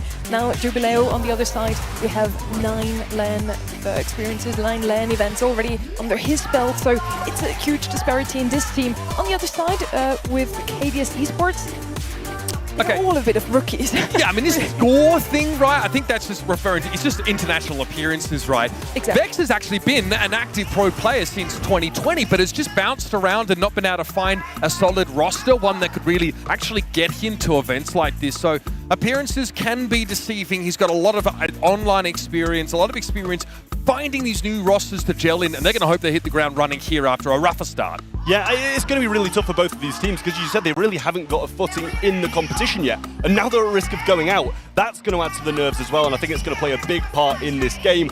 The crowd's got to get behind BC if they want a chance because it's going to be a very, very difficult game for them. KDS played their first match this morning behind the scenes. Of course, BC Gaming might have a slight advantage here. They know the stage already, and they're going to set foot now on this stage again. And now, 2 teams is about to get the stage. Please make some noise for KDS Esports and BC Gaming!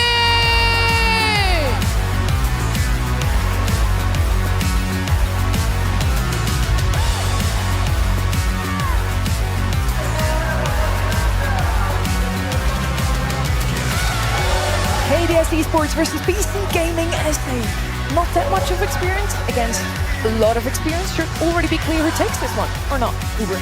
No, it's not, honestly. I think both the BC Gaming's games could kind of go either way, right? We saw them up against Electros, so I think they had a lot of potential in that matchup. For me, they represent the new blood in South America, that infusion of youth that are coming to challenge the likes of your Casa Brawls and your Louds. And honestly, these guys had incredibly consistent performances in a very volatile region, making semi-finals in 5 different monthly finals. That is honestly a feather to put in your cap, but they've got to convert here on stage. We didn't have the chance to spectate them very often this year. They were covered by LPL. They also have 5 monthly seasons split into 2. Just like in the regular BSC as well, the one that we covered. But yes, as you already said, they made it very consistently, even won in May. But outside of that, it was always Revenant XSPARK taking it. That's the thing, they're playing second fiddle to an incredible roster. We've just seen that roster do very well against a strong EMEA team. So I think that puts this team in a position where they're going to have to perform as well. You know, they want to join the other team in their region through to one of the next days. So as you say, they've had some great performances, really solid teams, both of them. You know, we're seeing 5 third, 4th places and a second for BC Gaming. It's huge, huge stuff. And, you know, similar performances from KDS. The last match of round 1 is also over. You see it at the top right-hand side corner. 3-0 for Crazy Raccoon. Congrats to them. New Heights Gaming, they still have a second chance too. Yeah, I mean, that's a team, obviously, that don't expect, I think, to have great results against that Crazy Raccoon team. And they're going to be coming out angry. They probably think they deserve to make it straight to Worlds, but that's not how it works. I'm looking forward to see what Derp can do. He's played at LANs here in Brazil.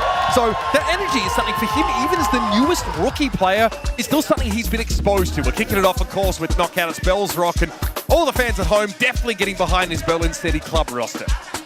Yeah, I mean, 78% is absolutely ridiculous. You know, I'm looking at this one, I'm thinking it's a bit closer than that. To be honest, you know, BC, you know, I wouldn't have expected them to even be here. You look at their performances throughout the year and you say, those are performances that should be getting them directly to World Finals, but sadly they've just got those two stronger teams and not enough spaces for Worlds. And they're playing on home turf. All of the crowd here, the people in the crowd are rooting for them. They will take this energy to do well. They at least took a set against Team Electros. For KDS, it was a 3-0 against Papar Supermassive. Now let's head into this very first map here. We're on Bells Rock. We have the Tick band out here. Mina and Ollie band out as well. Potential satisfaction. A few of the same brawlers that we've seen already. Byron coming in first. Do like the brawler, especially paired with some aggression, and many aggressive brawlers are still left open. This is a signature Ruffs map, a signature pick for KDS. I mean, they have been trying to get that brawler into most of their comps over the last few days, like early and often. Bells Rock's a great place for it, of course, a lot of those bouncing shots to come through. That's my expectation here. You'll note that like it's a bit of a fruitier pick, but Kaze is open. Bonning's banned by BC Gaming. She's actually one of their preferred, but when you're trying to lean into this Byron early, you don't want to leave that powerful long-range brawler up. So Jean comes in for KDS here, really trying to build out the support core first. Yeah, and you know, with these drafts as well, you expect the analysts, the coaches to have broken a lot of it down. So if they're banning brawlers they're usually comfortable with, it probably means the other team's comfortable with them too. And they're going to be very pleased with that Byron first pick. The hypercharge is absolutely ridiculous, so strong at the moment. And the Gene over the other side, it's just one of those. You know, it's the staple of most metas. You've got that ability to turn the game around with a press of the super button and a pull in. So that's really nice stuff. Angelo, it's another one of those. It's just a constant throughout most metas. Out of pros for BC Gaming to open up the map, they already have a Byron, they already have range. Now into the Angelo might not be the wisest of choices. I would very well see a Brock come out of KDS later. Now for the side of BC Gaming, maybe a tank just alongside the Byron. It would make a lot of sense. Gus, also one of the most featured brawlers here, would make a lot of sense here as well. Yeah, I mean, again, Gray, decent pick. Obviously sets them up for that playmaking in the final moments of the map. You know, this team obviously has really been like a big sort of Bonnie and Ollie Bell type team, so you can expect to see plenty of those long range brawlers get mixed in. Jubilee as well, guy's got 4 lands under his belt. We used to call him like that new and upcoming player, but he was on Foot Esports last year. Guy played at Worlds, like he's seen the biggest stages.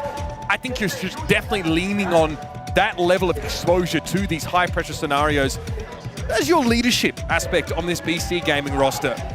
I want to see how KDS round this out though. Going for Ruffs means another sort of support-oriented brawler here. Obviously someone who can offer you some degree of range. I think importantly, his hypercharge, giving a hypercharge over to one of your teammates who maybe is having trouble like connecting enough damage over the course of the game to build that up within a round.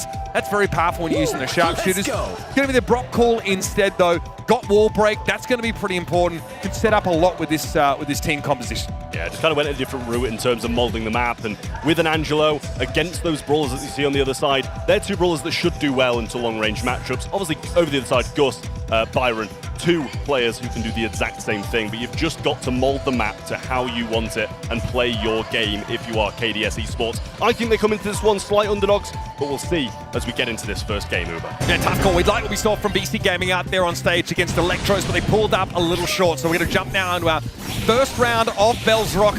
Of course, these lanes already broken up somewhat. Vex enabling himself to assist Prime, who obviously has a slightly lower damage output in general, to try and keep this Gus under the thumb a little bit. Dirt gets going, builds up those shields, it gets scary as the gas starts to close in. Yeah, well, we see the map starting to be broken down, and the Vengeful Spirits didn't start off the best, but as the map opens up more and more, they're going to find more connections and possibly some killing blows along the way. At the moment, it's kind of just a little bit of a stalemate. Hubalu's going to come down this right-hand side, go for the walking cane, but actually going to miss it completely, and now the super will punish him by Hiroshi. Nice stuff from him, but that's more of a mistake from the opposing side rather than a good play. But Prime trying to retreat away from Dirt here, and Vex will assist him in doing just that. Too aggressive from Jubileo, trying to force a play to happen, and KDS happen to take their time. Derp also trying to set up, but now KDS are going to be forced back into the middle of the map. There's the Vengeful Spirits getting a connection, but no magic hand there from Prime. Wants to put this damage down on Derp, and he will. A very clean start to this map for KDS. Yeah, surprised to see him throw that Gene pull out, especially when you kind of think that's an assured round for the KDS side. A really good start from them, but definitely an overstep from the side of BC Gaming. Going to have to be some mistakes that iron out there if they want to get these wins, especially when you're looking at the supers readily available for KDS. Hiroshi as well, not with the jump gadget. He has the wall penetration gadget for one of those shots, so never truly safe. It's one that's pretty similar to the walking cane. And that's Prime going down. Again, needs Vex's help on that side lane a lot of the time to be able to go toe-to-toe with the Gus. And now the net gets a little bit closer. Derp knows he can just run up on this and finish the job. And Trav, He's at a hypercharge for what could be a decider round. Yeah, Hiroshi managed to just sneak his in there at the end as well. So gets one in return, and we do see Prime coming back with his pull eventually. That's what I mean. When you're kind of throwing away a pull, when you've got an assured round, you're going to have a bit of a problem in the next one. But he is back in business here as well. Just got to be very cautious of Loco with this explosive hypercharge. Hypercharge earned though for Hiroshi, so it means in the mid-round he can play that much more aggressively and stave off the poke damage via the heals that come on in. And he pops it straight away. Does eat a walking cane instantly, but nicely done to DI away from that shot coming in from Derp. Prime, good connection. Magic Hand's going to force a super out of Jubileo as he needs to get back to safety. Derp, very, very low at risk of ticking down to that poison damage, but Loco got the heals for it. Yeah, I don't think they'll mind that interaction, trading a gene pull there for the TP out. Now Loco comes in. That's going to be big damage, just about misses it. Oh, there was a take down there in the end that will take down Prime and make it a 3v2 in favor of BC Gaming. Just trying to bait out this TP now, keep himself safe from this right-hand side aggression that Jubilee is putting on. And there's a nice connection from Hiroshi as well. Now Vex will jump into action. There's the TP and a good kill. Now the Rocket Rain with Hypercharge comes down too. And Hiroshi with a super, just healing up, playing it slow. Now, okay, Derp, they're going to super himself, come forward. That shield's about to dissipate. Don't want to get a little bit more dangerous now. Stepping forward over the incendiary fields. It's Vex, feed Loco, good dodge. Now the Byron damage. It takes time to accrue. You got to push him. You got to get in his face. One more tick would have done it. And in that scenario, KDS, if they get just a little more aggressive, land one more shot, that goes the complete other way. Yeah, I mean, you've got to think they win that game. BC, I think, have been very lucky there that he missed that up-close and personal shot, because when you see D'Angelo miss the shot, you expect the bot to say, all right, I'm just going to walk in and get that kill. But he missed the shot back towards him, so really unfortunate stuff there for KDS, but I think the game going as predicted so far. We have a lane swap here. Prime is moving away from the Gus, preferring just to go up against the Byron as he's confident in his ability to outrange those Byron shots. Conversely, he can find a pretty decent amount of poke damage and start building towards that all-important first Magic Hand. Well, still a bit slow at the moment. There's the walking cane coming in, but not going to find anything. All just does, but a trade is there as he just about gets that kill off in return. Now Vex trying to mold the map once again. Obviously, this started from all the walls being rebuilt at the start of this round, so has managed to earn himself a Rocket Rain as well, which will be valuable in that late game, but so will that Byron soon. Vex is trying to force Derp out of the map somewhat with these incendiary fields, but if he wants to cover that gap, he has to fire a little faster than he can actually reload. That will leave him without any damage potential in a pinch where it needed. But there's no break here, so the threat of BC Gaming actually TPing in their face isn't present. Vex now, well, they're going to push up. Loco lands a super onto Prime, and he does not have the damage to salvage this round for KDS. Once again, decisive from BC Gaming. Snap themselves up a round. Yeah, just about grasps his pull in those last few seconds while surviving. Didn't want to feed anymore, just retreats into the gas, and can't blame him for that. Hiroshi coming off the start, now has this open mid against the Grey. It's not a matchup he should be losing. Did trade it in the last one, which I think he'll be disappointed about as well. Yeah, wants to win that outright. I think that is safe to say. Especially important to stay alive late in the rounds and get some value off these gadgets, but many of them are being dodged. Nice walking cane, doesn't break the wall, but does still pull Hiroshi onto the other side of it. A risky moment there for the Angelo. The long-range sharpshooter will be spared for the time being. Vex is a nuisance for Derp to deal with, but great patience by the newcomer to navigate these incendiary fields and not take any free damage trap. Well, a couple of supers now available for the side of KDS Esports and much in need of this round, so need to execute this really well. Loco's falling low and a Vengeful Spirit will keep him that way, but a good gadget in return heals him all the way back up. A TP available now for the Grey as well, and the shield being used by Derp very selfishly. To what end? Yeah, oh, I mean, to absolutely no end after Hiroshi snipes him down, but Jubilee will bounce back into action and the Rocket Rain will punish that aggression. A hypercharge is available for Loco, and that's a good couple of shots. Might be able to do it, but cut short by some great connections by KDS. I really feel like you ideally want to make use of that shield and the great TP to get in the enemy's face, as opposed to being stuck outside of these incendiary fields from the Brock and only being able to trade this kind of damage. It almost feels like a great hypercharge if you can put that together. Speaking of hypercharges, Loco has one of his own, but Prime has the triple Magic Hand at the ready, and Vex just needs to build super for his Mega Rocket Rain. Yeah, I mean, Vex just, forcing the Gus to be really selfish with these shields and not pair it with anybody else. I think the majority of times we've seen the Gus go down, he's had that shield forced out onto himself before as well. But Prime over this right-hand side, not having a good time against Loco. Both of them have hypercharge, but at the moment, you've got a feeling Byron's has got to be that little bit more pungent. And now the Vengeful Spirits come in, bring them low, and Loco's focusing on healing off his teammates rather than him, but there's the ball. Has the TP out, but can't use it. Hypercharge used in return by Loco, not finding anything just yet, and there you go. Stands in the middle, evades the poison arrows on the outside. Big super though on the Prime, he goes low, but Loco wasn't able to follow up on it whatsoever, and here comes Hiroshi again. The second use of hypercharge in this round by KDS for the raw stats, and they will take it. Nicely done. We came into this game expecting a pretty back and forth games. These are two teams who do not stand at the top of their respective regions, but no, this is their last chance to take that step onto the international stage. I really like that from KDS as well, knowing full well that if he's going to use this hypercharge, make sure he uses it on one person and stand in the middle of it so you can avoid all those poison arrows going in every single direction. Really nice stuff there from Prime, forcing the 1v1. And now some shots down the right-hand side as he tries to earn yet another super. Prime beat Derp. BC Gaming have moved the Grey back into a direct lane assignment against this Gene. That means put Vex and Jubileo pretty similar range brawlers head-to-head. The Byron towards mid. Note this time around, because we're resetting, not much of the map broken up, so half the Loco to help that left side. Instead, it's BC Gaming initiating another lane switch. Yeah, it's going to be really difficult now for them as well. Good little wall break coming in there from Vex. Opens up the mid for both him and Angelo to have a bit more power. Some nice Vengeful Spirit will keep Gus back for now, and Prime just keeping this side really well, knowing he can punish these switches. Oh. Available once more as well. Can be very punishing if they overstep even the tiniest bit. Just back and forth. Vex and Hiroshi just swapping constantly. Left water pool, and Derp simply vaporizes.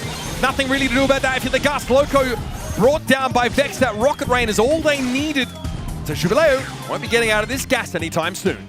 Yeah, really not hearing the crowd at the moment, backing BC Gaming.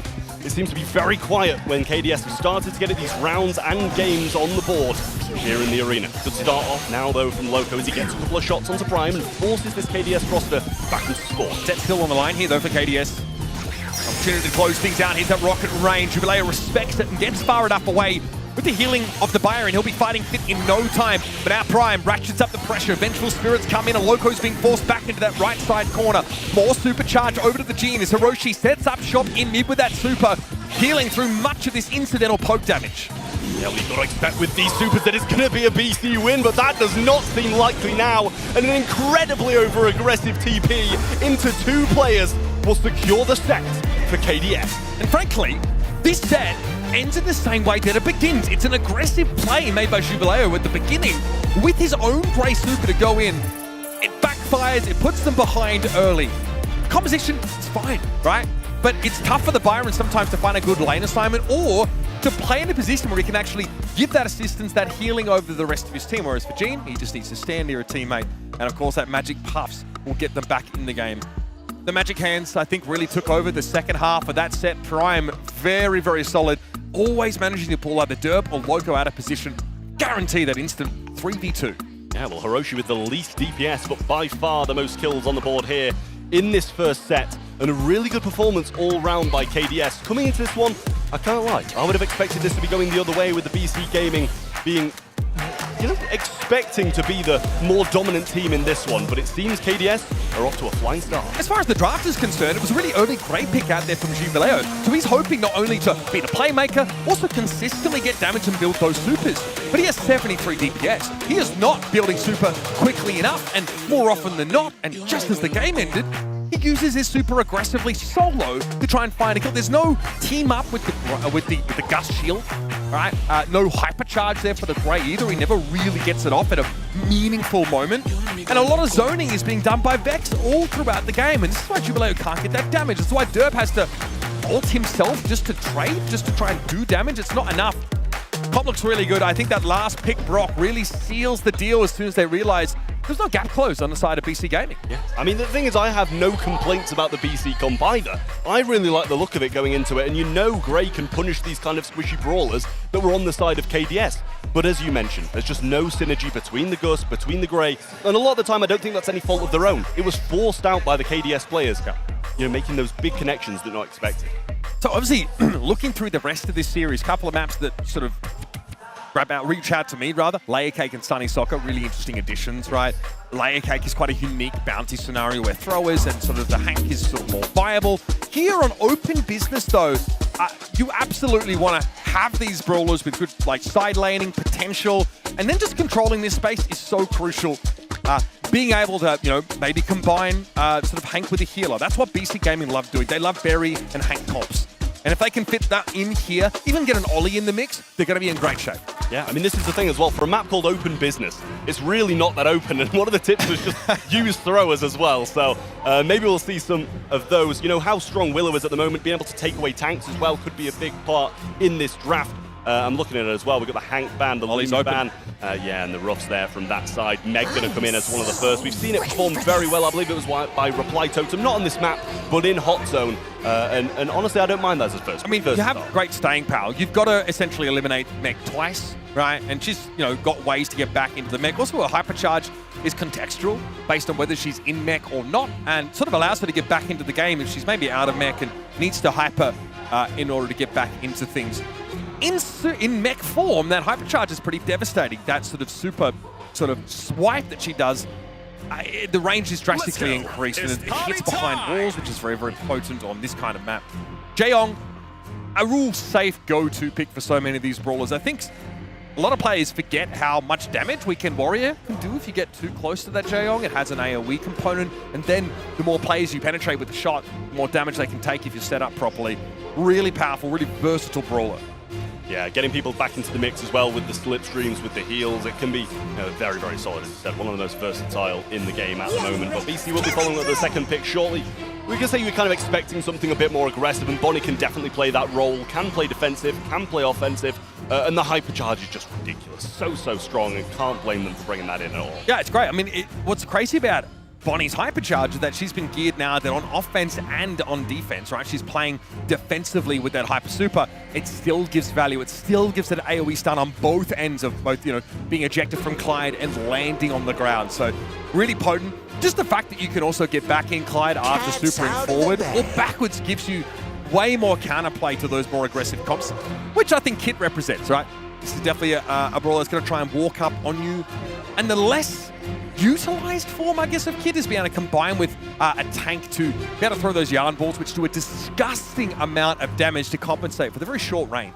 Yeah, absolutely. So you have that capability of being a thrower as well, and on a map like this, it can be extremely useful. Let's not forget the hypercharge too, though, the ability to go in and not be stuck on your opponent, have that damage on impact, and have that have the claws going through them as well is absolutely ridiculous. And talking about hypercharge is another one that's kind of catapulted Byron further into the meta, was already very solid, but the hypercharge has pushed him even further in. Yeah, absolutely. I mean, just the healing component as well, being able to turn those fights on their head. It's another aspect of KDS's comp that shows they're investing heavily in staying power on that point. Keep Hiroshi on an off angle, pumping heals into Vex, throwing those supers over, making life hard for BC Gaming. BC do not have a mobile composition outside of those slipstreams that Jaeong can provide. Bonnie's a very slow-moving, slow-firing brawler. She's not going to be your centerpiece. Loco is going to have to just sustain through a lot of this damage thrown at the Frank and really command attention in the center. Yeah, right, well. In the last round, knockout didn't seem the best for Byron, but he has a point to prove here in a mode where they're going to be forced together. I think he's just missed pretty much the entirety of that gadget into the back of Prime, which leaves him out of kind of action for a little bit, and Loco doing a real great job of just spearheading this BC Gaming push whilst two of them defend that back line. The problem here for Vex, not in a good spot. He's not getting supercharged from doing healing, right? Which is most of what he's been required to do on this round. He needs to start doing some damage, and there's Hiroshi setting it up. Nice stun though from Loco, catches two, and Hiroshi has nowhere to go. Chaining into a third, BC Gaming surge ahead, and now they've cracked this map open. Yeah, well, Byron going to have a lot of work to do on the offensive as well as defensive now. You've got the Meg, obviously you've got the Kit round the side as well, who's not going to do the best until you get in those cardboard boxes and able to jump forward, but KDS having a real tough time here, and a jump in from Hoobaloo around the back will get another kill as well. 76% and counting as BC Gaming seems to be walking away with this hustle. Kind of nice that BC Gaming have like that extra hard engage potential off the Bonnie if they require. It's not often what you see a pick for, but in a situation like this, It's really good against someone who's trying to get out of the action. Very one-sided setup. I think it's safe to say BC Gaming have got comp here. Yeah, that worked very, very well for them. Really not too much to do with that Frank, and you could see it at certain parts of that game. Just absolutely smashing that hammer into the ground, breaking down some of the walls. And Byron can't do that long-range game on his own. And honestly, on the BC Gaming side, they can eat so much damage that they don't require all that much long range. Yeah, they can soak it up for days. Also, that speed boost, that slipstream on the point is super underrated for being able to dodge these shots that come in from the enemy fireman, further denying Vex those supers. Speaking of which, he has been able to build up one here, but Prime is constantly so low, and Loco doesn't seem to care about this damage that comes in. Prime's going to be knocked out of mech. Now, that's a defensive wall taken down by BC Gaming, but they don't mind. It gives them the edge, and it gives Dirt more time to accrue that capture percentage. Yeah, Hiroshi thought about going in alone and actually ended up doing it as well, but not getting much back from it. Other than a bit of damage onto Loco and Hubaleo, who are going to be just backing off now. Nice hypercharge there from Prime, and does what it says it will do. Gets that kill and pushes them onto this zone. Some nice heals in the back from Vex as well, and has a hypercharge super to go along with it. Look at the threat that Loco generates, though, just by standing here. Great interrupt off the super there. Hiroshi has to jump in, but gives up his life in order to do so, and Loco shrugs off the damage. Vex is nowhere to go. It's the perfect target for Jubileo to dive as Collide ejects Bonnie across the map. And another dominant round here for BC Gaming. A great way to bounce back from a rough knockout start. Jubileo definitely headlining this game, but Loco's been cool, calm, collected, and he has been slamming that hammer over and over again. KDS with nothing to say here on Hot Zone. Yeah, we're seeing some incredibly early spins there as well from Loco at the end. Considering it's only been brought back to 1-1, it's a dominating set, yes, but maybe slightly early in this situation. KDS seemed extremely out of that game though, and you could see after that first one, their faces probably just dropped, mentality wavers, and that's going to make it even worse for them in the future. And the theory is that, I mean, this Byron Meg should function quite well together. But the thing, you just don't want to be a heal bot as Byron. It's not the best use of your abilities. You'd rather be Jaeong. At least your shots can heal and then penetrate toward enemy targets. You can still do some damage. Not that Jaeong cares about building super, but that's something that very much is in Byron's wheelhouse. Got to time up those penetrating shots pretty effectively. For stuff like this, you just cannot afford to let it happen. That's the map for you. Loco has one chance to super through those, walls until they're destroyed, and then it gets a little trickier. But he's so tanky. He's got such great damage reduction and consistent healing from his support. Sneakily, the Jaeong's kind of taken over this game. Yeah, it really has. I mean, you see, the Frank in the front lines, a lot of the time, the support don't get the, the mentions they deserve, and what a performance it was from him in the back lines there. And you can see how happy they are after getting that set as well. It will have been very disappointing to come out in front of the home crowd and have a really tough time in set one, but that's the bounce back you need to get back into the game. And this is the bread and butter of BC Gaming. They're a team who, when possible, are going to try and draft a tank with some sort of heal backup. If it's Berry, if it's Jaeong, it doesn't matter. Hank, Frank, Ollie, all brawlers that they want to try and lean into when possible. And obviously they can also have the option to mix sharpshooters in around it. Just really solid. In the end, the Bonnie pick, her low speed, low fire rate, never ends up being an issue because Jubileo is just using her super to go in and clean up on some of these targets who don't fight well at close range.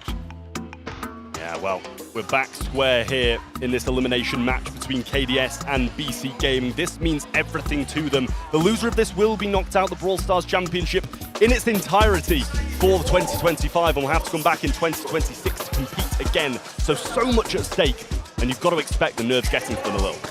This is a BC Gaming team who kind of found the right formula early on this year, only to have Doritos poached from the team. That leader, that one that really seemed to be the cool head out of these situations, and they ended up being a straight trade with Casa Brawl to bring Jubileo in, but it wasn't supposed to be. Doritos just got straight poached, and then they had to find another player. It just so happened that Jubileo was back on the market, someone with invaluable LAN experience, and also, a player with plenty of accolades on his own.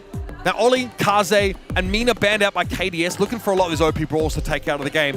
There are options. Tick as a thrower is great. Hank is available here on Layer Cake, especially against those thrower light comps, can be really powerful. But our KDS might not want to go in that direction with this first pick Tick. It's not the first time we've seen it today, Trav, but it is definitely pretty... I think it makes a statement about what you intend to do with this draft. Yeah, it really does. Having a thrower early on can help you massively, and especially when it's the best thrower you can get on the map, or it can hurt you hugely as well. when your opposing team kind of goes all in and you've got nothing to account for that thrower just being collapsed on again and again and again. So they've got to be able to account for that in the future. Squeak going to be coming in now as well. You know, no matter what gadget you take, I think you've got some legs in this. The hypercharge can have big game-swinging moments in those closing seconds when you're pinned into spawn, and it bounces twice and throws out so many bombs. Squeak also is one of the most effective brawlers in scrims for this KDS roster. They have a 63% win rate whenever they're able to bring this into their compositions. Important space control, and there's plenty of gaps in the map to send so many of these. Also, that residue gadget is pretty crucial sometimes for securing eliminations on a map like Bounty. Let's go. Jaehyung going to be the response. So having good sustain and also those bursts of speed to dodge some of these shots that come in. Tick's mines are relatively predictable, at least once they're deployed, but any other pick here from BC Gaming that involves some poke, Slipstream is going to help immensely against. Yeah, I mean, we've got 2 picks from BC Gaming, but that KDS Esports compositions, you know, it's shaping up for something aggressive. You know, playing with the support brawler like Jaehyung, you've kind of got to expect that. If, you know, we see BC Gaming really heavily account for that, they can just pivot away from it. Jaehyung, not too bad on his own, has these moments. We're going to see an RT coming in from BC. So that does kind of account for more aggressive brawlers and can still play at range. So really versatile, good brawler to pick. And then Lumi. It's been around for quite a while now, and it's been so strong since. I love this pick. I think that Gadget, Grim, and Frostbitten on this map in the chokes really stops teams in their tracks and allows you to regain that map control. It's also been the #1 performing brawler for KDS in scripts. They have really tried to lean into the Lumi whenever possible. I think over the last couple of weeks, they've played like 12 times and have won 67% of their games. So very, very powerful. She now, though, especially after the balance changes she suffered, has had her health pool drastically reduced. She's much more squishy. And now you have the Grom picked into this. So talk about true throwers. Grom can be predictable, right?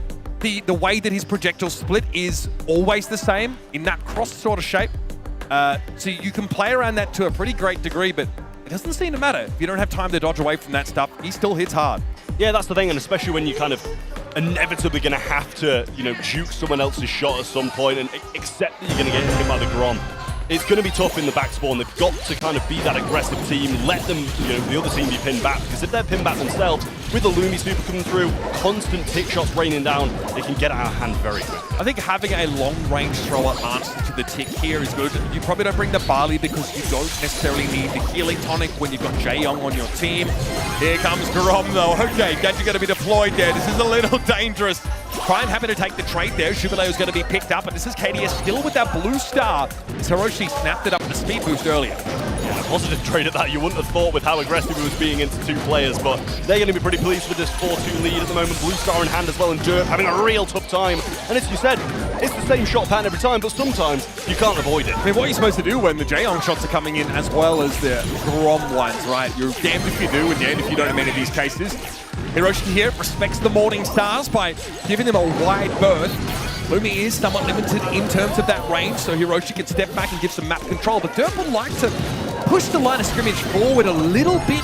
They do have to respect the off-angle squeak, though. That is a problem, as well as the constant Grom damage raining in. I mean, that Grom is being a real issue for the Tick here as well. Just choosing to get up close and personal, knows he can't match his range, but if he can get close and get those kills, he can be pretty pleased. And the Watchtower there as well did tank the oncoming Tick head and keep him alive. So, real nice placement from Prime and playing this phenomenally. But now being pinch back in spawn, this is the position I said they're going to struggle in. Yeah, Prime needs to maybe try and break out here by building a hypercharge, but again, those predictable splash patterns of those bombs can be hard to handle. This is getting out of hand now. KDS able to pick Jubilee up. A little bit of an overstep here, and they might just stay in this back corner of the map knowing how much threat they can generate through the middle trap. 12 seconds left, a 4-star lead for KDS. Here come BC Gaming. Vex happy to trade his life out there, but actually gets nothing for it in the end.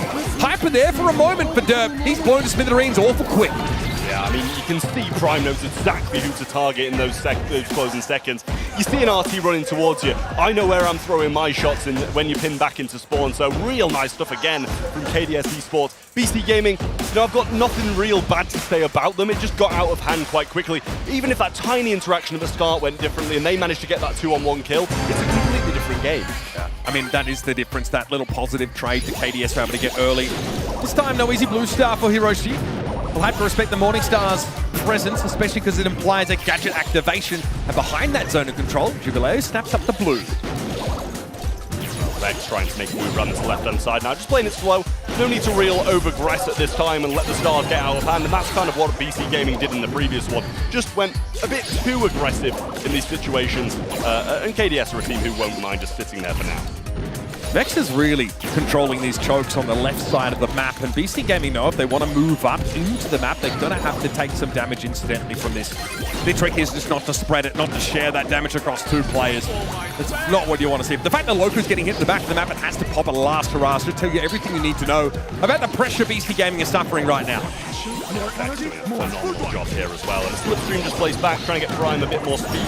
And there's a ticket. You know, that's their attempt at getting out, and it didn't get them very far. Might have broken up a little bit that, but what a snipe again, and forced out yet another last hurrah. The extra damage from that is really going to punish Loco at some point during this game. Loco knows with Vex's gadget, he dies to that straight up. That extra range and damage on that particular squeak projectile is terrifying.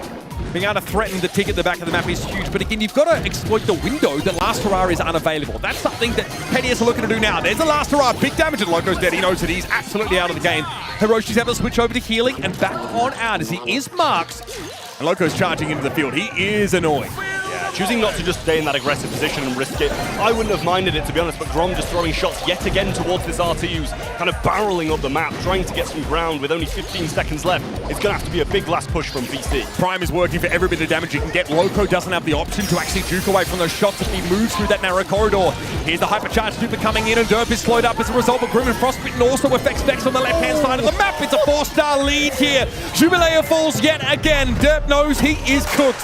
KDS with the last pick Grom of all things. Prime exits that match with 2 of those eliminations in that round. A lot of threat. On one side, it's the Grom. On the other, it's the Squeak. Cycling those range increasing, damage buffing gadgets, forcing last hurrahs. That's a lot to juggle if you're BC. Yeah, I wasn't even looking at the right-hand side, but I'm assuming that it was kind of a beyond the grave Grom Bomb hypercharge that made the big difference there. So lovely stuff from Prime, just controlling a tick who's got more range than him, who's going to have good positioning against him, and he's somehow managed to come on top, and not only come out on top, but in incredibly dominant fashion. You can see how the end of this game sort of turned out. Hiroshi and Prime able to tuck into the corner here. They knew that Loco had to step forward. That was very early on, and that's a snowball off a favorable trade that KDS took prior. Tickhead there constantly getting blown up, and also that watchtower. I mean, there aren't too many throwers that have those powerful deployables that take aggro, right, that actually have health. Very, very important to make use of that in a moment to take that big damage burst away from your opponents. I love the Squeak. It's a very powerful pick, and it's been good for KDS. Continues to be the case. I mean, it's one way to retake that lead, isn't it? You know, you're getting span on after being dominated in hot zone, and you just... Bit early for that, wasn't it? Yeah, just do it right back to them in bounty on layer cake. So, I mean, a great performance from KDS there. Really controlled the game and gave BC a taste of their own medicine. Wanted to get that revenge from hot zone. And we're heading on to Gem Grab in Death Cap Trap next. So we're going to continue this kind of control of a certain point. Obviously, you know, in bounty it's a little bit different. You're all over the map, you spread out. In Gem Grab, there's going to be quite a lot more kills, and those gems will sway quite a few times, I'm sure. BC Gaming now find themselves on the edge. About to take a long walk off a short cliff. The new blood in South America. There's a threat of that being spilled out there in the cage now. Their last chance in this best of 5 to put up a fight, take us to a decider, or their LCQ journey ends here on day 1. How disappointing that would be on day 1 and in front of the home crowd as well. Got to feel bad for them, but at the moment they're not out. Just need 2 in a row before we see KDS get 1. And that's the main thing here as we go into Death Cap Trap. This map, you know, it's just been brought back into the map pool, so a little bit of a difference in terms of the map pool in the BSC in general, which honestly I quite enjoy. Got to kind of expect that kind of change up every now and again here. Keeps things fresh and allows the drafts to kind of take a bit of a turn at certain points. Just not a map we've, obviously had the chance to feature through much of this year, but the fundamentals of Gem Grab are still the same. You still want to draft a solid, safe mid, right? It seems like Jaeyoung's often a go-to in that situation. Rough, soft courses are very safe. Those sandbags can allow you to make a play up the map that would otherwise be a little bit more aggressive. Can just deflect some of that damage, or soak rather, that damage coming through and get away. I like the Janet ban here, right? So frustrating to play against on these Gem Grab maps where she has virtual invulnerability throughout her super and a hypercharge that gives her full control of her movement during super, which is obviously really potent. Crow here feels like a good pick though. Fantastic to assassinate a gem carrier and really punish you if you overextend. Yeah, I mean, Crow seems like a good pick no matter where you take it at the moment, to be honest. Real big part of this meta. The hypercharge, the kind of stopping people from being able to heal up. It's been around for a while now, but Crow really showing some value. Otis, he's one of the people who got affected by that last balance change. Bit of extra damage, well, I say a bit, quite a lot of extra damage, and you can burn through tanks. The squishy units had decent range as well. So an all-round solid pick, and the mute never goes amiss either. No, absolutely. Also, that hypercharge having a stun component now matters a lot for allowing you to chase people down, close on them, and then pick them off. Normally, your opponents will just run away. Now that's not an option. Even more so when you bring Charlie into the mix. That cocoon will cause the enemy gem carry to drop them, even without eliminating them. It is an automatic way to spill those gems if you can hit it. And your fire rate as Charlie increases as your opponents get closer to you. So actually a fantastic mid-range brawler with DPS spikes up close. And another disabling option for KDS Esports. They are serious about holding these individuals over a barrel. Yeah, well, Lily going to come rolling in for BC Gaming. They've had enough of this kind of control play. They're going to go straight for it. Surprising to see that being played into the Charlie, to be honest with you. When you get the super onto you could be cocooned and pretty much taken out of the map instantly. And the Otis as well, actually, as a matter of fact, with the mute. So they clearly just very confident with this brawler. The hypercharge, very solid. Managed to take someone to the realm and kind of having that, ensure that it's going to be a 1v1. And it can flip games. Tara is a brawler that I absolutely love. And it's got its reason to be here. Yep. I think that help from beyond to soak up some of this damage. Like, there's no penetrative damage yet from KDS. I think that's going to give a window at least to sort of close the gap and put Tara in her effective range. She also has a super that, if she hits it, almost gives you a deterministic elimination on whoever might be caught inside of it. And a hypercharge that only increases the range of that gravity. Now, Sandy, real up close and personal type brawler, but gives you that map control with Rude Sands that reveal your opponents, and a hypercharge that gives a speed boost when your team is inside it. Just amazing utility here. And a stun. Like, you've got another brawler that brings stopping power into the game with that Sweet Dreams gadget. Yeah, I mean, one of the reasons you said they brought in Tara was no ability to pierce through that support from beyond.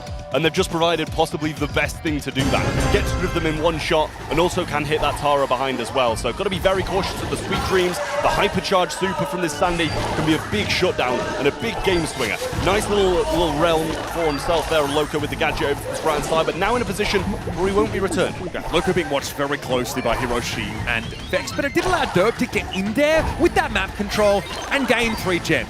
Now, though, the Crow is quite low. It's Squishy at the best of times. Prime goes in, and the help from beyond goes out very quickly. That's the purpose of this Sandy pick, and Prime gets a pretty decent matchup in lane here against this Tara.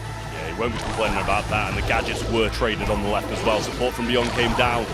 And so did the Sweet Dreams. Really, both of them to no prevail at all there. Loco in the back now with a super in hand. And that's a really nice gadget from Hiroshi there, but he's going to come in nonetheless. And he's going to be trapped in the mid. Gets the cocoon off, but it's not really going to make the most of a difference. Lily will come back out here, not able to get the super down, but the gems are retained for now by KDS. But it's a change of gem carrier, Trav. Now it's the close-range Sandy that holds those gems. The brawler that wants to come forward to get value off that super. That changes the texture of this round now for KDS.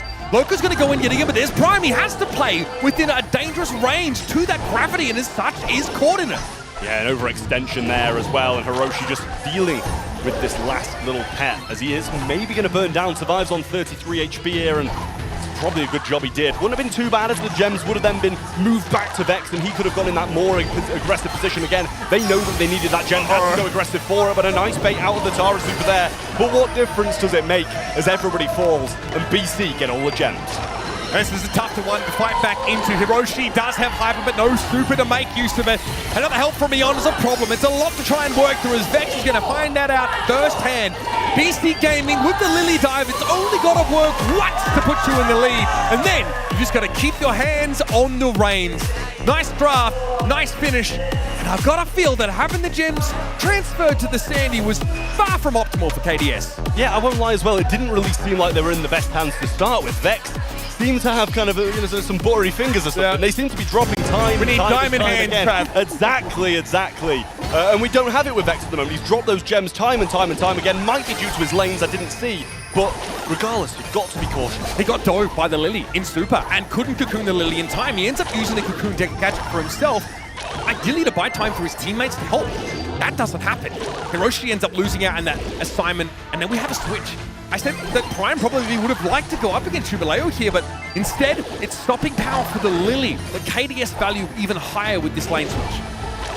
Well, Hiroshi over his left hand.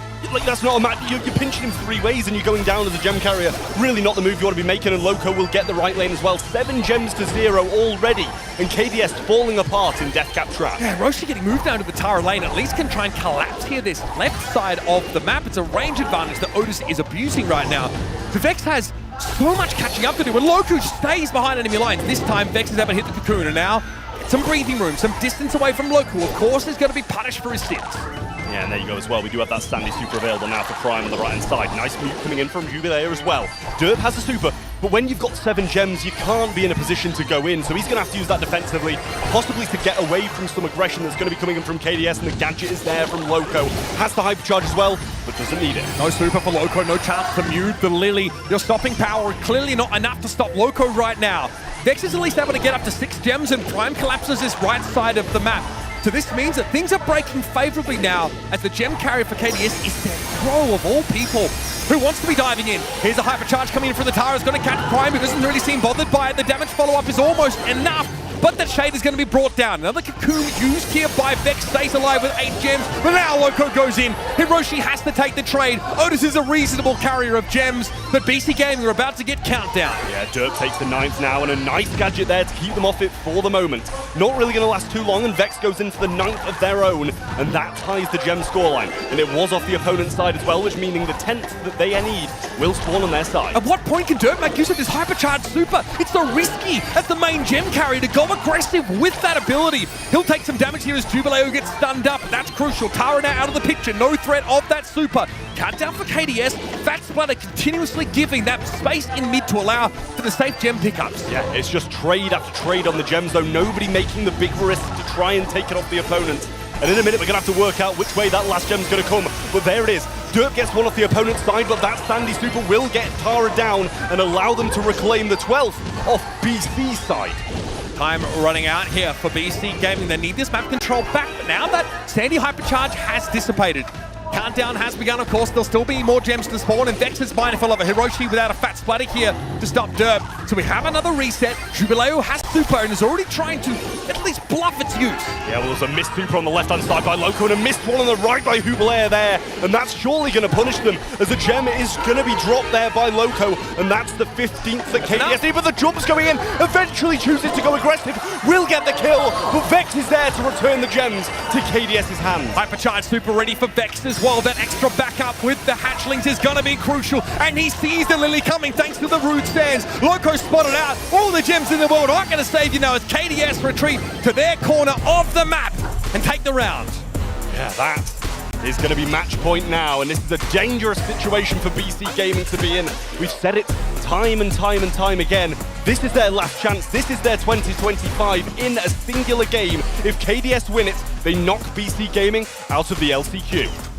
For KDS, this has meaning as well. Staying alive here on the LCQ, an LCQ that Hiroshi missed by 1 singular point in East Asia last year. It's going to be gratifying to be here, but he knows this is only supposed to be a stepping stone on the way to Worlds. Here comes Vex, caught out in mid, has to cocoon himself for the time being, and so Jubileo can close the gap. Hiroshi can't go 1v3 and he knows it, so he tries to give as little space as he can. Play his life. Yeah, respect it. Kind of retreats a little bit, but will return to the fray when his teammates get back up, and that they do.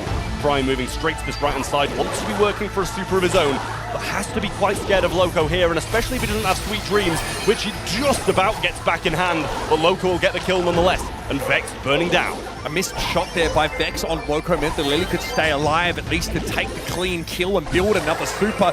Loco's in a dangerous spot now with hypercharge active. Still, the stands, of course, in the middle of the map allow KDS to move in, and Loco's been spotted out inside that bush, so a chance to get some of these gems back, but they are so far behind KDS. Yeah, well, I mean, Tara's not going to use super there, and in comes Loco. Should be traded out on the flip side, though, but with that extra speed, he's not been just yet, and the Sandy can't get the shots in. He'll gadget, and that's going to be the 10th into the hands of the Crow, and a real dangerous time now for KDS if they want to take this in this set. It's going to be hard for KDS to put this together now. They've got to cut through this help from beyond. That's frustrating for Vex, who doesn't have penetrative power, and it's just the trade. Hiroshi's going to be kept at arm's length now as BC Gaming is staying alive, and they are going all the way. They'll drag it back and take it to a set number 5 to decide both teams' fate. The crowd erupting as BC Gaming stay in it. And it looks grim coming into this game. Their draft, risky, audacious. The Lily picked up pretty early on in the piece after that Tara. And it became instantly clear what BC Gaming were trying to do. Get in, take that map control, constantly throw Loco at KDS, hoping to wear them down, pressure the gem carrier. And it worked out really well in that first round, right? Vex having to self-cocoon multiple times, not able to hit the super on the Loco once or twice, allowed the Lily to get a lot of value there. But it ends up being a grind. A very close set. It's great to see BC Gaming put some quality out there before all is said and done. Yeah, and most of the time as well, you know, when you're self-cocooning, you're just delaying the inevitable. You're just bringing yourself into a tough position. Like, you know, in situations like these, you're going to go down nonetheless. But you kind of got to do it just to delay, try to get your teammates back into it. But BC just very much in control, and you can see the smiles on their faces and what it means to them to be back into this game against, you know, a very tough opponent in KDS. We expected BC to still come into this one and do a lot better than take it to the 5th. But that's where it's going to have to be for them to get the win. I like it, Trav. A little bit of sass there across the stage from BC Gaming. At some point, you've got to lean into that home crowd advantage. Familiar vibes here in Sao Paulo for Burley and City Club. And now they put themselves with a seat at the table, a chance to walk out of the series. Black and blue, maybe, but alive to face competition tomorrow nonetheless. It'll be Sunny Soccer that decides who goes through to the next day of competition in the last chance qualifier in the Brawl Stars Championship. So a big game, or a big set, I should say, for both of these teams. The loser will be eliminated and will be sent packing for the rest of 2025, having to return in 2026 to play their next Brawl Stars in the championship. Fight for that map control. That is the name of the game here in Sunny Soccer. Plenty of boxes to break up the map and to allow for some of those throwers, right? We've seen a fair bit of Willow even mixed in here, a mainstay, of course, on many of those Brawl Ball maps because, well, apparently having your teammates mind controlled and having them score own goals is pretty good in the game of Brawl Stars. Let's see what the bans end up looking like here. We haven't really seen any Ollie turn up in this series so far. It's either been banned or, frankly, not prioritized all that highly. It's the same for Kaze. Some of these maps, she's just not been really looked at too closely.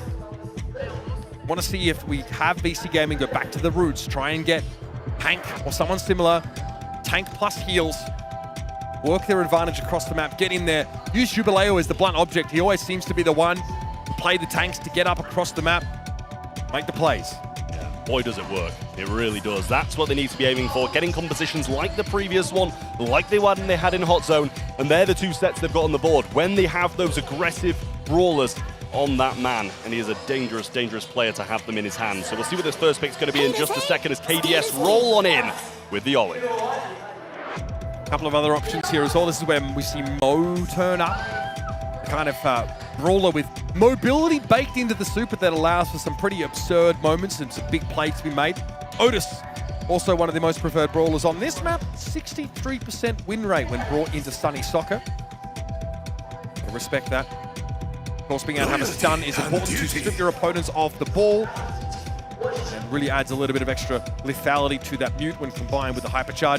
Kenji here for Der, obviously a brawler who benefited greatly from that hypercharge, but even before that came in, having healing on his gadget, being able to like reduce that first hit you take by a very large amount. Quite potent, but here it is, BC Gaming gonna mix that tank and heal in. It's what you asked for. It's what you wanted, and the tank and heal is there. The berry, really, really solid, and especially on a map like this as well. You know, there's a few Brawl Ball maps here and there that come in and out of the competitive map pool that you can't really use throwers on. But this one is an absolute specialty for a thrower, and berry will not be a complaint from BC Gaming. Frank going to come rolling on in then. Will he be able to soak up a lot of that damage from Kenji? And, you know, Kenji's...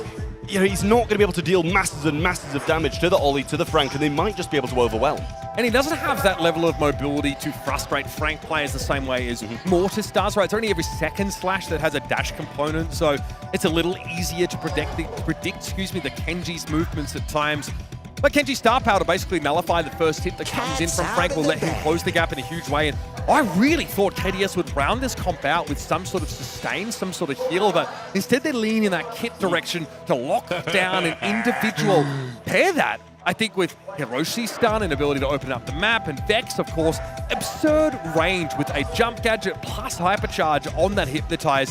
And you've got a comp really flush with CC. Yeah, they're going to have to be very cautious about this Bull here, though. If he manages to start cycling supers, get those gadgets down, the stuns, the slows in, it can get out of hand for them quickly with an Ollie and a Frank. So that's something they're going to have to be very cautious about. The kit going to have a lot of work to do here as well, going aggressive, getting the berry when possible. And into the game we go, the deciding set between KDS and BC. Vex already looking to take that early map control as Loco is overwhelmed by Prime and Hiroshi there on the left. But Jubileo's impressive health pool and close range damage potential is enough to ward KDS away for now.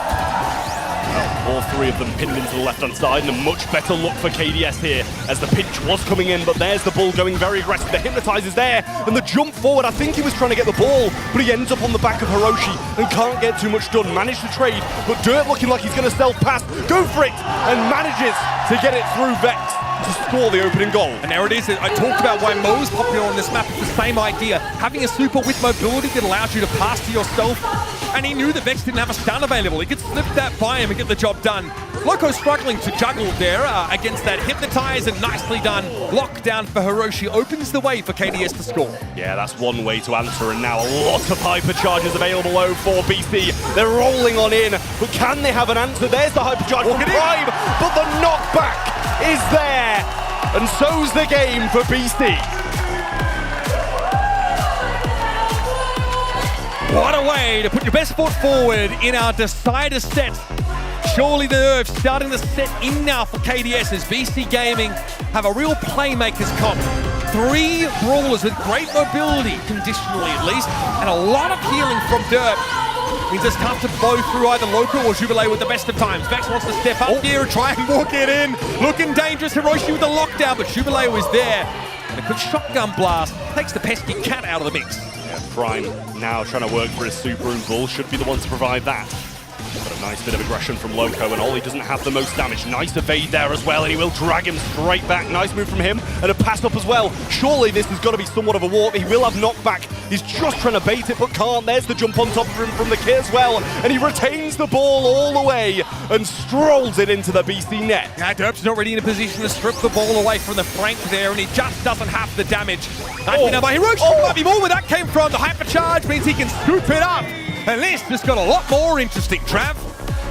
Well, a double match point. We couldn't ask for more in the day 1 elimination games. Really nice stuff from both teams. But what an answer from KDS for that early onslaught in Brawl Ball from BC Gaming. This one is going to decide it all. Who goes home and who stays alive? In we go, of course. Back to Sunny Soccer. Loco with possession now. Hiroshi's trying to take a little bit of space, but Jubilee was waiting for him. Open arms. Takes the Feline Menace off the map. Here's Vex pressured down. Now Prime with a super that doesn't really affect anybody. Jubileo's got the health to walk it up in. Amazing team play from BC Gaming, but here's the supers readily available from KDS. Super gets baited out, but a lot of walls will go down, and that will affect the very heavily in this mid portion of the map. But they've got to, stay alive, manage to get to a point where that's going to matter. Loco with a super in, Hoodie with one of his own. Now the defensive super by the Ollie gets it to the right-hand side, but it's not enough. And the push through is there from BC. They stay alive, and KDS are sent packing.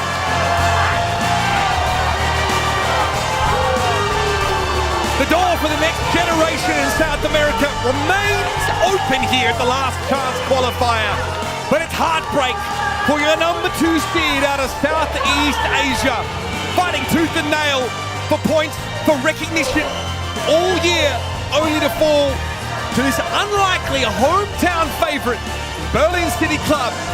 They're still alive at 1-1 with a chance to play for a berth in the golden ticket game. 2 teams are playing on their home turf.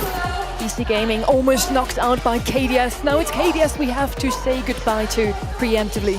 Especially Durpirum. Barry had some great turns in that first round with a great score. First one. And this guy, it's one of his first appearances in the BSC. This year in general, his debut, and now his first international LAN. And he's popping off. He's a menace on these support brawlers. Yeah, it's a really, it's a big team to be scared of, BC Gaming. 3 absolute powerhouses. They might have some tough matchups in the future, but today they live on. Up next, we have to say goodbye to yet another team, unfortunately, either Up, Core, or Chapter, or Happiness. Stay tuned.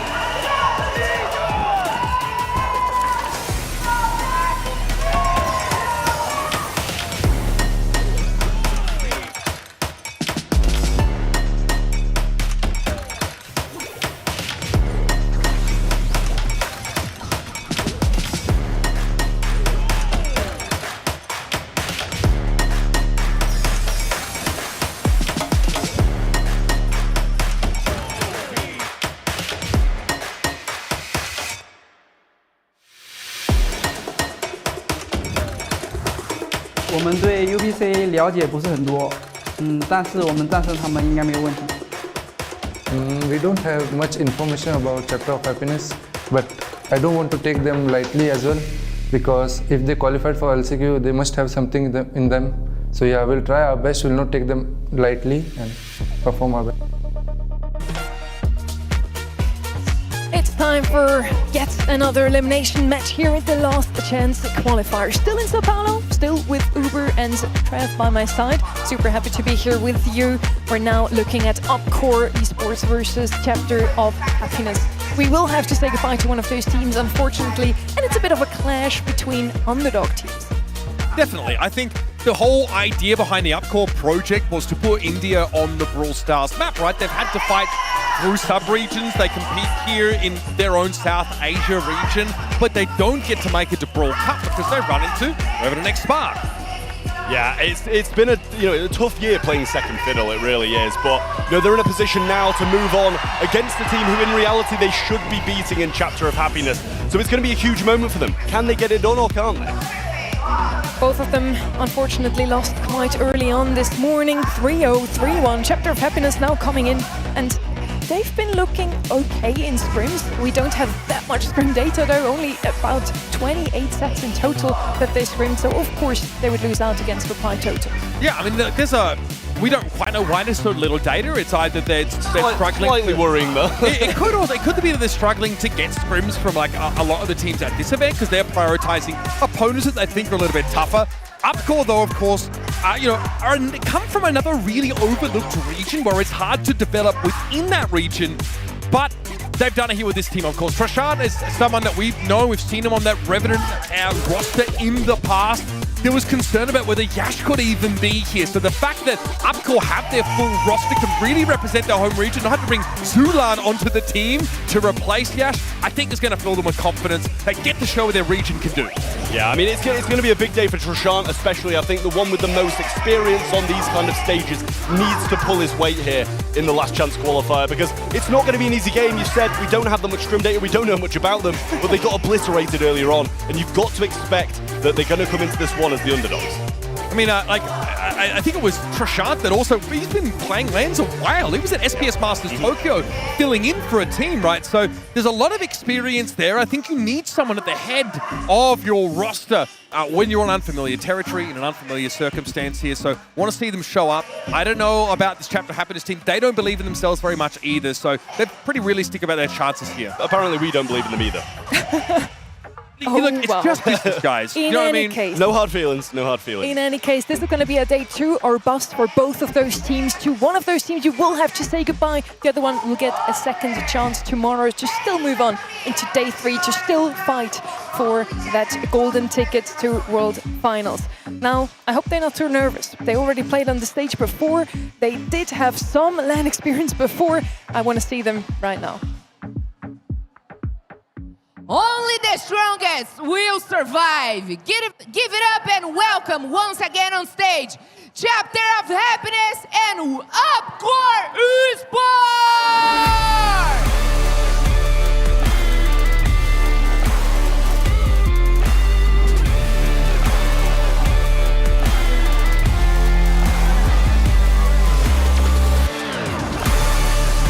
We have Upcore Esports from India versus Chapter of Happiness from China on the right. And it's an interesting one, those two regions anyway, because in China we had a little bit of a different setting overall. We had the challenge that would qualify a team for a Brawl Cup, and now we had the championship. 3 teams from mainland China qualified for LCQ. Yeah, look, I think for Upcore, by the way, the second split for them was a little bit nerve-wracking because there was a team called Overthrow that had to fail to qualify for the last monthly final at all to allow them to breeze through. You get double points in that second split, and Upcore, frankly, fell off a little bit, but February, March, and July, champions in their region was enough to get them here. The way they draft and approach the game, they've really taken a lot of leaves out of what the rest of the world does. They're very much interested in trying to bring like your Bonnie, Ruffs, Ollie into their comps. They like to play standard. They've got a good understanding of what makes good Brawl right now, whereas Chapter of Happiness, they are Trunk lovers. They've been 100% in scrims with Trunk, only 3 games. They brought him in that previous series, and he looked really good. Just wasn't quite enough in the end. Yeah, I mean, this is the tough thing. We've got 2 teams from 2 regions who are very separated from the rest of the Brawl Stars Championship. And that's the thing, as you mentioned, if a team can pivot, get along with some of the other teams, get those scrims in, they're going to be able to alter what they're doing, adjust to the meta. And only Upcore have had that ability. As we mentioned, Chapter of Happiness have barely had any scrims as it is, so how are they going to get hold of that meta and get used to it? Maybe they just have some aces up their sleeves that they didn't want to give away too early. They didn't want to scrim and show all of their cards. We have 62% of you at home voting for Upcore, so they went along with what we already felt. Who would take that one? Low-key? It's going to be a close one simply Give me some Brawl. Give me some Trunk. Give me some Trunk. Low-key, Trunk is good on this. For both of those, it's already a huge success to even stand here. One of those teams can move on to day 2. That's going to be huge.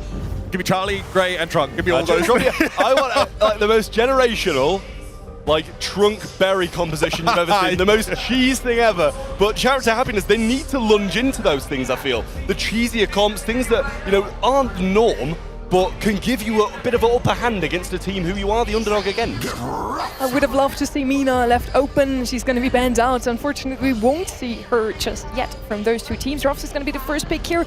It's not that generational of a pick, as you put it, but Ruffs still a very good brawler who can open up the map, so maybe some more range coming in from them later on. I still see Meg left open. She's been huge in the recent meta. Also today on Hot Zone overall, pair her with a Byron or a Jaeyoung. She's going to do super well, just staying in her mecha constantly. Pretty conservative, open to the draft here. Both these teams are trying to leave them in a position to sort of make counter picks. A Chapter of Happiness, of course, they get last pick, so a chance, if they're not so drilled into playing their own game and maybe want to find an opening here, that's a great spot for a certain, you know, Leafy boy to come in as the last pick here. Kaze is going to be that second pick, though, here for Chapter of Happiness. Just, I mean, a pretty absurd brawler, obviously, in both of those Geisha and Ninja modes. Very powerful and has a lot of validity. Fan of Blades on this map is crucial. Being able to blind and also take away ammo to control that space, something you really want to lean into. Yeah, I like Kaze. It's, you know, designed to be one of the most versatile brawlers with so much kit, so you can't blame them for bringing it in. Kind of into the blind, into the unknown, with, of course, still 2 picks left to go. And if they don't massively account for the aggression, they can still go something at the end that might be a bit more memorable. So the Crow's going to come in, and it's a brawler that's been sliding into so many different compositions, but especially on the modes like the gem grabs, like the hot zones, where the need for control is so huge. Crow and Draco are our 2 most banned brawlers so far. Crow is also going to do phenomenal into that Jaeyoung, just preventing his opponents from healing up too much. Cordelis is going to come in at last. They do not want any tanks on the side of, course, Esports. They kind of play the safe, passive route from afar. Opening up the map with Ruffs would help out the Crow as well. Now from Chapter of Happiness, do they double down here? Will they pick the Draco that has been banned out on every single Hot Zone map so far? Yeah, it's tough. I think with that Cordelis, that's a real warning sign not to try and pick one of those tanks or individuals. And give yourself a pretty potent side lane.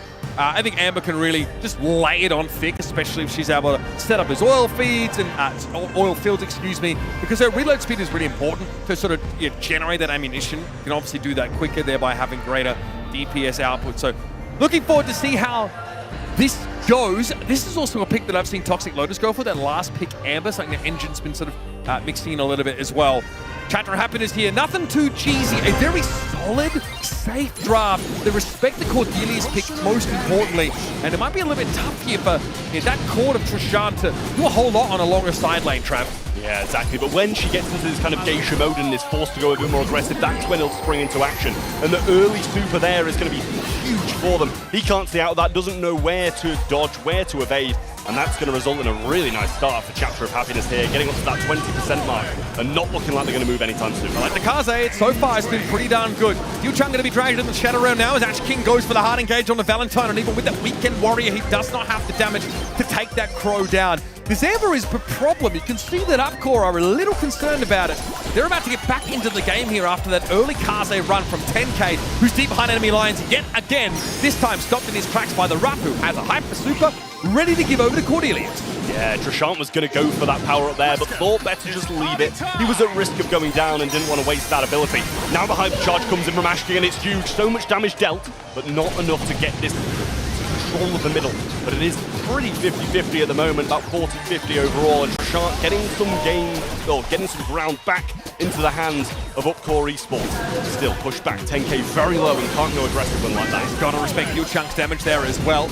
Ash King backs up, that map's starting to get broke up a little bit more here. Trishant with the Hyper comes forward, 10K is in deep trouble. Nothing the Kaze can do about that. Cordelius, the strongest duelist in the game under those hypercharged conditions. And now 69% accounting for Upcore Esports. Yuchang forced out of the map by this persistent poke and has to give up the ghost. It's going to be really difficult to make a move here, and Trishant just barreling down on them over and over again, and they can't get anywhere. They can probably eat all this Amber damage and still move forwards, but choosing to just respect him, move back for now. Crow goes for an aggressive jump, and this should be the percent trickling all the way up to 100, and that's a great start for Upcore. They're starting to get a feel for the kind of tempo the Kaze is looking to play at. She is obviously limited in her impact when held at longer range. You've still got the consummate duelist of Cordelius to shut down any of those flashier brawlers that come in from Chapter of Happiness.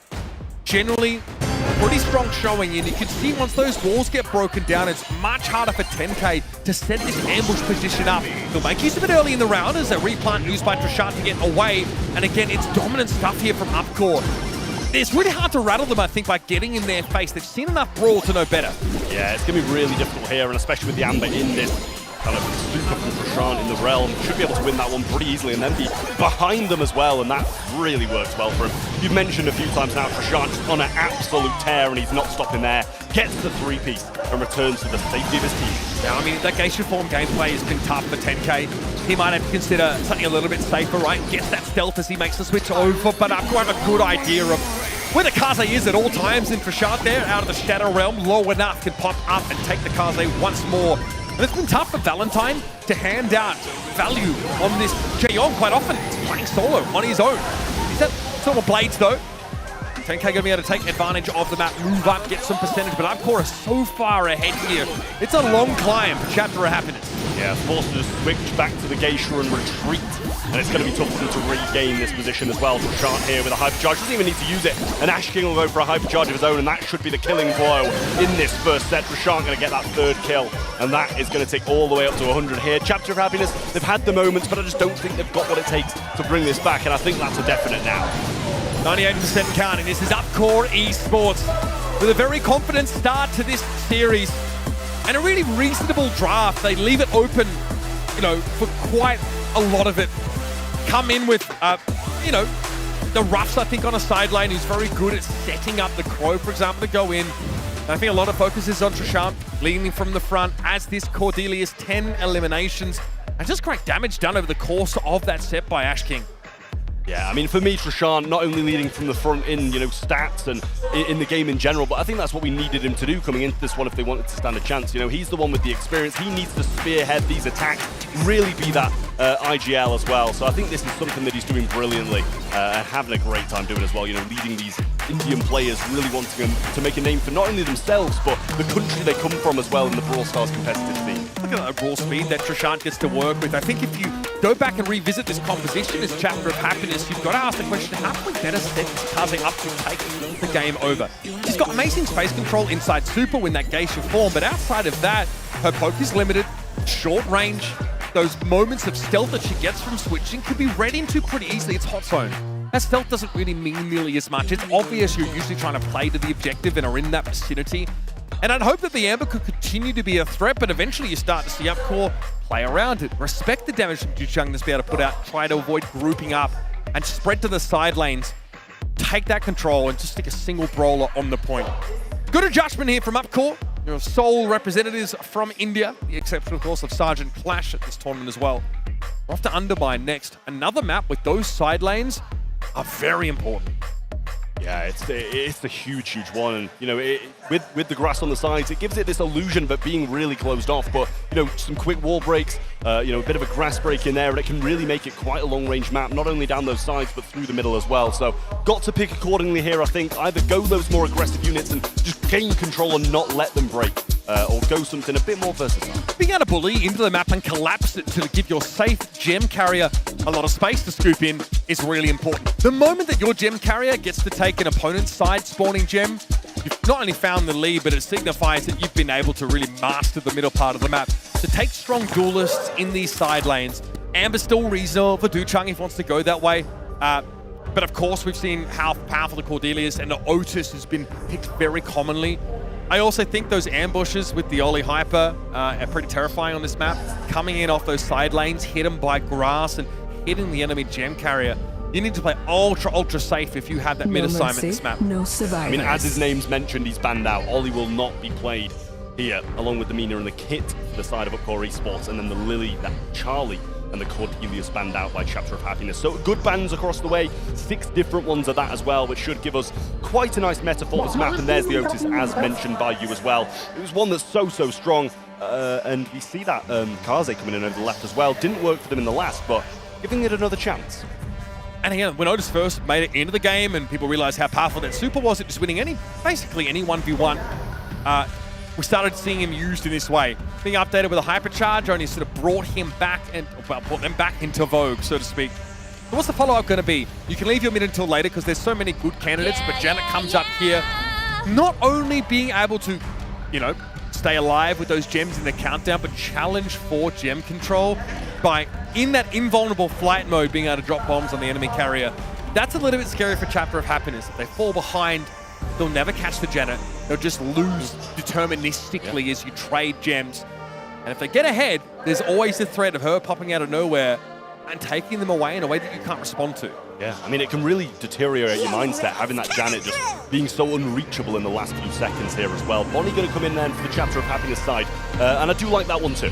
One of Chapter of Happiness' favorite brawlers to pick in scrims here in Sao Paulo, a 0% win rate. Well, it doesn't bode well then. I was about to say, you know, I just said I really like it, but I shouldn't have let you speak. I should have kept my happiness myself and just carried on speaking, as you've kind of just taken all the will I've out closed of the me book on that there. chapter. Sorry, mate. Yeah.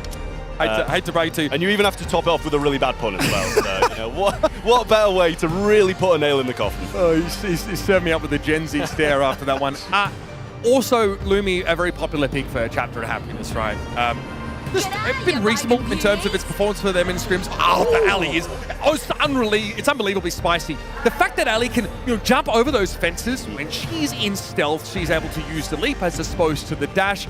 She has great damage and is very, very good at chasing down any of those ballers that take too much damage. As soon as Valentine goes low, you've got to fear an Ali coming out of nowhere and just chomping you down. Yeah, absolutely. And, you know, even when you're in the back lines, there's positions on this map where you kind of feel quite safe in the back left and right, behind that wall where nobody can reach you. Ali's one of the brawlers who can do just that and gets off to a very fast start by leaping over that same wall on their defensive side to gain some ground against Yao. Here's Trishant. Yochang in trouble, able to win it out. The Lumi's got that ridiculous damage output. Better blades here. Ash King does not want to challenge into that, so gets back to a safer distance. 10k gets that good map control, but it's pretty easy to unravel, as we've just seen here. And remember, that Ali Super does % of current health damage. It's a great initiate tool to do a big chunk to someone like Valentine, who is a pretty high HP brawler in general. But playing out of the mid like this, that's not really where Ali shines. Yeah, I feel like you kind of got to stay down the sides, just keep your lane and hope your teammates can, you know, retain theirs. Here he goes to the left-hand side now, makes a little bit of a change, and Ash King will just dive away, try to get away from Diao Chang's super run there. And and a mute comes in, but Valentine can just retreat all the way back to spawn, not at too much of a risk there, but they do clean up the back lines as the Loom falls. Okay, there's the pounces there from Jashan, and 10K is going to drop a couple gems over now. That is going to put Upcore on even footing. Valentine, got to be hard to pin down at the best of times here, as Jashan is demonstrating. But being able to get that gem parity is pretty big. Ruben Frostbitten times out. There's Ducheng trying to use it to control that left side lane. It's not to be. 10K can be a secondary gem carrier, or at least jump in, dash in, grab some of them for themselves, but hit with the mute here. They're going to hand that over to Yash. Well, that's a hypercharge being used by Valentine. Now you better hope he makes good use of it, or that's going to be a big waste. And what was the need? What was the need? He really can't do too much of that. I don't think it was at too much of a risk either. It was a deterrent. In case they dive the body, you can get the stun on the way out, or maybe set up some sort of counter play. Big hit though on Ash. They're going to have to jump away. This is a countdown here for Upcore now. As 10K going to win out barely on that left side of the map, but this is too much of a gem lead for Chapter of Happiness to match themselves. They got to go in and they get them dropped. Nice super there from Ducheng. Does connect. And now it's going to be Otis with the gems, a fat splatter to create some room, and in goes Ash King with perfect maneuverability. Yeah, it was going to be a close one from the mid, I think, but I think they've come to the realization that they might not be able to do it from that position. Going in now as well, jumps there, can't get the kill, and a hypercharge would have been the green there, but the kill's there from 10K. Should be able to get out here as well. Super dropped, and the turnaround is huge. Oh, no way. The full collapse from Chapter of Happiness, and 10K walks away with 19 gems. Upcore just gave up too much space on the map, allowed that Kaze to get close, and those Lumi supers really devastated them when they hit. Yeah, I mean, that's the tough break for them now. You're kind of in a position where you're expecting to win that game quite comfortably, and it gets turned on you like that. Real nice moves from Chapter of Happiness there to kind of step in the stride of Upcore Esports and stop them from walking away with this one. See, they get that game and things start to get a better hand. And Ali ends up looking like a little bit more of a blunt object than a precision instrument on that round. Let's see what Ducheng can do, but is forced into these fights against 10K. They catch it active. I feel like you're favored there, but 10K is very healthy. You've got to use that maneuverability. You'd think that Ali is sort of best at fighting in those environs, but many brawlers 1v1 as well as Kaze does. Yeah, and this is the thing as well, it's so easy to miss when you're jumping. It's quite a lot easier to hit when you're just dashing. So it can be a bit of a hurt rather than a help in those kind of positions. But Trishant definitely taking advantage of it now, ripping through the back lines of Chapter of Happiness. But on the offensive side, 10K goes aggressive, and he will pop mid-air like a firework. And that extra move speed when your opponents are low is huge for Trishant. It's really overwhelming for Chapter of Happiness, and now they've sort of forgot to account maybe for Trishant being there. Valentine has to pop super for it now. Ash King almost gets pinched between those two slow zones, but will be able to catch it and jump on out. 10K's looking threatening with a hypercharge at the ready. Trishant, though, has to go up against the Lumi, who's extra good here at covering this space. Trishant needs to use that mobility to dodge away, but boy, no reload time on Ducheng means it is tough to find windows. Yeah, Ash King flanking around the side now as well. 10K making the move and knows he can win that matchup, but Yash around the backside. No one to pinch in, though. It's going to be a real issue for him. And he just goes and wastes the super. Fat Splatter not going to reset that healing either. And there's a super from Xiao Shang down the left. Gets Trishant caught in that tough position. And he'll be forced to retreat as well. Ash, no gems to work with. They're on the Otis right now.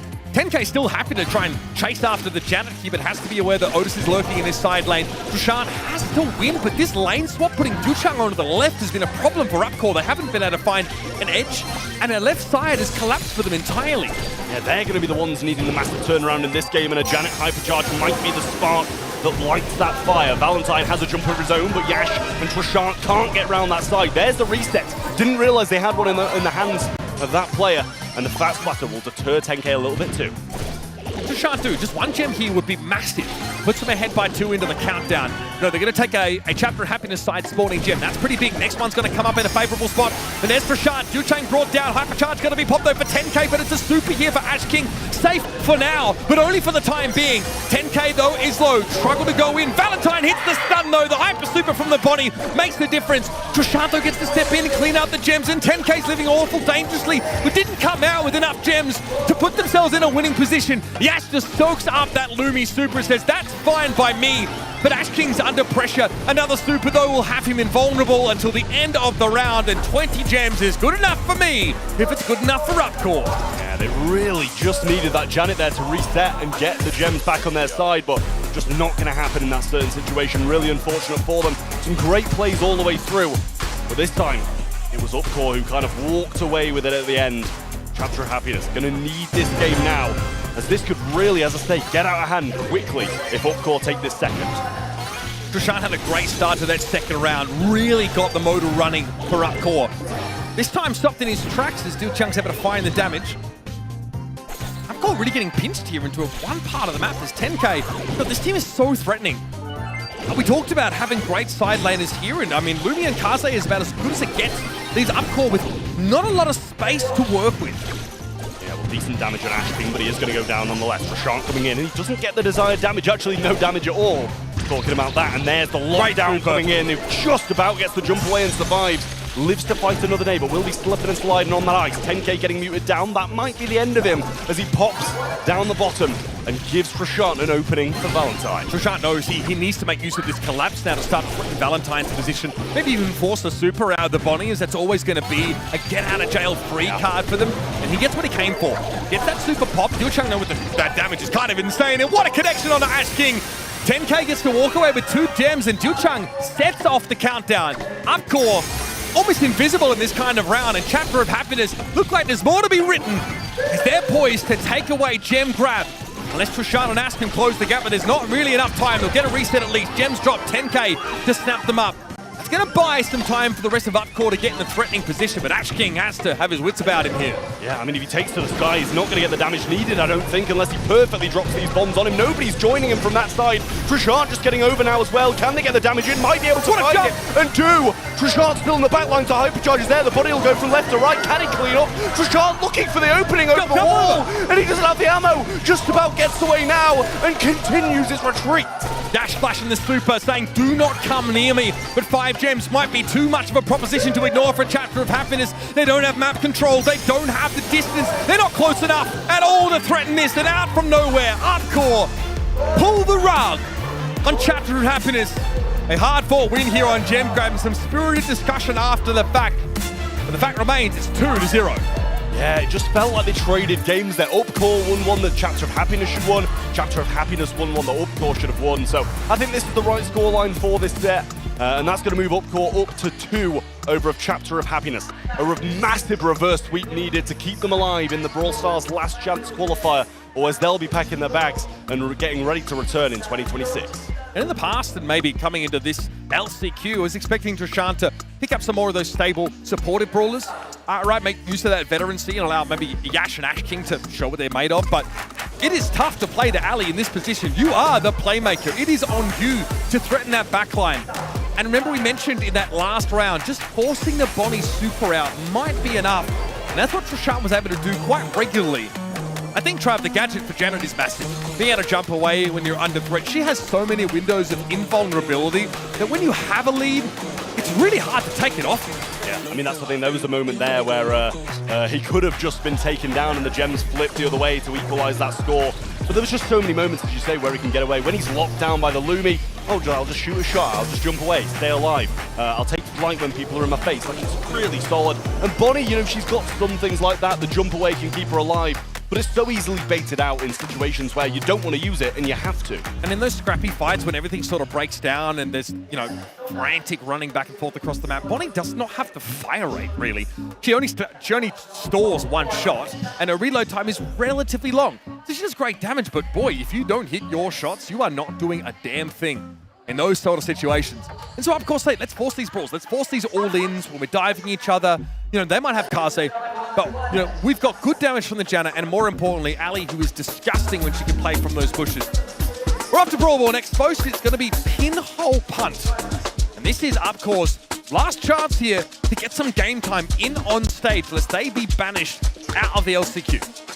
Yeah, it's going to be a big moment for them, or, you know, a real disappointing one at the same time if they do lose this. A huge turnaround is needed, and if you ask me, I just don't know if they've got it in them. When you've lost 2 sets like that against an opponent who, you know, is arguably one of the closest to them in skill in this competition, I feel. These are 2 of arguably the weaker teams in the Last Chance Qualifier.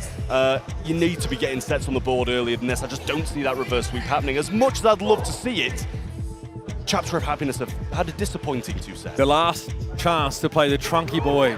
That's all I'm saying. Not so sure if it's what you're after on a map like Brawl Ball. Pinhole Punt is probably okay, but usually want a few more walls to sort of punish with that ability. regardless, let's talk about what is on the table in front of us here. We've got Bands of Hank, which has been a pick for Chapter of Happiness on occasion. Lumi, really scary from the Chinese roster. Definitely don't want to deal with that. And so the Finks gets brought in. Man, that hypercharge that allows you to create that time zone around you, it's incredible for basically just canceling out those projectiles. Chapter of Happiness realized also that that affects throwers.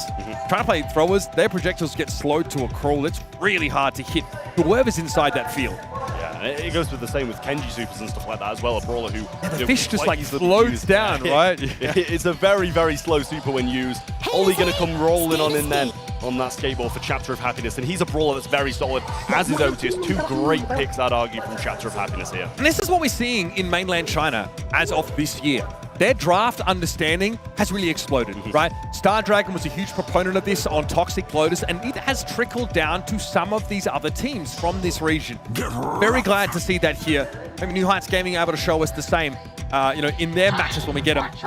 Ruff's here for Upcore and Cordelia. So once again, your answer to these extremely powerful brawlers like Otis is to take a powerful duelist, someone who can drag them down into that Shadow Realm and deny the ability to use super. That mute is important for Otis to win those 1v1s. Yeah, I mean, two really strong brawlers on both sides here. I feel the Cordelius and the Ruffs are kind of the powerhouses on the up-core side, and Fink's just there to kind of delay shots, be that support brawler along with the Ruffs as well. And then over the other side, the Otis and the Ollie have been two big brawlers today and also over the past few weeks as well.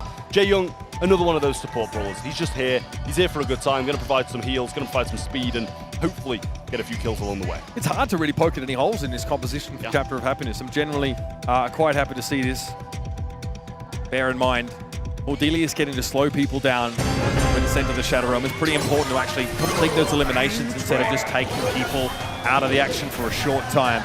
So Dilchon trying to step up here. Going to be knocked aside though by Yash, who really wants to make use of those pushes, and the class by Trishard is good, but 10K! Well, he made a break for it, and Upcore are far too slow to respond. Yeah, it's an embarrassing start for Upcore there. All three players still alive, and the ball just sneaks in down that left-hand side. That's one that they're not going to be pleased about if this turns into a bit of a comeback for Chapter of Happiness. Some good shots for Yash here as well. Trishard will realm 10K over the left-hand side and get the kill on it.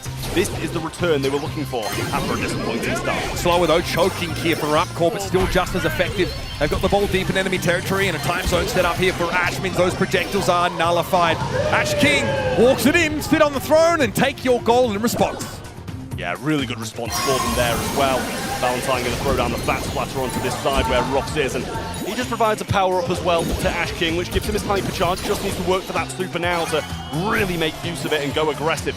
Gets a couple of shots on Hideout Shang here as well. 10K down this left-hand side, has the super, can't use it whilst in this realm. Bear in mind, Trishard barreling on down towards him, and he might end up on Valentine, which isn't a match he should be winning, but he actually took a few shots somewhere else. Ties there, and 10K gets the kill, but a super thrown to the left-hand side, delays a little bit. Can he find that gap through? Chooses to do the 1-2 back to Valentine, and that's going to delay it. Trishard picks up that power-up, and that's going to be big in the late game. Oh, hypercharge news there. He thinks he can chase 10K down just within this super. He might not be right there. 10K is going to be able to pull him out of the Shadow Realm and get back into the game. Oh, great dodge of the gadget there from 10K. That would have hypnotized Trishard and made him an easy meal.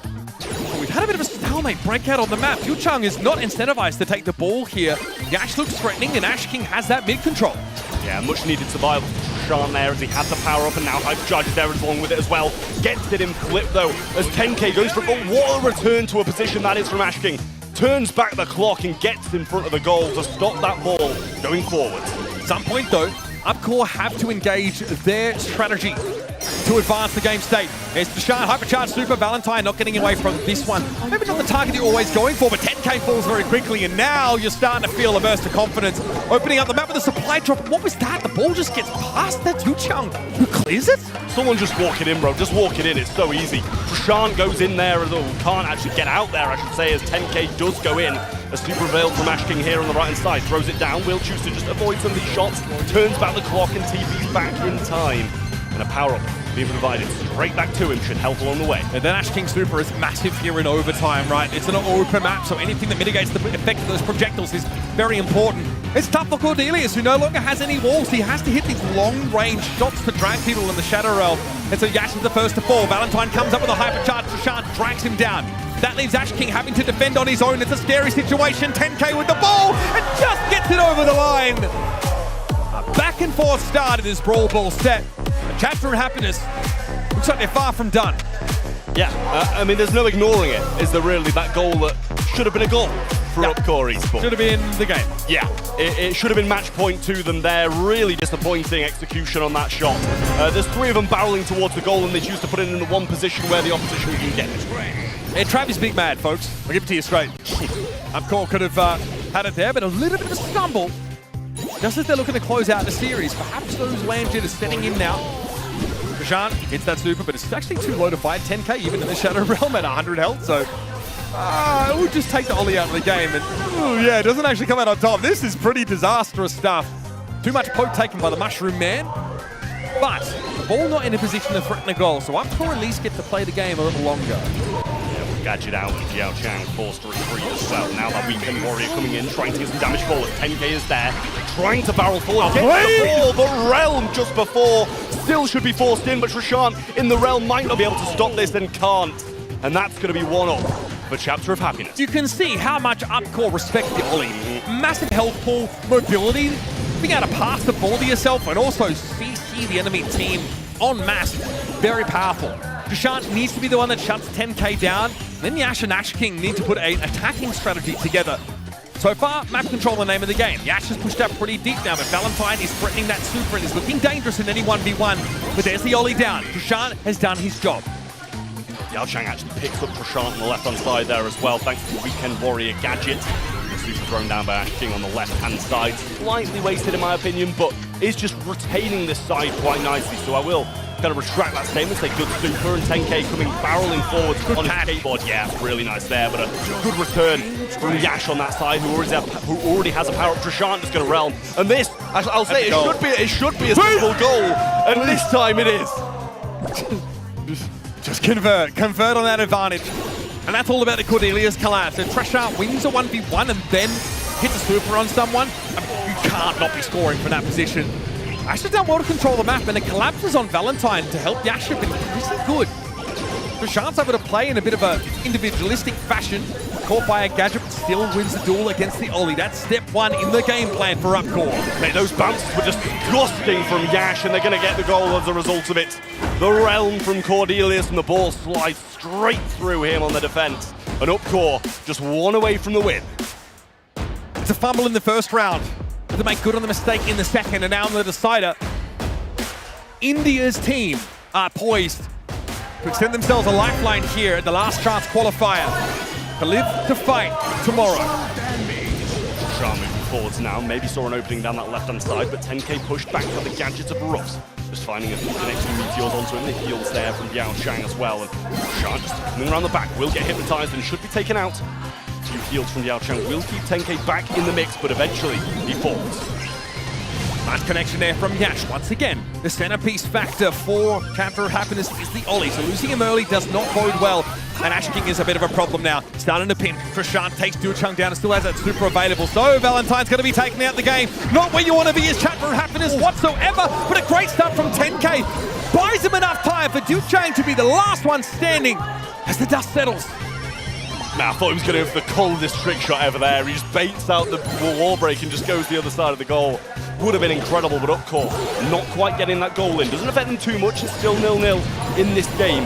And 10k waiting for an opportunity to count here. Mashing down the right side, in he goes, and that's an aggressive move from Yao Chang. Now it's 3v1, all down to the Ruffs to defend, and he's being muscled out of the way as they slide it on in. Bro, I mean, that's the Jaeyong offensive potential behind the gadget right there. Going in and getting the AoE component of that gadget, damage done, following it up with a couple of shots. That's perfect. And it shows you that Jaeyong don't just protect, he attacks sometimes as well. Whoa, he's done it again, hasn't he? I think Trishant's feeling the tides turn against him now, as Duchung is being much more active now in an aggressive sense. Yeah, Ash with his power-up really wants to survive here, and that realm from Trishant will allow him to do just that. They need these power-ups in these closing seconds of the walls, and the grass being broken down in the mid bit by bit should put Ollie in a tough position, but he's thriving in it. Will go down now in a 3v1. Might be an opportunity to gain some ground. Trishant with another super, he cycled them really effectively. Now that hypercharge means he's guaranteed the elimination within the Shadow Realm, but 10k hits the double stun. Oh, that could have been devastating for Upcore, but Trishant still has possession, and if he's still alive, they still have a chance. Nice score for Upcore, evening up the game in the last 20. Last chance as well there for a goal. If he didn't get that, nobody was, and we were going to the next set. Gives them a chance to close it out in 3. Diaocheng hitting some big shots and 10K coming aggressive. Pops the gadget, can't find the shot, but Trishant will miss the shot himself as well. And now, a bit of pressure from Chapter of Happiness. This is their chance. They're drawing out the super though, at least from the Ollie. It's going to be a while before 10K can make use of that yet again. Ash would love to be able to find a hypercharge in this scenario, making him virtually impervious to so many of these objectives that are being thrown at him by Chapter of Happiness. Here's the gadget from the Rust, but Yash falls down. It was a bit more of a panic button than anything else. Trishant has to use his gadget to jump away. Ash just wants the raw stats from his hypercharge, but doesn't find the super. This is looking dangerous for Upcore. Yeah, fat splatter there, cutting off the path, and Trishant going in past to the left. TP back! What a save! Not enough. King keeps it in the mix and doesn't let them score. 10K has a gadget coming straight out of the Shadow Realm. It guarantees a stun, but Yash is going to surge ahead, and they'll let the respawns collect this ball. They've got to push the battle lines forward, but Diaocheng pops that gadget, is looking threatening in the Weekend Warrior form. 10 seconds left, and Upcore really unincentivized to try and force the game state forward. Yash might even look to try and corner the ball here, but it's going to be 10K going in with the super, and Yash is taken low, stunned up. Diaocheng with possession, but it's a shot to no one in particular. And so no result comes out of that final round. We're going to run it back again to see who walks out of this match, or Chapter of Happiness can stay alive and get a set. I mean, what a save. What a save that was. He just uses the gadget, TP's back to where he was a couple of seconds ago, and that was in the perfect position to stop. You know, it wasn't a bad shot right in the corner, but he was just placed perfectly to defend it. And a really, really nice play from Upcore. What should have been the set to Chapter of Happiness keeps them alive. Clean elimination for Trishant. Valentine now really has to step to it. Oh, Trishant was looking for it. Looking for a trick shot. Valentine into the Shadow Realm, but wasn't born yesterday. Upcore retreat back to midfield. 10K trying to make a move down the left-hand side here and a jump away. Forced out to Cordelius yet again. Super coming down for Yash. He'll pick it up himself, and a little bit of grass break goes a long way when you're faced with an Ollie. Ash makes use of a gadget. It doesn't really take him very far. It definitely doesn't take him out of danger. He's going to be picked up. Trishant with a super. 10K flattened, and now Diaocheng will be served up next, but he can heal himself. He can look after himself well, that Jaeyoung. Yash here would like to work the map a little further. With Valentine low, there might be a chance to do so. With the score reset, Upcore need to make a statement here and get some momentum. A little move forward here. The Hypnotize is there as well. Trishant can't really fight back against that. A double Hypnotize. Oh dear. Yash going for a super there, trying to stop him, just slots it through. And Valentine finds the opening. Finally, Chapter of Happiness have come alive, but is it too late? Upcore need to make 2 goals happen now in this round. Diaocheng is sitting there, ready for a heal, should it be required. Trishant wants to draw him out there with that shot on in, and even in the Shadow Realm, sometimes you can't bring Jaeyoung down. He'll be able to recover the ball now. Chapter of Happiness need to work on his mid-control. Well, Ash King trying to get 10K down on this right side, but can't find the connection. Trishant's still got a super in hand and just barreling forwards, trying to get in range and get a bit of that super recovered. And eventually he will, but might need to, it just throws it away. I was going to say just wait until you respawn and come back fighting. Maybe he was hoping it will be a deterrent, I'm not sure. At the very least, Trishant's able to stay alive, but there's 30 seconds left in the game, and Upcore have to get about it. They need to get busy and score. Trishant taken down though by the Otis, who's still nice and healthy, and 10K threatening a super from across the map. This is getting dangerous. Upcore Esports have been given enough rope, and they've used it to basically secure their own demise. Ash King wants to get ahead. Super in hand, but that's not going to be effective on offense. Trishant needs to make something happen, but the ball is cornered. Time is not on their side, and Chapter of Happiness have done enough to emerge from this set, still with blood in their veins. A close one, but a foothold here for our Chinese number 3. I mean, really good plays across the board from Chapter of Happiness. Just got the goals when needed. Yes, maybe a few mistakes here and there from Upcore Esports during those goal-scoring opportunities, but they were rectified by some great defenses as well. But Chapter of Happiness eventually overwhelm and defend and carry this on to a set number 4. And it's just good draft domain knowledge coming out of mainland China here that really serves Chapter of Happiness well. You can see how much Upcore need to do to try and neutralize the Ollie. And Diaocheng is just vomiting damage this whole time. If you leave that Jaeyoung without any attention on him, he will generate a lot more value than you otherwise would expect. see him in this position, often playing a side lane, but these shots are penetrating. 10K's had some beautiful super shots. I think you've inflicted some real frustration on Upcore, who were hoping this would be a punch-in, punch-out kind of job. Yeah, I mean, it's going to be really difficult for them to carry on this from this position and get another 2 sets in the bag, but they've got a lifeline now and need to use it. There was great defenses on both sides, I can't lie here, a little missed opportunity. Well, he did go down before he could shoot the ball there, but that was the dream that I wanted, a little trick shot coming through, a little bait and switch, but real nice plays from both sides, good defenses, good offenses, and I think that's just a really good set of Brawl Ball. I loved it. Volatile, high action from start to finish. Yeah, in a draft that put a lot of these players in positions to demonstrate that individual skill. For Sean, on the Cordelius, of course, we saw that Ollie play, the Otis pick up here for Chapter of Happiness, and so we're heading over to a heist map. It's going to be Kaboom Canyon. We're being able to control the middle part of the map is so crucial. Seeing Cordelius taken here, I think a lot will have to do with like how you can work these side lanes. I don't know if Chapter of Happiness are quite as Miko-pilled as their regional sort of contemporaries there in Toxic Lotus. That's something you've got to bear in mind, I think, every time you jump onto a heist map now. Yeah, well, this is a little bit different to the majority of other heist maps, a bit more range involved. It can be played at that mid-range, close-range little ordeal, but for the majority of the time it's played sharpshooters, long range, maybe a little wall break here and there, and that one aggressive brawler going forward. Chance of a chuck, you know, the melodies, those kind of things, just go really, really aggressive and play it that way. But I like to play this a little bit more balanced, slow, calm, composed, with a bit more range. This is the kind of map where, you know, we see a little bit less of Melody lately. She works in quite nicely. If you leave her unattended towards that safe, those music notes will really start to shred it down. I think like you still might want to work Finks in, right? Amazing at sort of controlling the map, but okay. Chapter of Happiness have already set the terms of engagement by picking Chuck first. Now Upcore need to decide, do we counter Chuck with things like Cordelius, things like Charlie, or do we try and race? Do we just all in there safe and hit it harder than a Chuck composition can? Yeah, I mean, this is the thing, right? I think Chapter of Happy doesn't know what they need to do. They're the underdogs in this kind of competition.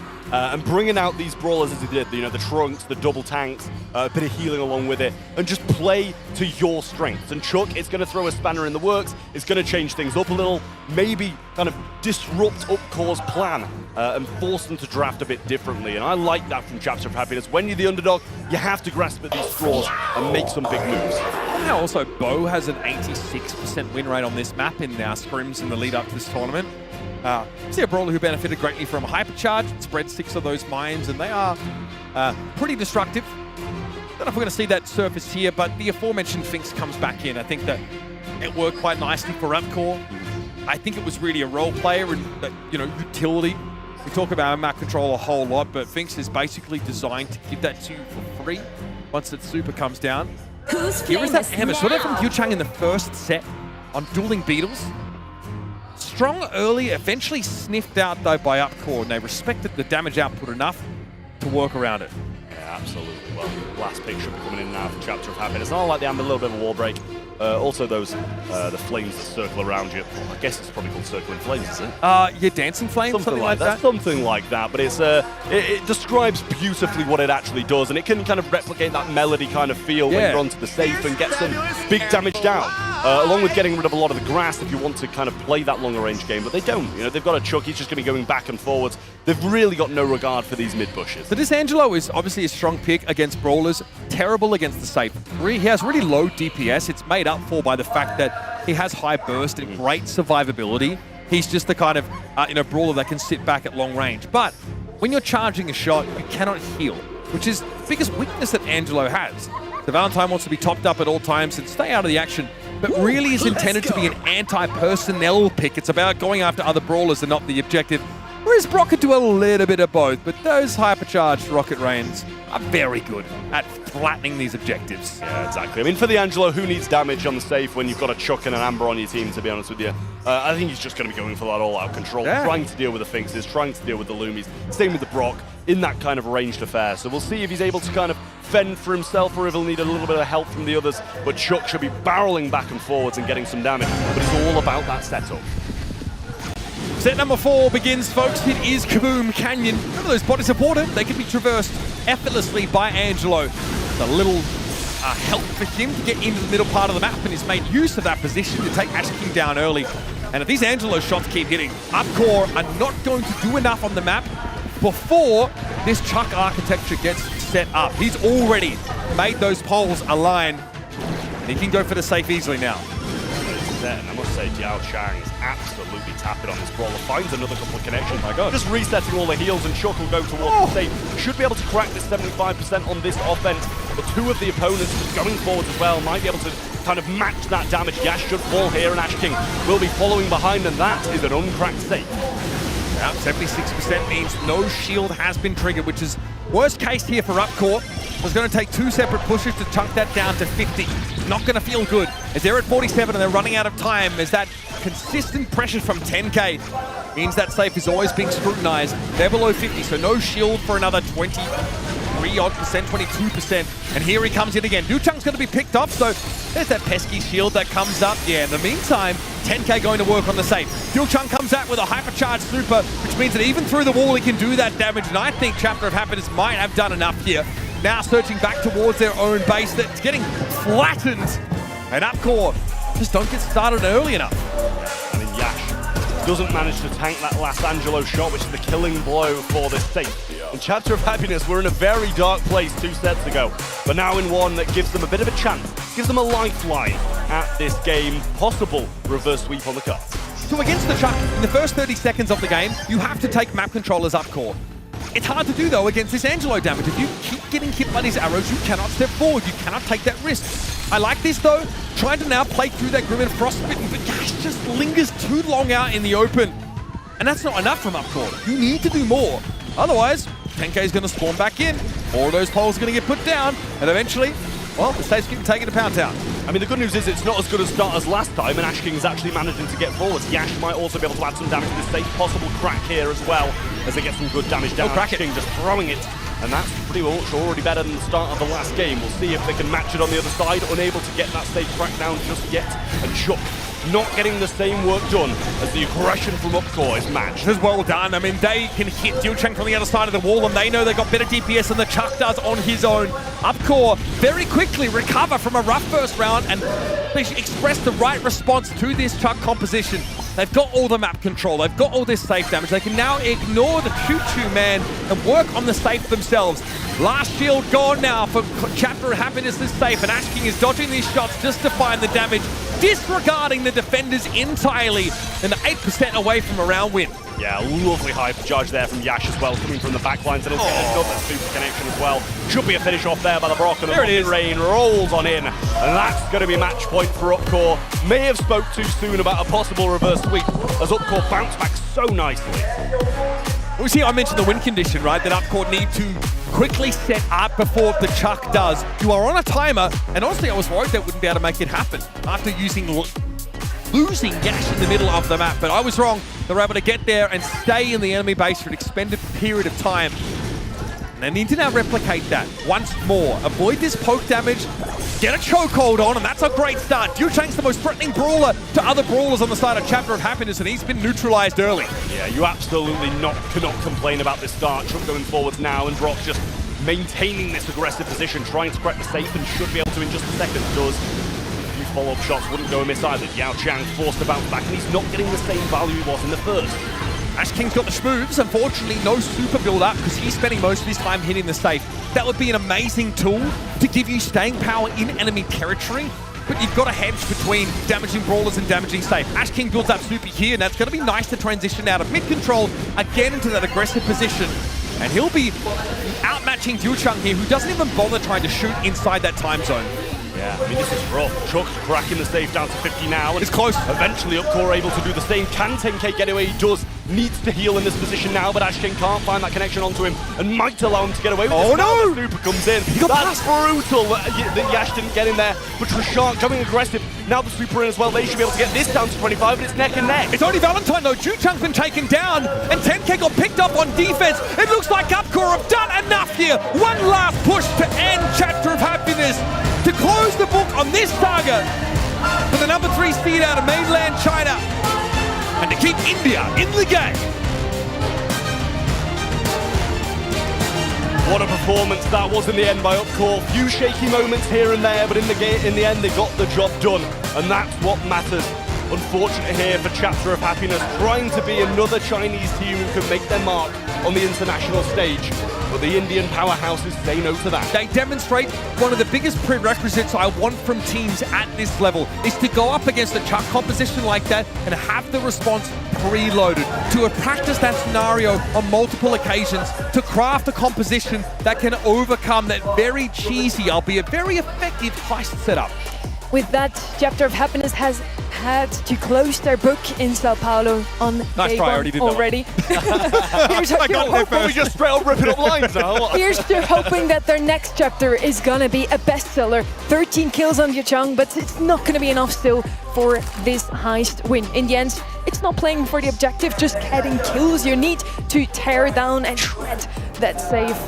Now, Upcore Esports on the next round. We're also waiting for our next elimination match. We now have to say goodbye to Chapter of Happiness. It's going to be Experian NXT versus Rival Esports up next. And unfortunately, for one of those two teams, it's also going to be their goodbye. I mean, first of all, this bracket looks crazy. Upcore getting out.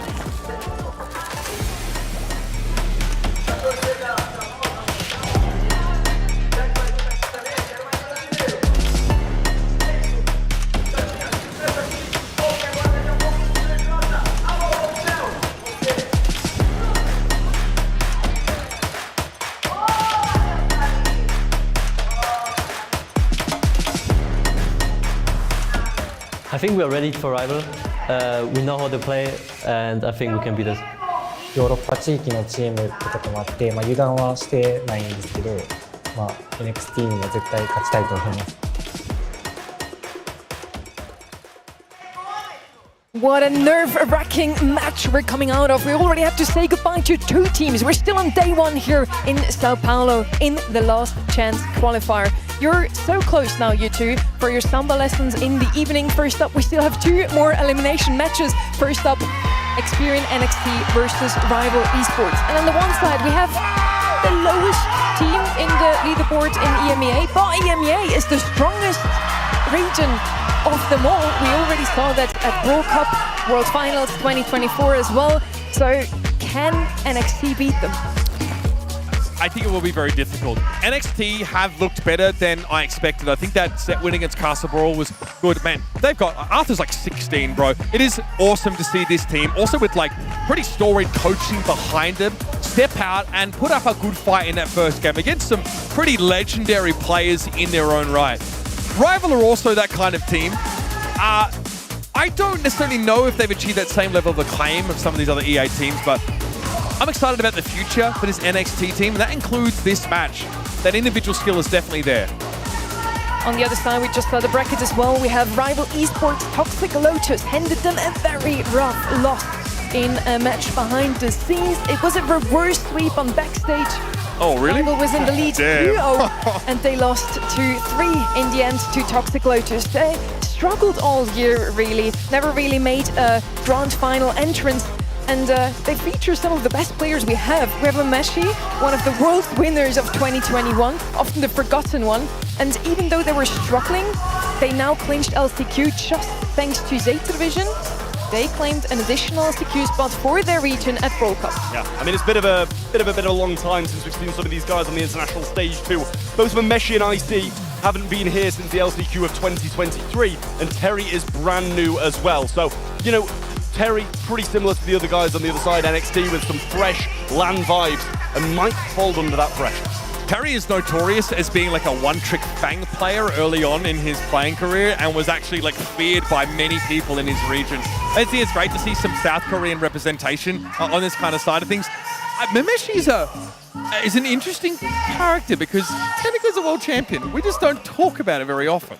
Very unfortunate. He did win with Zeta Division back then, and now he's back at LCQ. We did not see him at World in play last year. Maybe we can see him again this year, but they need to make it through to day 2 first. I'll tell you, if that's me, that counts right there. It's, you know, I mean, all of us predicting Rival Esports as well, so I think that just goes to show how kind of not one-sided this game is, but it's an expectation that we're kind of seeing the end of this kind of run from EMEA. Spicy drafts from these guys. They play some really unique comps, Sammy. I'm going to be looking out for those. I'm not going to lie, I voted for Rival. I kind of root for Experian NXT here. Would be a huge upset if they actually make it work today. Let's see if they're going to be just as nervous in this one against Rival. It's going to be tough. Let's bring them in.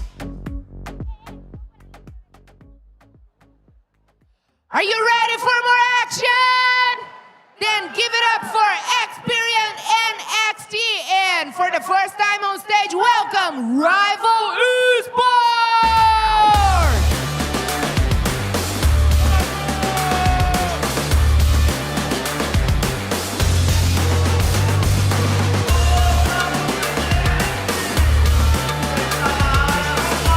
On the left-hand side, we have the 9th seed of EMEA in Experian NXT. They were handed a rough loss in their first round today, but an even rougher loss was handed to Rival Esports by Toxic Lotus this morning. I mean, it's tough to come back from that kind of defeat, but you know you've gone up against quality opposition like Toxic Lotus and you've pushed them to the air. I see way more pressure on Toxic Lotus, for example, than on these guys.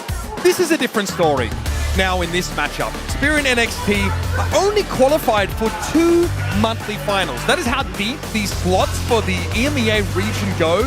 And Terry is fighting to be the first South Korean player at Worlds since 2019. Yeah, that is absolutely crazy. And I mean, that's the thing. The Worlds was in South Korea at that point, and I'm pretty sure there was a guaranteed Korean team. So I don't think there could not have been a Korean team at that one. But that is, yeah, it's incredible. Terry going to really be wanting to get those wins on the board. But you know, you're looking at the kind of years of these teams here, and I'm especially looking at Experian NXT. They showed up to 2 monthly finals, got beaten in the first round of both of them, didn't qual to 4. It's absolutely crazy. I think it's safe to say that both of those teams are only here because some of their peers played so well. Open the door for him, right? Yeah. You can thank Humble and SK, I think, if you're Experian NXT, and the same can be said for Rival. But their results domestically, Rivals remind me of BC Gaming's because they're in a volatile region. It's a deep region, right? And they're still able to be in 3 semi-finals and represent, obviously, in the rest of the quarterfinals. So they have a seat at the table, but we need to see more from them. IC is known as like a real grinder, but a bit more of an individual. So Mameshi has to take these 2 players who branded themselves as kind of ladder warriors, put them together under this roster and get results. 60% are voting for Rival Esports here. They're the clear favorites underdog on this side of Experian NXT. But honestly, even if Rival Esports is going to be in the lead here 2-0, I think the nerves are going to get to them. They have been in this position before today, and Toxic Lotus just snatched away that win. 3-2 reverse sweep. Both of those teams, even though on the side of Rival, we have some experienced players, are going to be super nervous coming into this elimination match. And this is the thing as well, I think that's quite a weak prediction for the Rival Esports side. I would have thought more than 60% of people would have gone for them, considering how strong the year's been and how decent they would have looked going 3-2 against a team like Toxic Lotus, who are, you know, some of the favourites coming into this competition. I think Experian have a really solid structure around this team. Their analysts are fantastic. They've got merch too. Yeah, good merch. Yeah, it's great merch. It's clean as heck. Fink's going to be the first pick up here for them, but you know, I do think like having Inso up there as well. He has coached some world champion teams in the past. His work's cut out from here, but he can shape these rookie players. That's what a coach should really do, is come into a team and develop them from the ground up instead of coming in with a team that always plays itself, you know? We see some similar bans get again. Draco bans out Mina. Ollie is going to be left open here. Probably a pickup here from Rival Esports. Also very possible here. Meg pairing her with a healer. And we said that a couple of times already how strong she really is on any hot zone map at the moment. Rival Esports is known for their aggression though. Going to come in with that Kaze first pick. Not a huge surprise to me here. Again, I personally would have probably went with something a bit safer, but in the end, I'm also a EMEA, so maybe Experian NXT is going to pick up that Meg, Byron. Trev, you're from the same region. What do you want to see? You know, listen, you don't want to ask me what I want to see because I'll automatically say Tara, aware it's not going to be good here, but at the end of the day... it's Rival's best brawler. They have a 70% win rate on Tara in scrims, so... Maybe they fulfilled that wish for you. It's going to be the Byron. I'm sorry. Sonny, you're too smart for me. I'm sorry to tell you. Byron's going to come rolling on in then as their second pick, kind of cutting off this avenue for Experian to go, you know, back-to-back the Byron and Meg. So they're maybe even going to have to take it off Rival's hands just to stop them from getting that composition. I mean, it's the most picked brawler for Rival, that Byron. I think it's just really solid, and they want to craft their comps around it, ideally. For NXT, I mean, like, the way they draft is very much taking a leaf out of EMEA's book. Cordelius, they've got a 61% win rate with this brawler. It's also one of their most picked. It finds its way into a lot of their compositions. They've also been a team that has preferred Jaeong in a lot of different sets. Dueling Beetles might not be the ideal ground for it. They like Crow. Could mix that in here. I was about to say Crow has to come in here. If you already have a Byron on the other side, you want something that does some anti-heal. It's not going to be Crow, it's going to be Kenji. We have some aggression on both sides now. It's going to be that husband and wife argument again. Let's see who's come out on top in this. In the end. Now, Rival, if they don't pick Mech, I would be surprised. Let's just put it that way. Trev. We can only hope. We can only hope for your predictions to come true, Sonny. You look like an absolute true drafter that you are. But yeah, Meg would be a really solid brawler for them to have here. You know, not really massively dominated by any of the brawlers on the opposing side, and perfectly fits the long list of Byron. Yeah, you don't see it off camera, but we're 100% bowing. Don't worry, guys. We're definitely not just standing up tall still. But great prediction, Sonny. Wonderful stuff from you, and a good composition for Rival Esports. Well, I wish you a good cast, you two. So far, you've done phenomenally. Thank you. Appreciate that. We've seen, of course, this composition on Dueling Beetles kind of already today, right? The Kaze that wants to push up against those barriers. Meg getting a lot of healing from the Byron. But remember, when Byron's healing, he's not building super, which is a key part of his kit that you need to make some use of. So in we go, folks. Dueling Beetles starts now. It's going to be Experian NXT at the bottom of your screen. The Meg comp for Rival. Terry will look to bring the house down. Arthur already goes a little bit low, but still, Experian in a good spot with good map control. Yeah, really nice stuff. A 20% lead already accumulated as well, make that 25, but a little storm comes down in the back lane from the Geisha form of Kaze. Really nice stuff. Arthur trying to get those back lines cleared up, and Rob TPing back to a position he was already in.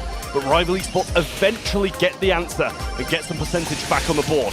A nice hypercharge available for Icy here as well as he switches those form. Another fan storm comes down, and Icy will clean up this right-hand side in Arthur and maintain this mid. Should be about even now. Bit by bit, you're right. Rival have bought their way back into this match. Amos is forced back and doesn't have a super to work with right now. Arthur also, it's an approach for him that is easily spotted out by Meg, and that shield can be knocked off of him in seconds. Here's the Slashimi super that comes on in. Toolbox thrown down by Terry. It's just only one picked up by Arthur, and you need more. You definitely need to be able to shift this Meg away, who now from the other side of these walls can get those super shots in. And the time zone is fine here by Finks, but there are so many projectiles for Meg that you can't dodge them all. Yeah, Icy gonna clean that one up as well. Arthur can't do anything about that, and Amos left all alone in the middle of the map here, and that should do it for the first game for Rival Esports. Really nice performance from them. It was a really solid start from NXT, but as soon as they lost that control, Byron Meg takes over, Kaze does what she does best, and they take the first. Plenty of edges in this NXT composition that can be exploited, but things kind of need to go right. I mean, Kenji needs to be able to close the gap. And obviously your Cordelius gives you great snowball potential. It immediately takes a brawler out of the game and gives you a favored 1v1 scenario. But if you're kept out of the map, your short range and relatively low mobility means you're an easy target for this high damage spread that Meg offers. Yeah, well, Icy straight into the back lines, and Rupp will attempt to clear that up, but puts himself right in the middle of three of the players of Rival, and a splash will keep Arthur low as he tries to remain in the back lines of Rival here, back in their bush. And then make the aggressive move. Can't quite just yet, but will get a few dashes here and there and a bit of healing along the way. A domestic argument happening at the top of the map here as Icy just folds away from the fight against the Kenji Arthur. Well, he gets what he was looking for. Really wants to go after that Byron early and often. I think Sunny was asking for, a Crow maybe to attack the position of that healer, but Kenji in a pinch offers you much the same pressure on those less mobile targets. Amos with the Shadow Realm now on Icy. Really wants that fight. Icy is going to give it to him. And in fact, going to be Amos that's down. That is a tempo loss here for Experian NXT. Yeah, it was wonderfully evaded hypercharge though by Rupp there. TP's back at the perfect time to avoid the damage of the bomb and also the spray of those shots. Icy coming through and dashing really nicely, and that's lovely stuff from Rival Esports to maintain this lead. Maintain the mid control, I should say, for now, as two of those hits because of the slow actually hurting him there. Look at Amos now playing at the top edge of that time zone, so can't really use it to dodge projectiles any longer, and Terry's back in the mech. Now power play for Rival Esports. Amos though in the Shadow Realms able to avoid much of the damage and take the fight to Terry up close. It's Rupp with the follow-up damage now. Icy in trouble. Banner Blade's thrown down though, and that's given Rival a way back into this round. Yeah, a bit of trouble, but not enough to bring him down in a 1v2. Lovely stuff from IC again. As you said, he's one of those players who prides themselves on that aggression and those solo plays. IC gonna swap to this kind of blade form, throws them out at the distance. Rupp and Arthur will just slot onto the zone. Hypercharge available, and it's going to be very hard to break that, and I don't see the players moving up quickly. So that's going to be done as NXT find the answer and bring it back to 1-1 in hot zone. We talked about some of those edges NXT could exploit. We start to see them a little bit more now. Look at Cordelius is getting a lot of value, and Arthur's playing just that extra little bit more aggressive. Young Austrian prodigy, tender age of 16, clearly not rattled by being out there on the stage for his second outing today. That is what you want to see for someone in, I guess, the most impactful position on the map as the Kenji pilot. Yeah, I mean, we've heard things about these guys being nervous just playing in those monthly finals. Being here on stage is a completely different ball game, but so far, it's not bad. They're making some good plays. They're holding the ground against an experienced rival esports roster, and some good kills here from Arthur. We'll see the death of Terry, and IC remains in the backlines and dashes straight towards his spawn. The super comes in from Kenji, just about clips on the edge. Good catch, and Arthur's getting great damage here on Terry, who has to use a super swing to take the Kenji down. That's another super already almost pulled up for Arthur. Happy with that situation, I'm sure he's going to be. That Blade fan, of course, is going to allow IC to move up the map. Here's Arthur threatening. Has that shield knocked off him, though. Carry in the Shadow Realm does opts to play back more safely, but will emerge right in front of this Kenji. Not where you want to be. Hypercharge going to be popped, though. Big swing. And all of a sudden, Experian ceased to exist. I mean, that's two massive swings there as well. Found a connection up top onto Arthur as well. And a hypercharge super in the backlines will only just catch Amos with that little poison dart. And a lovely time super from Arthur will get the kill there as well. And Rupp trying to stay on this zone. Bring this percent up little by little as rivals seem to be creeping closer, but eventually now being shut down. Terry in the side lane means he couldn't really hold the point after IC was brought quite low. So there's Arthur once again taking the Kaze out, and the Meshi does not have the individual fighting prowess. Super doesn't hit because it goes into the time zone. It just impotently floats on down, and Experian NXT get on the board early. Your 9th seed from EMEA shows composure up against an aggressive comp from rival. I mean, that was really nice. This is exactly what you want to see from a team like that coming out in an elimination round where nerves are going to be high, where new players usually fall, and they come out swinging. Take this first set against, as you say, a very good rival roster. That's going to have them flying high for the next few. And you see what the idea is around this team comp is just get the Finks in a position where he's really annoying to shift. Get him off the map. That time zone where we talked about being maybe less effective against the Meg, it still allows Rupp to dodge these projectiles, and it really makes it hard to go on the offense with this Byron once you've decided that just healing your Meg isn't enough. Yeah, I mean, this is really solid stuff in there at the end as well. You can see the effects of that Fink super we always seem to talk about. And yeah, these replays of the rival face cams don't look too pleased, I will say. But in the end, you can't really be pleased when you're losing in the first set of an elimination match like this, when you're a team who should be making the later stages. I think rival need a bit of Wingardium Leviosa to lift those spirits, mate, because that's not the way you want to start. It's Leviosa. Oh, sorry, buddy. Yeah. Forgive me, I need to work on my diction there. It's not how you want to start after you have taken Toxic Lotus, the top team out of mainland China, a top 4 Brawl Cup team. You took them all the way to 5 sets. And then you walk up against these plucky upstarts at NXT, the 9th seed from EMEA, and honestly just get beat clean on the first set of the series. It's been a long day for them, I get it. We've been out here for a while too, but they really got to buckle down because their shot at Worlds hangs in the balance. And this is the thing, I think Rival Esports would be really disappointed, not only going out the competition, but going out the competition to someone who everybody thought they would quite simply beat, I feel. All 6 predictions went that way by the casters, and it was 60-40 by the public. So if Rival Esports were to drop out the competition in this situation, I think they'd be very brutal on themselves. Undermine going to be our next map. Remember, it is all about that side lane control. Otis is amazing here. We've seen him be really hotly contested, and NXT have brought him into many, many, many of their scrims. They have played so many scrims, Trav, since October, I think 8th it was. They have been grinding, getting ready for these kind of matches. It's great to see their humility and approach to a tournament like the LCQ, and so far it has paid off. Let's jump into the draft here. Obviously, there are a lot of boogeymen, so to speak, that you want to try and eliminate. Probably make sure the Kaze is not an issue. It definitely seems like a preferential choice there for rival. Ollie is obviously pretty incredible here too. Yeah, I mean, there's a lot of brawlers who can do big work on a map like this. We said it last time. The alley has been something that we really like the look of in theory, but a lot of the time didn't make the moves we thought would be made. Yeah. So, you know, hopefully we can see that rectified if it is played again. Not that it was played terribly, but there was a few moments here and there. Ollie, Tara, and the Mina going to be banned out then for the Experian NXT side, and then the Janet, Kenji, and Lily over the other side. So getting rid of that Janet, I think, is a really solid one. It can be very frustrating seeing all those gems running away when you were just seconds away from returning. Kenji banned away from Arthur this time around, who apparently at the age of 14 was scouted by this team. Noted as an upcoming talent on the ladder.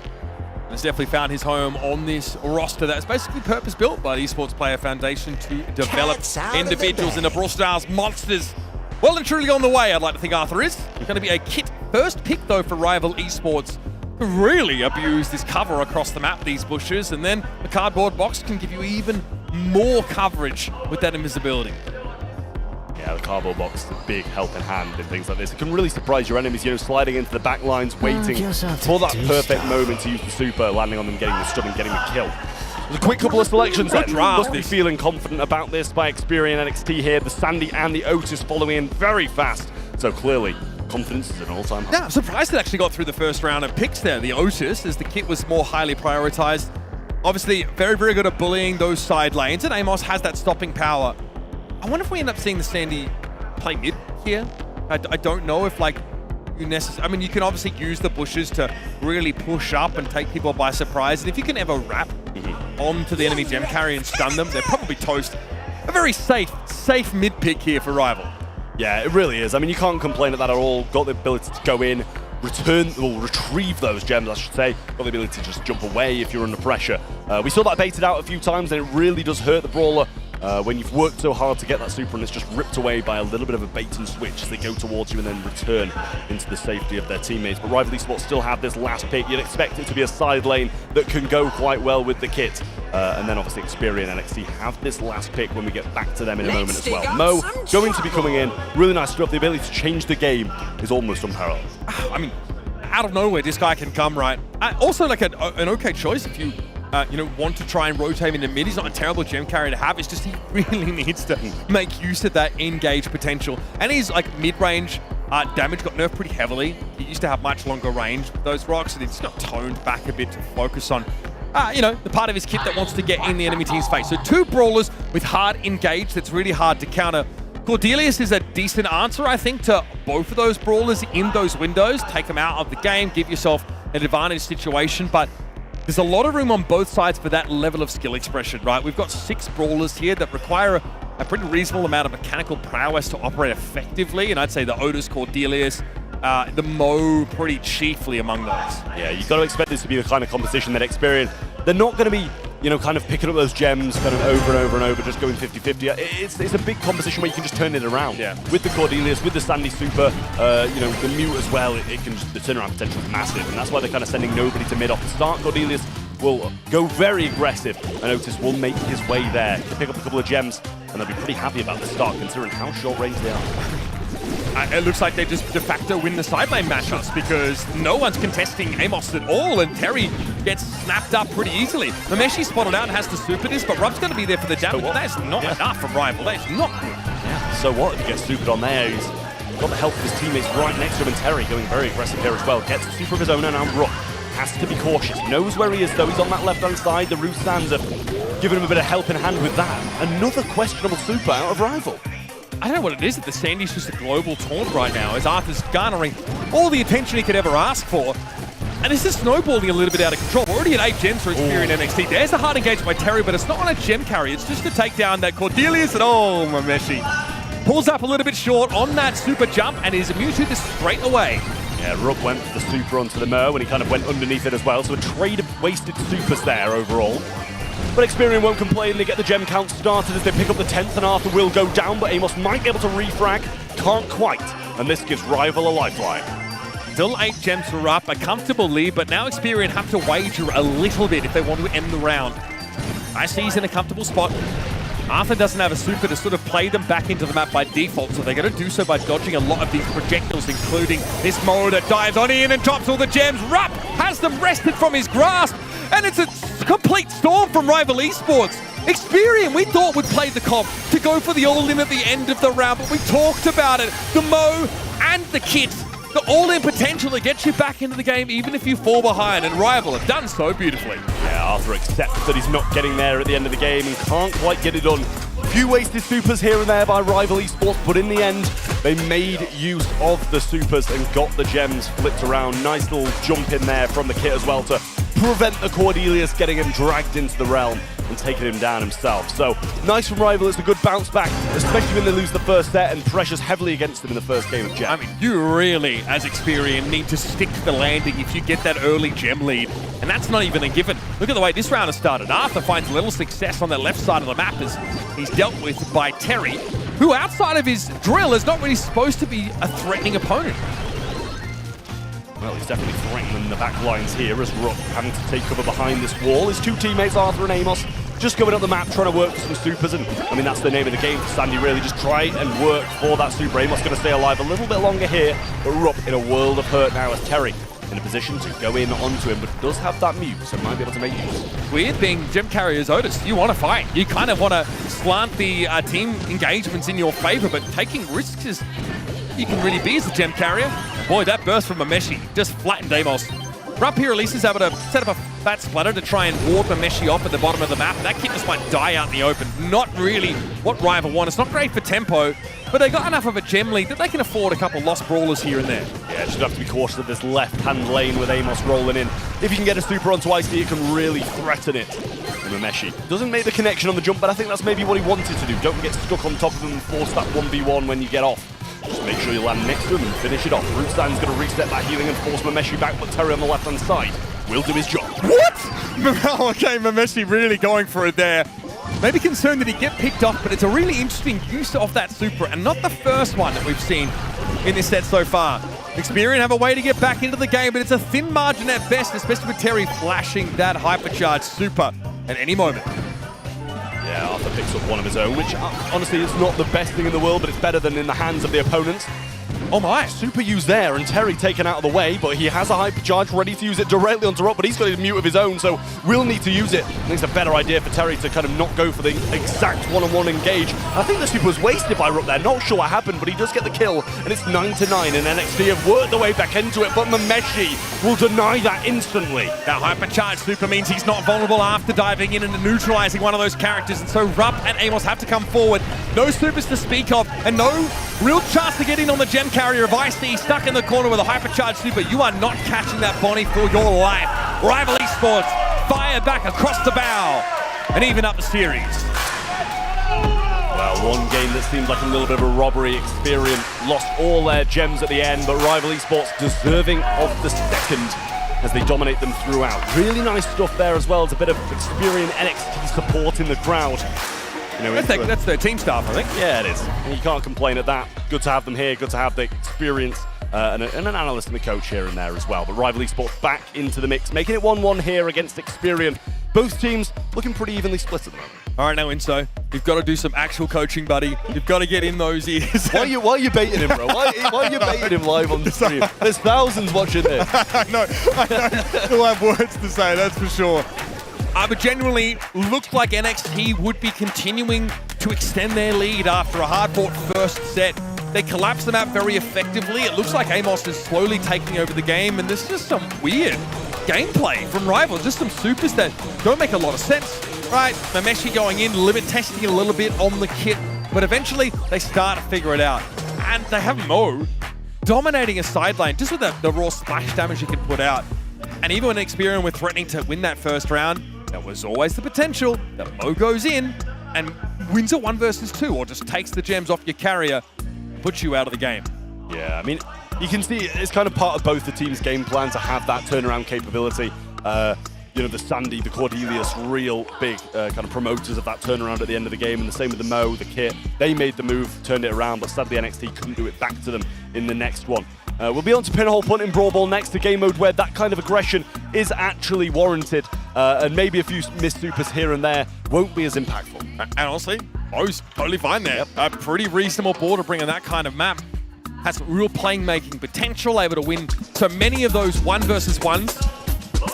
And the way that sort of his super has been sort of reworked in the past, now it's much easier. It's not confined to just one length. It used to be like a set length for his super, and you really had to line it up. Now you can decide that endpoint with a lot more flexibility. It's made Mo just a hard brawler to look past in maps like this. Yeah, I like it. And the addition of the hypercharge, it wasn't recent, it wasn't that long ago, definitely made him a bit better as well. You're just kind of flying underground instead of, gradually taking your time. So it makes it a bit easier to get that quick engage in and get out. We are into the next draft. As I said, Pinhole, Punt in Brawl Ball allows that aggression that I'm sure both of these teams will welcome. Yeah, when we've seen Experian, right, wanting to put Amos there in a pretty aggressive Cordelius position. They made use of Arthur's Kenji on that first map. What I like about this team is that no matter what you might feel about how they stack up pound for pound against their opponents, they're still going to play the same way. They play up, they play down, they don't care. They are going to disrespect you, or at least just execute their game plan without caring too much about who it's against. And that, honestly, probably has a lot to do with the fact that they've been underdogs in every game they played over in EMEA, right? A lesser-known squad, young players coming together in a stacked region, albeit a region with a lot of slots to give you chances like this to compete. So shout out, of course, to SK and Humble for opening the door for the next generation here of EMEA delegates. And they're going to lock that Otis in pretty much straight away. Yeah, I mean, that is a solid pick. You can't complain. Didn't do much wrong in the last game. Didn't do too much right either. It was just there. It was just, it was a constant throughout the entire. Locked in, didn't he? Exactly. He turned up. He didn't do too bad. And in a map like or mode like Brawl Ball, you can choose to go a lot more aggressive. Maybe waste your super a few more times just on trying to get a few kills rather than holding it for those pressing moments. It was a gem carrier Otis, right? So you can't exactly go up to high gear when you're in that role. You've got to play a little bit safer and be more objective focused. Here, a little bit different, right? You do want to run people down. You do want to win those 1v1s, and you likely are going to want to try and cause that Finks headaches before he gets those time zones down, because at that point, God, he is going to end up with probably just the most damage from being very hard to shift. Setting up in the middle of the map here on Pinhole Punt is really valuable. Not right in the middle, because there's no bushes there, but controlling that space makes it hard for your opponents to get past. And there is the Mo here again for Rival. Interestingly enough, it's been NXT's best pick in scrims over the last few days. They're like 63% win rate on Mo. They've played him 44 times, so have made extensive use of it themselves, but just don't prioritize it as highly in the draft. Yeah, the goal scoring capabilities of that brawler are really solid as well. Just throwing the ball forwards, it's pretty much the perfect distance between yourself and the ball at max range that you can just kind of lunge straight onto it and knock players back, score those goals quite easily. So no, really solid. Rux, with that kind of buff to the projectile speed, it's become more valuable not only in kind of the regulation time, but when the overtime hits, walls get ripped down. You're going to be able to do a lot more in the open. The mute button now with the stun component is important because it will strip the ball. So being able to feed that Otis hypercharge with more regularity is quite important. So that's how you can make use of that for Ruffs, essentially give Otis a second bite at the hypercharge apple, whereas many rounds he'd maybe only have enough time to develop one of those. So important supportive pick. Charlie as well, with potential to strip the ball. So Experian, it's a fairly defensive composition, if I'm going to be honest with you, but has this potential to take a rival player out of the game to maybe snowball an individual advantage, go up 3v2, and look to slot goals through that way, but it's less flashy than a Mo comp, right? It's less playmaker focused. I mean, this is the thing, like I'm saying, you can be a lot more aggressive in Brawl Ball, take a few more risks, play the brawlers that they want to play, and they've just completely taken a gem grab comp and ran it in Brawl Ball. Not really changing too much from the previous for the side of Experian NXT at least, but I like the Mo aggression. I'm hearing a squeak before I even see it, and that's one of the most annoying things about the Brawler, along with how hear him coming. Is. Yeah. This is going to be pretty powerful, Trav. Yeah. I mean, the fact that the Squeak has a lot of options, right? You can make use of the residue gadget to create a slowing zone, which is a real nuisance, really in keeping, I think, with his theme. Or, that wind-up gadget that gives you that extra distance, that extra damage. That's going to be really important if there's any clumping together of this Experian lineup. But sometimes around the roughs, they do. Let's see how it plays out here, folks. Jumping into Pinhole Punt. It's a tied series now as these two teams are fighting for their lives here in Sao Paulo. Yeah, instant gadget from IC to put himself in safety as Rock gains some good ground on this right-hand side, putting down those hatchlings or the spiders over the right, just trying to get some work done. It's residue here, not the kind of long-range sniping gadget that Mameshi would occasionally run in other game modes like Bounty. Just great connections here as Amos brought low once more, and he is the man making the move from Meshi. Yeah, Meshi's never going to give Amos a fair fight. Never going to fight him in a pitched battle where you're just throwing shots at each other. Just pressure from behind these boxes now. There's a time zone in mid, so even harder to hit these players and even harder to scout these pushes out and get valuable information about where the enemy brawlers are playing. When Messi forces Arthur back, getting a lot of those sandbags out. Rival Esports can't exactly step forward, don't quite have that Mo super to go on the aggressive, but for now, they have Experian right where they want them. Absolutely, I mean, the power up right there as well for Amos to grab. That's going to make him a lot more powerful in these kind of situations. Good snipes there from Arthur as well. Projectile speed, definitely a useful thing in that situation. Super thrown down, might go for it, but Terry just moves forward. He'll catch that, he doesn't mind. And now power up in that goal map. Wanting to go for this as well. Just playing it slow on the right. It's been good from Experian. Arthur's really generated a lot of momentum for them now and allowed them to play the role of the aggressor. Terry has a super, but doesn't really have the health to go aggressive, and he's going to commit it anyway, but it barely makes any space. It doesn't relieve the pressure whatsoever. The residue gadget thrown down in front of goals from Ameshi might have been even more important in that regard. So they'll be able to get some semblance of control back as Terry respawns. Yeah, it was a good defense there overall. They just played it slow, played it calm, and didn't actually try and lunge too much into the opponents, so they got bullied down. And look at that, a nice flow there from Icy as well, managing to stop Amos' hypercharge Cordelia Super, which is actually easier to connect to. So definitely a useful keeper of his own. Meshi getting absolutely battered. Amos taking some shots to the face himself, but it's NXT in control. Oh, not ideal there for Rupp though. Icy able to find a bit of extra damage just as he was falling back. And a hypercharge is at the ready. I'd say the same for Mameshi here. Rival hitting a power spike now in terms of some of those empowered supers. Looking for a chance to make use of them. Mameshi should be one shot away from super, and he has now that hypercharge online. Well, we're going to head into overtime shortly and see if this extra projectile speed is going to be making the most of it. And a super comes out from Rob. He's going to miss his hypercharge. Icy getting battered regardless of being in this hypercharge of his own. Amos really low and will go down instantly. Those sandbags keeping Arthur in it for now. He has super of his own. Terry will want to lunge forward in a minute. Might have a teammate pass the ball for him. Hypercharge ready to roll now too, and Bat Splatter. Here we go. Amos keeping him in it. Terry going forwards and all of the Experian fall down. They take the goal, and Rival Esports move ahead.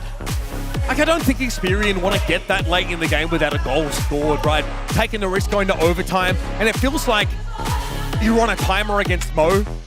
You really don't want to let him close the distance across so much of the map while sitting on that hypercharge. That is pretty scary. I know NXT are playing a more defensive comp here, but they need to try and catch Mameshi out with an overextension or a cocoon that lets him surround that trapped player. Absolutely, well, Rock on this right-hand side, trying to get something done, but against the Squeak is so difficult. You can't pop spiders, they're just going to get obliterated instantly, and you're just getting absolutely pounded down, kept at the back, and they're going to get taken out fast there. Amos, Bat Splatter onto the right-hand side to help him, and they do advance. Terry just waiting for his opportunity to pass. This is phenomenal mechanics from Amos here. He's able to deal with Icy and Mameshi's poke damage pretty comfortably while still sending shots back of his own. That allows Experian now to move into the aggressive role once more. He's taken hardly any damage. Here the Spiderlings, one actually avoids getting blown up, and Rupp, of course, that damage spike up close goes to work, and Icy will be disrespected. Should be a walk-in for Amos. Much better looks here from Experian NXT. Yeah, got that early goal in this time rather than kind of having it defended by Rival, and that's going to put a bit of a different spin on the game for the late. Rival have got to push for a goal prior to overtime now, which is obviously where they're going to be most comfortable. But Mo has to get his super, has to be able to make this move, and with the backup of his teammates, he gets it now, moves forward, and there it is. Oh no. As easy as that, the gap is there, and Experian are punished. If you're not ready with a cocoon trap, there's nothing you can do about that play that the Mo seeks to make. And that's always going to now sit in the back of your mind is Experian NXT. They've seen it before, they've abused it themselves in scrims, they know what it takes to counter that out. They got the mute button here for Amos. Rupp there just needs to get Terry out of the way here. Doesn't care about building super or not, just the Mo needs to go. Yeah, I mean, Charlie Hypercharge is not that kind of pressing, so I don't mind him pressing his Hypercharge and just trying to run it down without it. Arthur trying to get up the map with Terry behind him. This leaves a big opening for a pass forward and a goal opportunity. Great residue. Now they're going to try and go for it. Super's there, gets it in, but the cocoon stops it. Amos can't get around, and that's going to be a real tough defense still. But Terry will fall, and with Arthur back, it gives them a lifeline. Perfect there from Rupp. He did his job. That's the answer you need to the Mo play. Hit it with a cocoon on the way in. And the defensive aspect of this Experian NXT comp is able to counter Rival's playmaking. And now they have a chance to get into the map. I see though, pop super, Mameshi with that hyper now. A lot of bombs getting stuck to Amos, and he's slowed down. He cannot get away. Rup's going to step up now. Again, hypercharge just for the raw stats, and has built a super incidentally. May have to use it to stop an aggressor, stop a ball carrier, as we're going to go to overtime yet again, and I'm worried about that Mo super. Yeah, it's dangerous, but a lot more kind of defensive measures here at this time, as Amos has a hypercharge of his own and Rup has a super. Can stop it in its tracks, but he's choosing to go against the Squeak. Doesn't want that against the Mo, and he's going to actually switch of his own, and now hypercharge super ready to go, and those sandbags aren't lasting long. Rupp needs to be ready, has to respond to this play from Terry. Eyes on the South Korean player now as he might look to crack this game open. Here's Terry, goes in, pulls up short though, and opts not to push any further. That's the super. Hypercharge, in fact, gone now for Terry, and the Mo's in trouble. Takes a face full of damage. Mameshi goes lower now. Experian NXT have a chance to get into this game. What a shot across the face for Rupp. And we've got ourselves a proper ball game here in our third set. I mean, it's a great shot. It was a risky one, but they kind of expected him to just pass the ball forward to Cocoon. And he just goes for something completely, not written in the book. It's a crazy shot to the left-hand side and finds the corner perfectly. So really nice stuff there as well. What was that from Terry? Was he basing out the Cocoon with a half-distance charge? I don't know. I think it was just a poor hypercharge, because if you're going to do that, if you're going to try and bait, don't waste your hypercharge too. Very good point. Terry uses it all there and kind of blows up in his face. So we get a decider round now on Brawl Ball. Once again, good start as the ball's cornered by a rival. Experian have that map position, and Terry's super doesn't amount to anything. The Mo is looking, well, an easy snap, and so Arthur will step on up and take a bite. Nice sandbags there, and look at that. Centimeter perfect stuff for NXT as Arthur walks it in. Yeah, really nice stuff. The residue to the right-hand side just couldn't quite do it. And a forced early gadget again. Rupp down the right-hand side, not having a good time, then will be demolished by Mameshi and IC pinching on in. And a super over to the left-hand side. Just going to break up the wall, try and make the life of the Mo a little bit more difficult. Sandbags keeping them in the mix and doing a good job now. Will pick up his own power-up. He's already got his hypercharge. Amos has the dance, but the quarters are too confined to avoid most of this bomb damage coming in. And Mameshi has a hypercharged super that off the back of, you probably want to try and go for gold here. Getting this low is pretty sick. Front with Cocoon. Focus less on Mo, more on Squeak right now as here come the bombs. Amos is definitely struggling, limping as Terry makes an easy mark of him. Arthur has the sandbag up now, sitting on a hypercharged super, but it's really just for utility purposes and not for raw damage, so he needs to buy time for Amos to get into the game. Yeah, I mean, the question is now, do they just play for the defense for 50 seconds, or have they got to try and mount an attack to stop this aggression? Coming forwards, Icy all alone, he's just going to take the tank. Cocoon placed there as well. He'll come back out of it, but Arthur has the stun, can't quite get it off. And Terry will force the ball in. He just didn't think it was reasonable to throw the super down and try and stop it and break up some of his own walls. The rival now have evened up the game. 30 seconds still left, and then we head to overtime. But Rupp is just cleanly taken down. It's another great residue gadget from Mameshi, and he wants to move up and pave the way further. Amos finds a gap between those two bombs, though, and Mameshi has no one take the ball up in his stead. So neutral gameplay here, but Experian are a little confined, Trap. They don't have much room to work with. Yeah, it's the same position as just a minute ago, but this time it's 1-1, and they can't just defend. They've got to get this defended and mount an attack.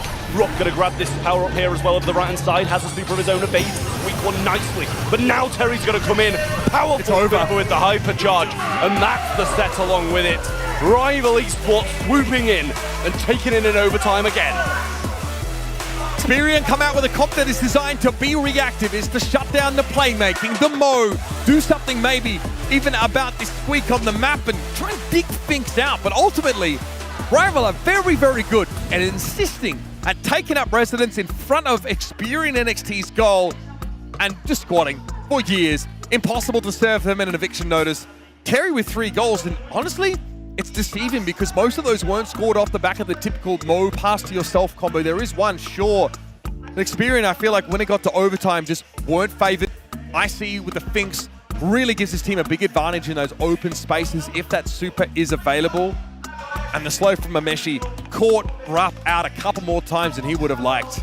Yeah, and these stats sometimes tell a completely different story. Like, you see the most DPS by far here on his team, Amos, and only 2 eliminations. So a little bit of a disappointing game from him as well.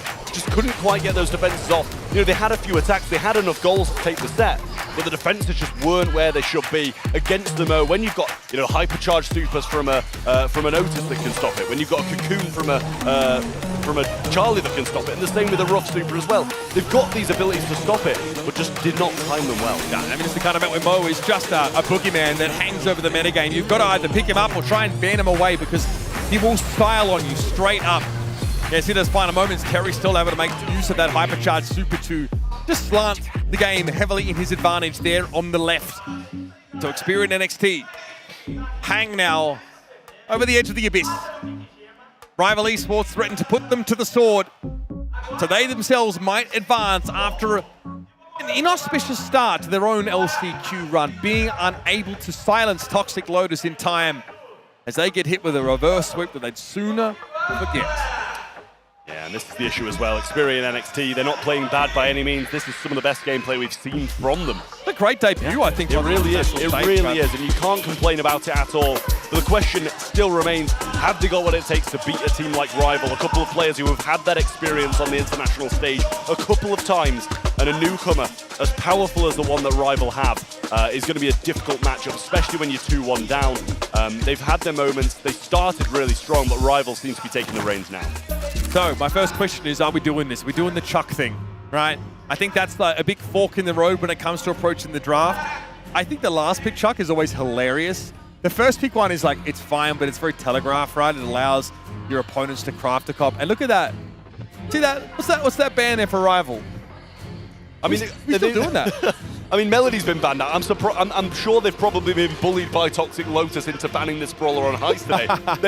they've got some level of PTSD from playing Toxic Lotus. They just had to play against them, right? Buy it, and they're like, yeah, that's not happening again. That's absolutely not. Did you happening guys again. watch Brawl Cup? Okay. Here's the Chuck thing. So we are doing the Chuck thing, folks. This now puts the onus on Experian NXT to decide how they're going to craft a comp. Now, they'll have two versions of compositions on this map. One based is on if they're first pick, one if they're second. So likely expecting to see the Chuck through. They opt not to ban it, you know, which makes sense because Min is very powerful. Crow is just unbelievable when it comes to all-in. You crack a safe stage instantly with a hypercharged super. Even without it, honestly, it's a huge threat. We've seen how effective the Amber is for controlling those straightaways in the middle of the map. So it's the Carl. Can really give you that all-in potential. Obviously, you know, being able to super on that safe is great damage, but it doesn't necessarily answer the Chuck unless it's part of an all-in strategy from NXT. Yeah, I mean, they still don't have that defensive capability of stopping the Chuck, really. Bonnie going to be a brawler who's going to go in and get damage. Might be able to defend it here and there, but it's not a brawler you'd be relying on to stop this Chuck in his tracks. The problem is, I mean, Rival have already banned one of the answers to Chuck in the Cordelias. Yeah. So do you go for the Charlie and then have a pretty unconvincing DPS brawler that's like mid when it comes to like fighting out in the open? Maybe you feel like you've already had your opportunity to answer the Chuck taken away. I mean, this is the thing as well. Not only have they got rid of the best counter to Chuck, they've taken the other kind of all-ins. Yeah, the other all-ins and the Melody and the Miko out the way. So it's going to be very difficult for them. You know, this isn't a map where I'd expect to see Tara, but I'm more than welcoming it. And you mentioned it's one of the brawlers that they like to get a hold of quite often. So I will welcome it. And obviously, in the mid portion of the map, when there's a lot of bush, support from beyond can help. But Carl should be ripping through the support from beyond, and a body jump can still be the end of it. I mean, look, Gravity has applications both on offense and defense. I think that Rival, as the game breaks down, might all look just all in the safe and try and clean it up here. And here's the Lumi. So you have, you've got pretty good control from Tara and Lumi, right? While Tara doesn't have the range that Lumi does, obviously offers you pretty powerful crowd control. Lumi gives you much the same. You can do it through walls as well. That blast beat is definitely something you've got to respect. And before the map gets opened up, if it doesn't get opened up, Grim and Frostbitten is super good at controlling those chokes. Absolutely. Well, Brock's going to come in here as well. So the map's getting opened up. Yeah. I mean, it seems like the map's getting opened up here by the Brock, which kind of takes that flying hook capability, or the usefulness of it, a little bit out of the way of going over the water, but might be choosing to take the burn in instead, get some damage onto the safe that's going to linger. Might provide a little bit of a better defensive capability against the likes of Terry when he's coming in, but I think it's going to be a tough one for them to win at the end of the day. Experian NXT opt not to draft a specific answer to the Chuck, instead favoring potent control brawlers with all-in potential in the Carl. They are going to control the grassy area or die trying. Yeah, I love that from Terry early on, placing that ice down, stopping them from kind of going really aggressive, but they've still managed to get into a position where damage will come down, and Chuck not too set up. He threw two really aggressive ones up the top of the map, and I see now just about getting set up, but he will be sent back to spawn, and this is NXT all over. The Tara looks horrendous in their matchup against the Carl. She looks completely out at sea there.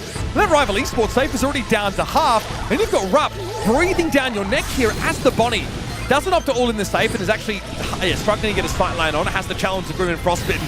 But Experian NXT have come up with a great answer. We've cracked the safe down to 25, but the Chuck game plan has only just gotten started for Rival. I mean, this is the thing as well. Now they have to carry on going this Chuck route of going in and in and in and in, but then it leaves them open to the defense with only 20% left. They're just going to go all in. Amos already coming up. Arthur will add a few shots to the safe. This should be doors in this game as Amos throws a couple more shots out. The piercing damage will finish it, and Rival have got to change something, or we're off to step 5. This is why I'm so impressed with Experian NXT. I mentioned it earlier, right? Like, you need to, at minimum, have a game plan against Chuck if you want to have success on the international stage, because these heist maps come up, and you have to find an answer. But not only do they know what to do, they do it so quickly. Instantly, Amos springs into action, dominates the Tara at the top of the map, and then gets like a free 25% within the first 10 seconds of the game. Bro, Chuck hasn't even oiled up his freaking wheels at that point. Yeah, it was a real tough start there for Rival. And if they can change things and make it a little bit better, which they are already, IC getting set up quite early on here, and Rupp not having the same success as in the previous one. And there's the setup done already for IC, and Terry getting damage on safe. Obviously, Chuck with pretty pathetic damage, you know, when it's just that primary fire. Doesn't always fight well on his own. It does enough, at least, to pressure NXT into a corner. So we'll start to see these poles set up. Okay, I see he replaces a pole there, so I don't know, he's maybe just trying to make sure this is set up properly. Still, he's going to have that access to the safe. All in is going to be the answer here, and there's that defensive option in the Tara Super. Mameshi is able to stave off the Bonnie, and Amos says, come at me, bro, challenge me. I'm going to flying hook into the corner now and keep you busy. Yeah, well, that should be cleaned up there by Terry, and Icy can maintain this aggressive stance. And nobody's defending him, so there's the second crack on safe, yet to get the first. Our Experian NXT here, and it's still lingering amongst them. Rocket Rain not going to find any connections, and Mameshi takes a more aggressive route, and Icy's still barreling on in. Holy moly, Rupp's a Giga Chat. Look at him just walking on up, knowing, of course, that to be able to jump away onto the safe. Got some damage from the impact here, but Rival Esports, the game plan goes off this time without a hitch. There's not a snowball there from Experian NXT. And eventually that safe will crumble. Rival still certainly in the conversation for ending the series in the 4th set. Yeah, I mean, that was a much better look than in that first game of Kaboom Canyon there. Rival Esports looking really solid in the second one. A much better start. Chuck getting set up nice and early. Then bear in mind, he set up wrong in the first place as well. He replaced that post so he could actually get all the way. And still dominated. So it's a little bit worrying here for Experian NXT. They're looking for a strong start. They've actually rotated Amos into the Tara lane again.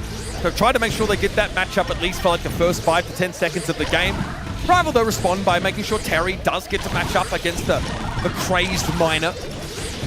Rupp's long range is starting to take its toll now. A full commit onto the safe, and they'll have this cracked in a couple moments. Yeah, I mean, that's really solid. Yet again, back to how it was in the first, which is the game they won. So really nice stuff. Amos going to retreat, and this is going to be, hopefully for their sake, Terry, the Chuck getting set up top of the map. Yeah, and not paying the Chuck any heat, of course. Experian now cracked the safe down to 50%. This is very, very nice from the EMEA seed. But after going down there means all of a sudden the pressure for Experian is gone. They've lost that position and map control. It's almost back to equal as well. One more coming from Chuck, and that will be pretty much 50-50 at this point. So there it is. Be able to bounce back out as well, and two of these pushing down the right side might even be able to help a bit of defense along the way. Yeah, Rival happy to take 1-for-1s in the map. Like, trading is fine as long as IC can get super damage on that enemy safe. Here against Arthur, not favored is putting it lightly now. Some Rocket Rain onto the safe as Rupp turns up. They've cracked it down to 25. Nicely done for Experian NXT. Now they've got to finish the job. Arthur has a hypercharge for the raw stats, but if IC's not attacking, then Rival's game plan is not playing out properly. This one could go to the wire. Experian safe knocked down to 25%. Rivals obviously at 20. NXT need to get across the map, and there's the dive coming in from the Bonnie, down to 4%. Experian NXT haven't done enough as Rival outlast them and kicked them out of the last chance qualifier. Huge moment for Rival staying alive. And Experian NXT see the end of the line in Kaboom Canyon, losing 3-1 to Rival Esports. Disappointing stuff from them, but coming in as EMEA seed 9, I think this is what was expected. I mean, in the words of Arthur, he said, oh, we don't mind at all being underdogs. Wouldn't it just be crazy if we managed to make it out of this group anyway? No one was expecting that. And honestly, I love what I've seen. We've seen the new generation South America, right? We talked BC Gaming a lot. For me, that's what Experian, NXT are in EMEA. So far, they're looking great. They're developing into a world-class roster. They call it the Group C, the Group of Death, and it was just a bit of a too big of a beast for Experian NXT to best it against rival and against their opponent in the first round. It just didn't work out for them. Casserole also took it 3-1. They took a set in both of those matches. At least they can put that in their CV now. Yeah, I mean, I think that's great. It shows also their drafts are really, really good. Great composure from these young players. I'm impressed with them. We're going to now move on into our last elimination match of the day. After it, we know which 4 teams we already have to say goodbye to on day 1. New Heights versus Inner Circle up next.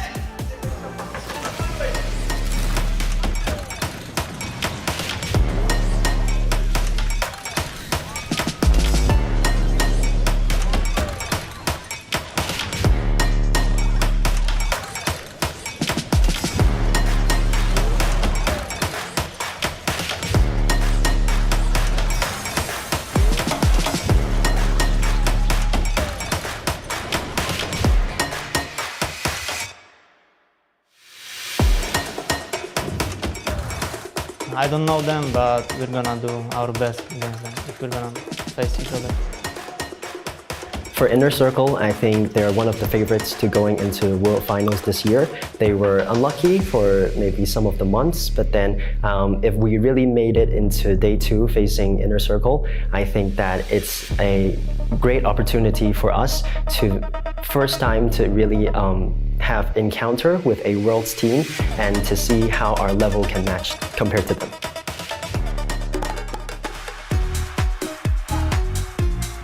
We're now moving over to Group A, still in Sao Paulo, still at the last chance qualifier. Welcome back to all of you at home tuning in just now. The crowd is huge and they're loud, and we're in Brazil, so I kind of expected that, honestly. We already had to say goodbye to 3 teams. Unfortunately, KDS Esports, Chapter of Happiness, and Experian NXT, unfortunately, didn't make the cut.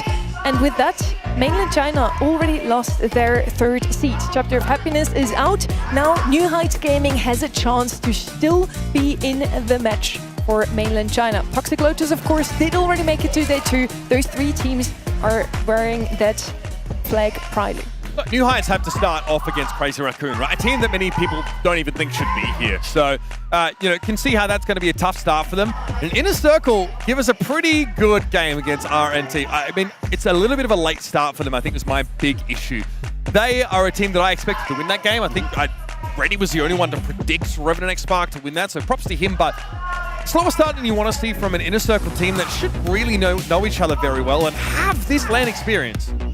In the circle, we're bringing back the VN Esporting from 2023. We thought they would win their first match against Revenant XSPARK, at least most of the casters did. And in the end, after an almost reverse sweep, they still get handed a loss by the Indian team. Yeah, it was really unfortunate for them. Almost brought that reverse sweep back, but were cut short. So you've got to expect them to come back strong. I think they're coming into this one as the favourites. Not that they weren't in the first, don't get me wrong, so they might still fall short. But they've got to be the favourites coming into this one against the New Heights Gaming roster, who we really don't know too much about coming into this competition. They are obviously China #2 seed, so just a step above Chapter of Happiness, but Toxic Lotus seems to be the only one competing at this one. From this roster, of course, we know Soda, 6 years as a player. Last year, he was coach for Angelic, and now coach turned player again. He has a chance here at the Last Chance Qualifier to even fight for the World Finals, but they all know we're coming in here as this sort of patchwork team, and we're just here to have fun. They know it themselves, so yeah, this is a bit of a light-hearted graphic here. I couldn't get scrim data on these guys, so I can't tell if they just aren't scrimming or if they've just been hard to get that information out of. Put that away. Look, no need. There's no need. You guys, nothing personal, right? We definitely feel like Inner Circle are favor here, and they should be mad after losing a game they probably should have won. Yeah, I mean, they've got to be. They've got to bounce back from this, because they're a team who, coming into this competition, we expected to be getting all the way through to World Finals, so it's disappointing if they fall out here. And now we want to bring them back out on stage again. We want to see their faces. We want to see if they're locked in. We want to see if there's some banter from the side of Inner Circle. Definitely would expect that. Let's bring them in. Every second counts on this stage. And it's time to welcome once again, and for the first time today, Inner Circle and New Heights Gaming!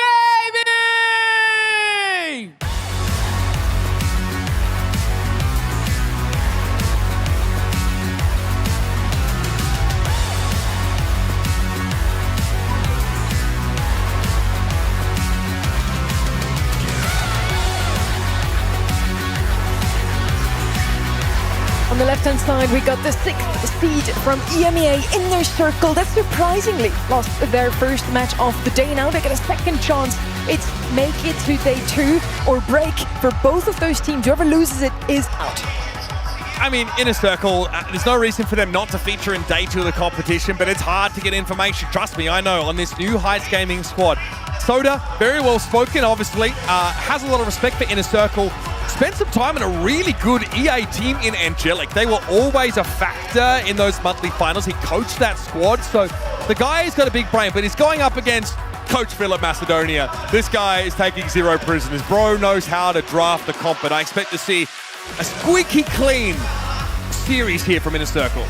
We're seeing such an interesting position here with mainland China this year. They do not have a guaranteed world final spot. They all have to fight and wake their way through the LCQ. We still have Toxic Lotus in the race. We still have New Heights Gaming, but these are the last 2 that could make it to world finals. And Toxic Lotus was a huge underdog, a huge dark horse in Brawl Cup already. They surprised us all with making it to day 2. Yeah, I mean, they did absolutely incredible. It surprised us all, as you said, so I'd love to see another Chinese team, surprise us again and make it through to day 2 of the LCQ. But when faced with an opponent like Inner Circle, who have, yes, underperformed in their first game, I think that's just going to make them more angry. There's more expectations from them in this next game to absolutely decimate them and show us their worth. I want to see what the impact of a team like Toxic Lotus has in their home region. Shout out to the Chinese fans. That is big. I mean, maybe, Bobby might have rallied all of the NA voters against Rama. Too much trash talk up on X, Probably. I respect it. But either way, that's a lot of confidence in a team who don't have a lot of data or even record of performance. So I like it. That's a bit of a fruity prediction for me, though. Now I wonder how's it going to turn out. If Inner Circle wins this first round, there's going to be a lot of banter on stage already. If not, they're going to be put into the same position they were earlier today. Almost were sweeping to make it through, but in the end it did not work out, and that would be a rough position that definitely would hit hard on their nerves. We have Tick, Cordelius, Brock banned out by the side of New Heights Gaming. They do have the first pick here. I wonder what their strategy is. Banning out a wall break? Yeah. Potentially a thrower, potentially some tanks? I think that the Brock ban is pretty heads up for New Heights Gaming, because that Brock can really help a side lane if he plays mid by knocking that wall out, and all of a sudden, you might have a brawler that's maybe a little bit weaker in the early sort of quote lane part of the game, like Kit, but then gets a lot stronger if there's when you're getting down to the gas, when you got super set up. So we'll see if there's an allegory for the Brock, and there's a different pick that lets him crack the wall open a bit more. Yeah, well, I mean, it's going to be a tough ask for New Heights Gaming here. Kit early pick then. Clearly that's the game plan they were going with. I thought, the same. They might go with a thrower or something like that, take a bit of wall break out of the way, and then take another viable thrower to leave Inner Circle with nothing. But Kit obviously being a bit of a wild one. It can really work or it can really do nothing, and we've seen that in Brawl Esports past as well, just last year in World Finals. But Gene is going to come in then for Inner Circle. It's just one of those. It's fine. I'm not going to jump for joy that I'm seeing it, but Vengeful Spirit snipes here and there, a few pulls, it'll be decent.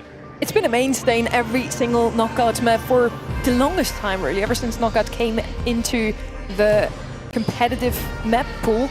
Second pick here, maybe Byron. Byron and Gene have been showing up quite a bit today on Knockout. Gene, you can also, of course, pair him together with a tank. Bonnie does really well in Knockout too. As soon as you have her super, it's a guaranteed kill with the hypercharge, maybe even 2 in a row. Now on the side of New Heights Gaming, I would still like to see some more aggression. They don't really have any range so far. Maybe a Grey would help them. Also, since they banned out the Brock, that would be the perfect position now to pick a Rico. Yeah. With the walls unbroken, Rico's going to do so well on Bell's Rock. And you might be concerned about throwers that could try and punish the kit, right, by who needs to move up pretty close behind those walls. So you might draft an answer to that. But this is pretty good, giving Kit a bubble, allowing them to jump in, especially with that hypercharge, let them keep fighting. Obviously, a really serviceable side laner in and of himself is the Gus. In fact, we even saw Brock trying to switch out of that kind of matchup. But what we don't want to see from Soda is having to bubble himself just to play the game. Really wants to save that for that all-in moment, that important inflection point when the game plan gets taken up a notch here. We're in a circle. Oh, what is this? It's a Miko pick here for New Horizons. And it's not even on Heist, for God's sake. It's a wild one, but honestly, I'm kind of open to it at the end of the day. It's just one of those things that, you know, can work, can be terrible, but it's the Chinese pick, and they might be able to pull through with it. I mean, unreal respect. I mean, that's maybe why that wall break is so important. Inner Circle can still draft the comp with that a little bit. Sometimes we've seen Griff even brought in, like, to answer that, but it's going to be Kaze instead. So obviously a brawler with great aggressive options, and it will give you, more of that all-in flavor if you want to come forward with Nob. I think a lot of this game, though, still revolves around the Magic Hand. Lightstar and Feng O need to be on the move a lot of the time. You get caught sleeping against this setup here for Inner Circle with such a safe, long-range sharpshooter as the Bonnie is. Yeah, you're going to be in trouble. This is going to be a firecracker, though. Yeah. I don't know how Miko's supposed to get value. This draft took a big turn, didn't it, really? I didn't think we'd be seeing Miko and Kaze on a map like this, but I'm open to it. Let's see how it does. Miko's got a lot of work to do, but yeah, it's going to take a lot for him to get the job done. Throws out that slow, gets the connection, but Nob's got that mobility to just move away. All right, Feng O, what's the plan? Bro? Stat inside the bush, waiting for an opportunity. Maybe yes, though. Oh, spots him out pretty early. Okay, Soda looking in Rama's direction, just gets one hit, backs away. Wait a minute. A yarn delivery system for the kit, you say. Rama's been taken down by Feng O. That is big damage. Nob, though, has to fight tooth and nail for this, but Feng O, the last one standing there, at least able to take that Kaze out. Good start for New Heights. Yeah, I mean, that was really solid stuff from them. Soda now on the back of the map. Tengu just going to come forward, and they're just going at it again. I think Pull was used in there as well, but this time it's not going to work out for them. And that should be a lot of hypercharge fed as well for Mebius and Nob alike. Lightstar just trying to stay alive, but there you go. There's the hypercharge, and that might be an early doors. We need to respect the lamp blowout a little bit with this comp, all right? You can't just run after the Gene like that. Rama is going to have a defensive option. Mebius will also be able to super away if he's not stunned up by the kit. So if you're going to use his kit defensively like this, you won't have the offense set up. There's the jump out. Mebius here, hypercharge, pop, stun. Very effective, hitting both those players. And now it's all on Lightstar. Yeah, it's a lot to ask in this situation, isn't it, really? Nob's just going to go in, and that was... What is Nob doing? He knows he has hyper. Like, what is going on? No, they can't lose this, surely. They could have just waited 2v1 him in a much better time, but Lightstar looking confident now. Seems to be moving that joystick a little bit in a circular motion, but I'm not sure if he's just juking or if he feels confident against Mebius in this kind of situation. Shouldn't be too far from him. Super and does get it with that connection. And now Mebius gets one of his own, and it's a 50-50 again. Having super ready is important, but Lightstar, oh my god, he's absolutely ruining him. And he has the super. Mebius realistically needs hypercharge here. He can't dive on this Gus. We'll be able to knock him back with that star power, assuming that's the one he's picked off. I don't know how the heck the body's supposed to win this. Lightstar, though, is less health. That's important. There's the super used, and Mebius clutches it out. That one could have gone either way, with some very questionable Kaze play from the Polish mid here. They still get out alive. Yeah, it wasn't good at all, was it, really? Could have just waited for a better situation. It was nice and easy 2v1 late game. Yes, he had a hypercharge. Yes, he had a super, but if Mebius can beat him 1v1, then Nob along with him would easily decimate him in a close-off matchup. That's right. That was really nice for Mebius. That health pool goes a long way, especially with the gear in those close scenarios. This time, I think now, cat's out of the bag, literally, as far as New Heights is concerned. Not going to be dashing away early on. Mebius, dangerous. Yep, has to get out there with Clyde. There's the lamp blowout, but it only works if there's follow-up there. Now, dangerous. Mebius can't get back in the cannon because you're immobile for a brief time, and that's too much of a risk to take. Soda delivers on the Miko. Mebius has nowhere to go here. Flop. Has a hypercharge, though. Managed to get his hypercharge after the first round, so although his teammates are definitely letting him down at this point, he won't be complaining about having this supercharge. Hypercharge, sorry. And Soda and Fengu coming in again. Good taps from Rama this time, but might go down. Nob choosing to go in. And I don't know if that's just to force them back and let that super burn down and make sure Kit's not on the back of Soda.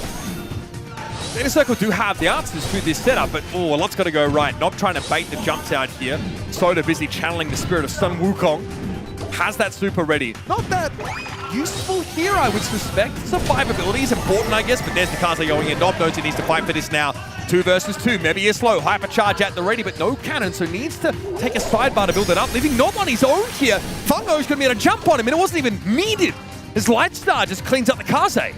I don't get it. This is some really questionable gameplay from the Inner Circle side, and a hypercharge comes in from Fengu, and that's going to be the game going to them. Really, really questionable stuff from the side of Inner Circle. If it carries on like this, it will be a close game, and New Heights Gaming will, happily take this opening that's being provided to them. Okay, it is a little sussy on the Inner Circle side, but this comp from New Heights is fantastic. Yeah. You have the Miko that can really put Kit in position where you can't dodge the balls of yarn. That is like over 2k damage per ball. It is so much burst damage, but you're putting a lot of eggs in that one basket. If they get disrupted, knocked back, stunned up, Inner Circle have access to all of these, then it can go wrong for New Heights and they find themselves in a 1v3.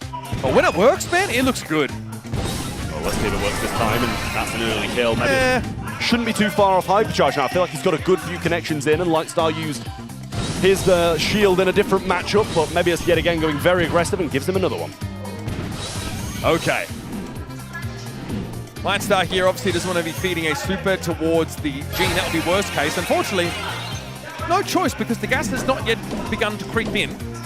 So we can only hope that he at least can build his own super for the next round. He's done so. Have to be happy with that, but the spectre of the magic hand will loom over the start of this next round. Yeah, he got a nice hypercharge. Soda, obviously the availability to just be able to avoid this super coming in from Rama, but they seem to be playing it slow. Got the hypercharge on Mebius, got the magic hand from Rama, and Nob going in Viz, trying to bait out a few shots and force them back, and or does it work? Rama would love to hook the Kit, but Fungo is not going to show himself until he has that super ready. There's just no reason to do so. And then, I don't know if Rama really wants to hook the Miko at all, or not when the Kit is involved anyway, so not a lot of good options, but the disruptive potential of Magic Hand should be enough to give you an edge. Rama just holds his nerve. No super there, even though there was a bit of a fake dive that came in. Yeah, Nob waiting on this round side, being a lot more patient than in the previous couple of rounds. Goes for the invis, but Fengu knows his games. He's just going to go for him, wants to kind of go aggressive rather than having to fall back because of that as well. Rama with the magic hand available in Soda. Trying to evade. Now, hypercharge being used by Mebius. Might choose to go into Lightstar, but he has that jump away now. Chooses to go in. Doesn't actually get the stun, and that is not great. Just goes down, and that's the 3v1. Should surely be equaled out. And I'm pretty sure he's just killed himself by dashing into the gas. He fisted the Brawl Star off the map. I was going to say, Nob has to give us something pretty special here, and I guess he did, but didn't quite understand the assignment. It looked like Mebius preemptively popped that hypercharge so we could get the stun on the front side of the jump, but then no one ever got close enough to him. They all went for Rama instead, who has hypercharge super at the ready, and I really think needs to make a play against this New Heights comp. Yeah, absolutely. I mean, this is the decisive round for the first set. Whoever wins this one will take it. But Rama needs to make the moves, not just playing it slow, calm and composed in the back. Don't want to make too many aggressive moves, but Kit should have a super, and actually has a hypercharge too. A little bait out there as the jump forward from Soda, but absolute stalemate for now. Ideally, Inner Circle are trying to wait out the duration of the Kit super as well and say, okay, well, we're just going to force you to detach and not give you a target and then try and punish you. The idea, I mean, that try and punish you part is not happening, is kind of the issue, right? They're just sort of looking for a magic hand target, hoping to build that Bonnie super again. It's really important. Nob goes in, but doesn't want to test. Here comes Fung. Oh, doesn't quite connect on the super, though. Actually, might have. Rama looked like he was stunned up briefly. But they've got comp. They've got comp, bro. Unreal from New Heights. And Inner Circle, say what you like. They went up against a pretty nude look, and Coach Phillip couldn't draft an answer to it in time. They've got comp. Yeah, and I don't think it was just comp either. I think they were genuinely made a lot of mistakes, and they were outskilled in quite a lot of it too. Nice, patient Brawl Stars, though, from New Heights Gaming. Inner Circle tried to do the same, but didn't have that stopping power for the Miko Kit combination that's really difficult to defend. And look at that, Lightstar might not have been the star man in terms of what we were seeing, but he got 9 kills. Yeah, and honestly, like just a pretty ridiculous amount of damage output, considering that for so many of these rounds, Inner Circle were playing safe, passive, and ideally out of that line of sight. What is the Magic Hand supposed to do, Rama? What is the plan for this? Because we don't ever really see it. I think maybe he's hoping to disrupt the kit. I'm not sure what the plan is there. Yeah, I feel like the only option you've got in this composition is to just go for the Gust, and I don't think we ever saw that either. A little bit of a missed super there from Mebius as well, which was quite decisive in this round, which could have got them the set. And then that. Listen, he's dead. He's dead no matter what, bro, but you know, at least you gave us some a little bit of a laugh. Yeah, I mean, that kit hypercharged there. The problem is, if you want to be reactive with the Magic Hand, that's fine, but Rama is so squishy. He just dies instantly. And obviously, you don't have a chance to Magic Hand if you're stunned up by the kit. So I would have loved to have seen in this circle try and be proactive, right? Try and use that Gene Hand aggressively. You spend so much of the round poking away, then you've got to build another of those. I mean, the thing is, they're not winning those matchups that they're waiting for. So, you know, what you're waiting for. They're trying to lamp blow out the Miko and hope that they don't die. But, like, the Miko's impact damage plus Kit's almost guaranteed hits of the yarn balls when he's so close. You can't out-damage that. You don't have the burst. Not with Gene in your team. And the healing along with it as well from the kit too. Yeah. It's absolutely overwhelming. And they tried to do the same again and again and again. A few times, yeah, it worked, but just nowhere near enough to win the set. So tough break for Inner Circle in this first one, but New Heights Gaming going to be flying with that. An open business in Hot Zone up next. It's going to be a big one for both these teams. Can they go 2-0 up as the massive underdogs, or can Inner Circle drag it back?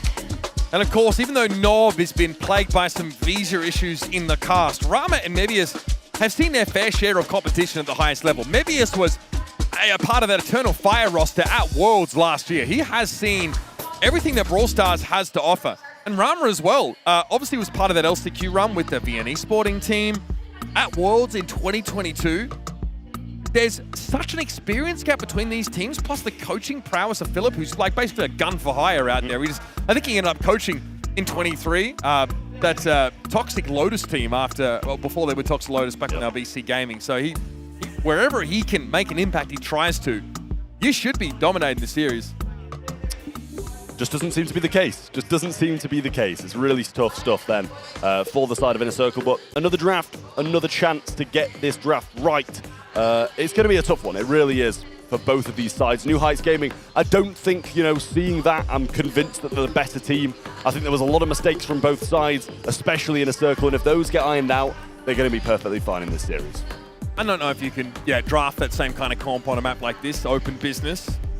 Means that you've got to look towards those very powerful space-controlling brawlers. And the Luban that comes out here from Inner Circle, it's a little rarer to see, but on Hot Zone, Lu specialists can have a great time of things, especially because open business gives you a ton of angles as Lu to safely build those supers up. And, well, when your hypercharged super stuns instantly, it's great. Staying power is important, and Draco, to that effect, can both command space, you know, gain percentage on that point, but also go aggressive, make use of the gadget, which makes him unkillable for the duration, be the blunt object needed to dig out an enemy thrower, or an opponent is trying to play safer.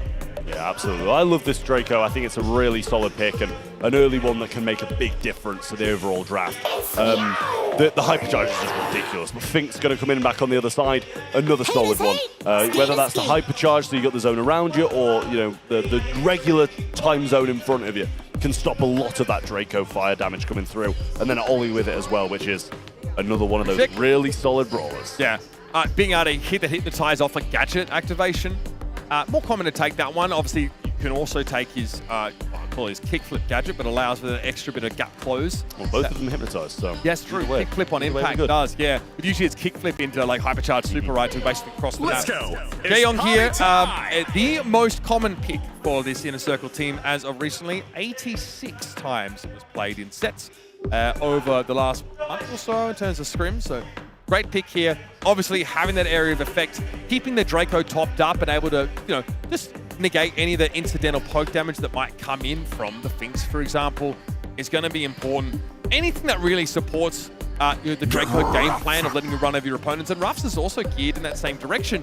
Being able to drop sandbags on the point against a comp right now that doesn't have the ability to penetrate them is a good look. Yeah, absolutely. I mean, I like this from Inner Circle. What they've got's really, really solid. New Heights Gaming, though, have two brawlers that can be very devastating no matter what map, no matter what mode they're on, and they've still got a third to come as well, which can be used to counteract pretty much everything that the Inner Circle side have. So we'll see what they do choose to bring in, whether it's something a bit more range, or if they just go all out aggressive, possibly even a thrower at times as well. Jesse?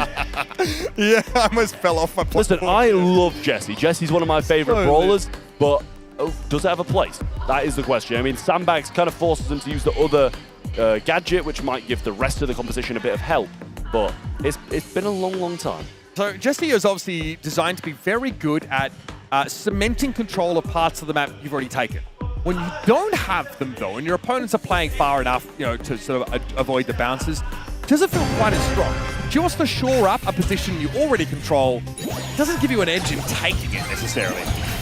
Yeah, it's going to be a bit of a weird one if Inner Circle do lose this, to see them lose against the Jesse and go 2-0 down against the roster, who they really should be winning. But that's a nice little hypnotize early on from Soda and a good kill. But it doesn't matter, Inner Circle are the ones on the zone. Yeah, and there's Jesse dying. Fungo is in a tough position now, especially with the projectile speed. Increase of Raps finds himself just a better fighter in general. So to him with the super, Rama again is stunned up, but when you hypnotize, you cannot use that gadget. Yeah, well. Jesse. We're cheering for it. We really are. Like, I love this brawler. I want to see it back in competitive. But does it have a place? It's the question. A little flank coming in from Nob, and down she goes again. Pushed back into spawn. Percentage about even. Okay, yeah, you're right. It's a tight game here as Inner Circle now start to get into the lead. Nob going to crack open the map a little bit more, and there are less safe places for Soda now to play from. He's going to have to face the music and play some of his own, in fact, as he snarls up Rama inside that hypnotize. And then HG have a chance to even the game up as well. Really back and forth stuff. Soda's hoping for yet another gadget, I think, because he's going to need to stop Rama soon. Well, the gadget didn't go to plan then for Finks. He just goes straight back into the fire. Further into it, so not the best, but Soda now has a hypercharge of his own, looking to strike it forwards and use it. They're only about 15-20% down, so still doable, but Rama coming in will go down. Very aggressive, that. Did Rama just super? I don't know if he did, but Soda's going in and didn't use his hypercharge there, surprisingly. No catch on Mebius though. Rama, okay, has super, he's totally fine. Hypercharge shouldn't be needed. That really ramps things up. That cone of flames is kind of oppressive. Now that you've let the Draco start to run away with the game, New Heights are forced into the backseat in a straitjacket. Yeah, I mean, it was nice from Inner Circle. They had a few moments here and there that I think things could have been done differently. But I was questioning why that Ollie didn't use hypercharge in that situation. You know, he's saving it for next game if he doesn't use it there. So saving it for Brawl Stars too, mate. Exactly, exactly. And which is a little bit disappointing to see, as he could have made a little bit of a difference by getting that J-Yon hypnotized just that little bit early. But we'll see how it plays out. Jesse so far not so good. Yeah, I would say bone-hurtingly mid. Yeah, we'll out see. There. Have faith. And Nob is just playing that off angle constantly. Pongo is having to fight on two fronts. This is really difficult. Now, the rough is kind of clean right now, and Soda's finding that out the hard way. Boy, howdy, he just got handled by the K9 Conqueror. And Landstar doesn't have any business going any further forward, and he's found that out the hard way. Yeah, it's going to be difficult now. Soda trying to get something done. Hypnotize will be used, and Ram will be dragged all the way back and taken out. It's not that far apart in terms of percentages, even though Inner Circle seemingly have been dominating. Good gadget off the Ollie. Shuts down the gadget of the Draco, but Rama has hypercharge here. Doesn't opt to make use of it yet because Inner Circle still have a comfortable lead. But the New Heights, frankly, behind this, were able to get some cap percentage, get back into the game, and it's the same loop. Rama, though, this time has the chance to use his gadget, but will still be hypnotized despite being unkillable. And Soda leverages that into another elimination of that Draconic Menace. Yeah, Soda avoiding quite a lot of those meteors very well, and even with this zone, getting hit heavily, and Lightstar's he's got a habit of doing that, just keeping straight back into the worst position he can. And IC take the lead once more. It's getting to about 10% difference now, but a hypercharge is available for Lightstar and also Soda. That could be the difference maker. Okay, he needs to come forward and make the play. He doesn't have the dash gadget though, but that's a pretty big hypercharge. He's going to catch Nob, but not Rama, who has the chance to super. Soda, no gadget, question mark. Tries to use super, but is burnt down before it can activate. But NHG still on the point, starting to catch up now. Rama, though, a problem from the backside, and there's no tool to really shut them down. And Jesse is just kind of mid, like I said. Fungo now really feeling what power creep in Brawl Stars should feel like. And Inner Circle should be able to close the set out now with a strong showing on open business. It was disgustingly close, though, against the Jesse. That's my problem with that one, but they did play it a lot better. Nothing to say about that one, honestly. It's a family show. No comment. Yep. No comment. Oh dear. All right. I'll look at the match stats here, of course, and it's Mebius that basically is front and center for most of the game. And you can see he spends much of his time on that point. Rama, tough game for him. Honestly, stunned up a lot of the time, but bro, he just needs one hypercharge super, and all of a sudden, it's just far too much to come back from. And the Jesse pick, did you ever see Scrappy? If I did, it was very short-lived. Yeah, I saw a few hypercharges where he didn't even have super. Oh, well, okay, that's not great. Yeah. Turns out when you don't do damage, you don't get super, so... That's what they say. Yeah, basically getting absolutely sort of farmed by Nob here on that side lane angle. And really hard for Fungo to have any impact on the game. Definitely not the pick you're looking for if you're trying to extend your lead as New Heights. And so now, one apiece. Yeah, really surprising that. A weird draft, to say the least, by New Heights Gaming. After a really good first draft, I kind of expected them to keep that energy going and get another one on the board. But Inner Circle bounced back really well. The Draco does a lot of work in these kind of situations. So it's like, when we play the Jesse and he motions back and forth, you need to hit them so the shots bounce. If you don't, the shots don't bounce. They just go one way, and that's it. Is this the lip sync that you just read? Yeah, it's based. Word for word. Yeah, word for word. Oh, look, I mean, the motion was perfect. Layer cake. He does not look happy there. I mean, you are the last game of the day. You definitely don't have the opening you're hoping for. You have a fake comeback that could have been a reverse sweep, except you stumble at the last hurdle. And now you're dragged up against a team who seems pretty tireless and disrespect you enough to play Jesse against you. So, yeah, it's probably tough out there. But you know what? That's his job. J-O-B, for those unfamiliar. Yeah, I can't censor that word, you know what I mean? So I apologize if you're triggered by that one, but that is what they do for a living right now. Time to make your money, boys. Well, Layer Cake and Bounty is going to be up next, and this can't be decided, but it will put a team 2-1 up. Will it be Inner Circle? Will it be New Heights Gaming? That's the question. Really close game so far. 1-1. Questionable draft, good draft. You don't know what you're getting. Hear me out. Miko on this map. What do you think? I'm not hearing you out. I'm not hearing you out. Ability to traverse the wall. I'm not hearing you out. Okay, it was worth a try. Yeah, it was, but I'm still not hearing you out. So, for better or for worse, though, each of the drafts so far for New Horizons in this series have had a bit of special sauce. It's either worked out brilliantly, or it's kind of fallen flat. But I do like that they've come with a plan for these very important games, right? You know the map's going in. Layer Cake is that kind of weird bouncy map where you can choose your opponents. You can work a composition that is uniquely set up to take advantage of the walls laterally as they sort of cross the map or punish the chokes. I think Squeak here is so good. It really is, yeah. No matter what gadget you use as well, either the residue, you use that snipe. Yeah, you can hit the back of the map with the wind-up gadget, right? Ridiculous. It really packs a punch, that gadget. Tick's open, by the way. Yeah. First pick, Kaze. Yeah, I mean, it's got the aggression needed. It can also, switch forms, play a bit more mid-range, so I don't mind it. Can play, a few different components, and it also maybe puts a bit of pressure on them not taking a thrower, because he's just like, I'll run it down if you do. And for that first pick and second pick, of course, out for New Horizons. Like the Gene being banned away. Kind of want to take the Damocles sword of the magic hand out of the equation. Jaeyong here made great use of by Inner Circle on open business just now. Just as valuable here, because if you want to go up here, if you want to retreat even, just having that speed boost is great. I mean, Jaeyong brings so much utility and a surprising amount of damage through that gadget use at a timely moment. You can also hit people through walls with that Weekend Warrior. It's really niche, but there might be a use case for it if someone needs to be just cleaned up. Also, the slipstream damage boost might let you challenge for that blue star early as well. Yeah, well, Hank is there as well, and that's something that I like to see on this map. It's a dangerous, dangerous pick for the opposing team. And also when backed up by Jaeyong, it makes it even better as well. The slipstreams, the heals, Jaeyong's got it all the support that a Hank could need. Yeah. And Kaze, not really got the damage to just burst through it, and you've also got to go towards him, which is where, you kind of got to be inside Hank to be able to do anything, and that's where he kind of thrives best with his super. Draco's been tried on this map a lot to fight against the Hank. Can interrupt his bubble, right? If you actually take the certain star power that sort of knocks up on the hit, but it feels like you're losing a lot of percentage, like you kind of want to heal when you switch to Dragon form. Bonnie here, of course, gives you all in, gives you escape potential, gives you a stun. You could also consider a thrower. Again, I do reiterate, Tick is open. Something that can punish the Hank's tendency just to want to play on the safe side of those walls. There are those safe sides when throwers get involved. There's the Willow. It's not Brawl Ball yet. That's the pick here. I think Rama values being able to use the dive gadget to dodge bubble pop, maybe? Possibly. I do like the Willow. I think it's just good in general. You know, especially on maps that have walls, but the ability to go against tanks is really nice as well. Hypercharge, being invulnerable when controlling someone, even having that shield when you are normally. There's like no downside all of a sudden to your super. It's really solid. I think Willow overall is a great shout. So we'll see what New Heights Gaming do choose today. Can't really take... This is the thing, it's a thrower that can do okay against aggression. So, you know, I mean, they're going to go aggressive anyway, possibly try and evade some of these supers by swooping back into the walls, in and out. But, yeah, I really like the Willow. We'll see how it plays out. Honestly, I was expecting to see at some point Soda play the Shade as well. Worked his way into his hero pool, so I've heard.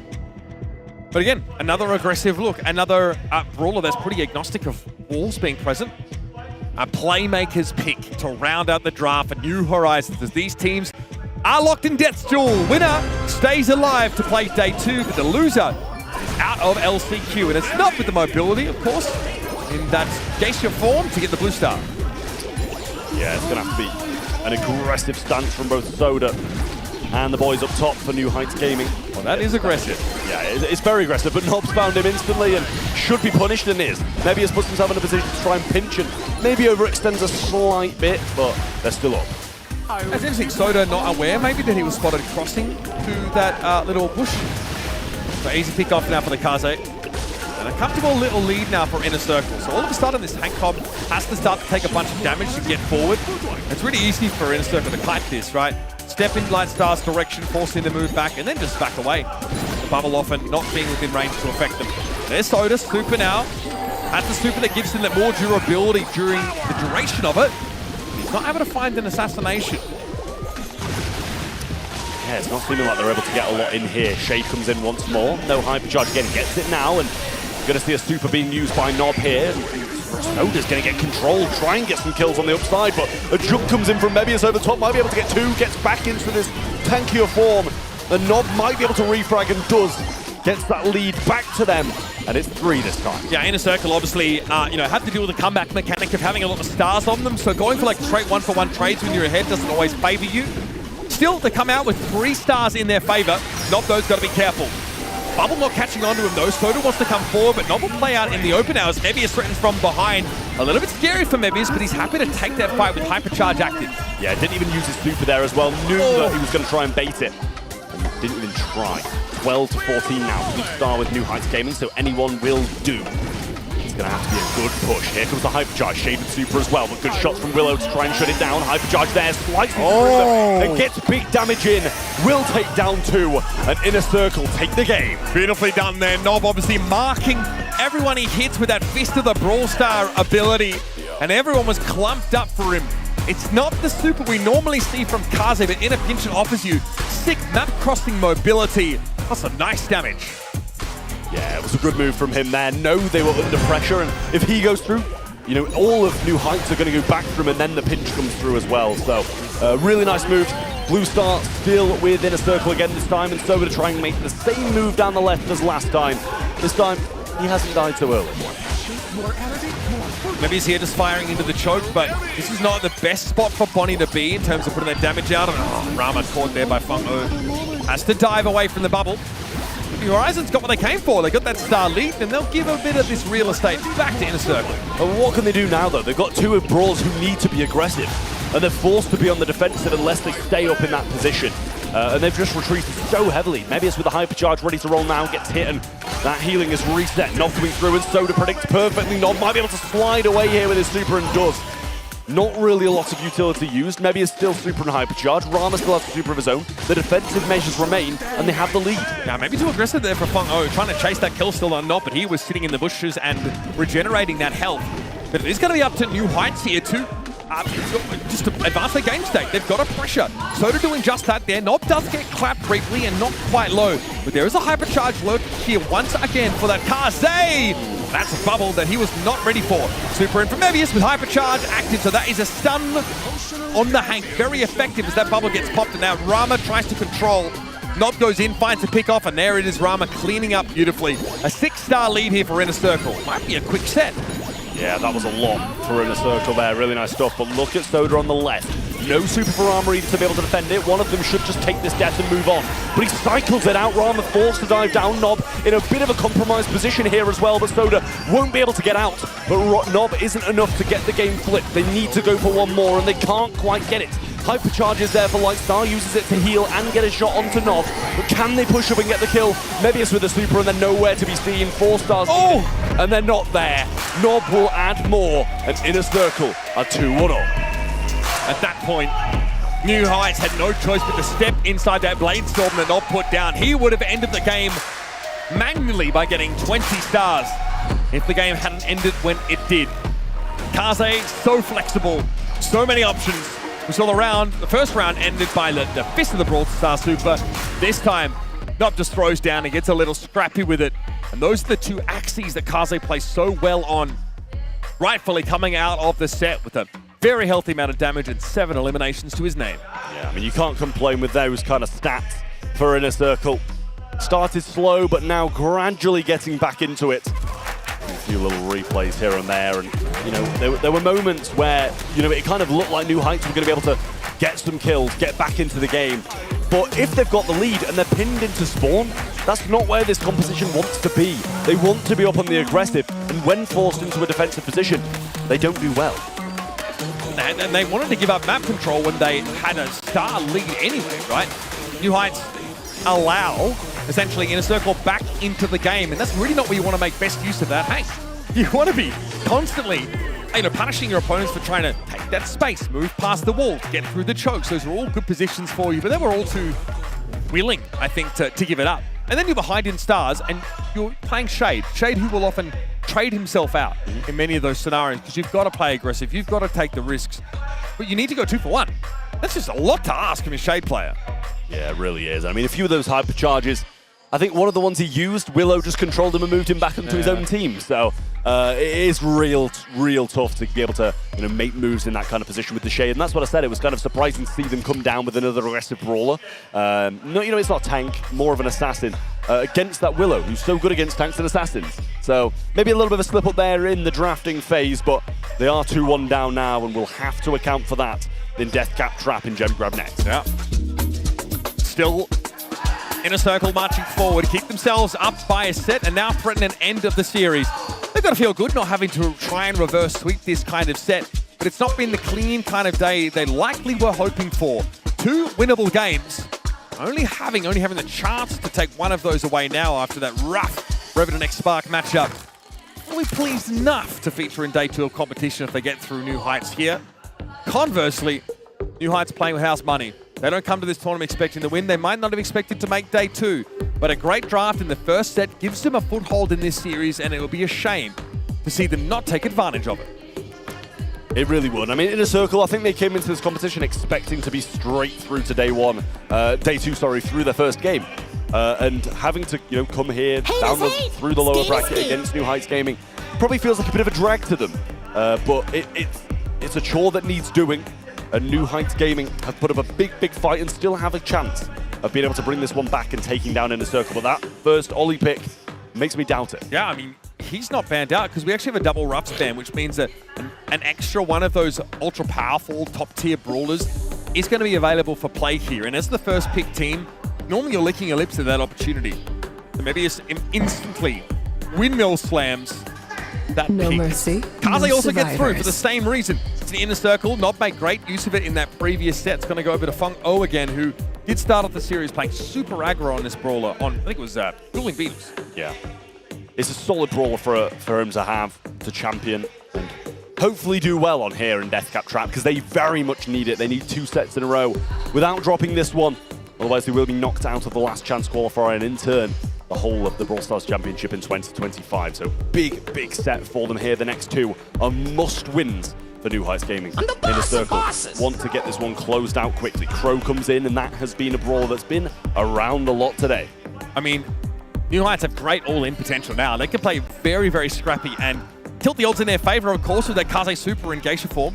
Get a blinded, potentially, depending on star power choice, taking some of that ammunition away from the brawlers that are initially impacted by it. So if you walk into the storm afterwards, that's fine. But if you are there as it initially blooms, you'll have less ability to fight back under those conditions. So Kaze very good at setting the playing field to advantage her. This could get dangerous. And it's going to be the Gust that comes out in response. Just a great mid to pick up here. Very solid gem carrier.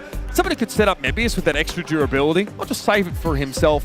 The knockback on that star power is going to matter a heck of a lot against Crow and Kaze. Yeah, I mean, this is a solid pick, I think, for Nob. It's good on its own. It's good with, pairings. So you can't complain at that as a mid. I think it's very solid, and Ollie benefits massively from it as well. That I absolutely love. Tara comes rolling in. Hypercharge breaks up a lot of the map. You can stop Kaze in attracts quite a lot of the time as well. So I like it. I like it a lot. You can just kind of int as well. Like run it up down a side lane. Just build up supercharge. There's an inevitability about Tara is that even if you run it down and die a couple times, you come back with super, and there's a ton of threat on that enemy gem carrier. So it's going to be a good look here. Shade brought in again by New Heights. I do like it this time. I really do against this Tara. Just going to be able to kind of take down that support from beyond quite often, slide in and out of the walls. It's just going to struggle if Tara managed to get a couple of hypercharges, break some of the walls down, because that takes a lot of the map along with it. Yeah, the hypercharge super is huge. It really can crack things open pretty instantly. There's enough walls here for Shade to make great use of. Curious to see who the mid is supposed to be. Is it the Kaze here? The Crow's pretty short ranged and wants to go aggressive as well. All of these brawlers do. Yeah, I'd imagine it's going to be the Crow, and it is through the mid here. And Fengu already going aggressive. Maybe he needs to help out Brahma on this side here. He did. And he does, but it's traded out. Nob has his super already, so he didn't even need to. He didn't even need to win. Kooky Popper! Lightstar is not ready for it so early on. And goes too low. Maybe this is like walking. Yeah. Something bad's about to happen. I mean, again, when you deny enemy gem carrier with Kooky Popper of all things, I mean, you got to flex it. I get it. Rama loses out to Lightstar there, though, and this looks a little bit more threatening now for Mebius, as Fung O can just turn his attention in Nob's direction. You got to feel pretty good to sit back on a 5-star gem total. It's a good buffer for now.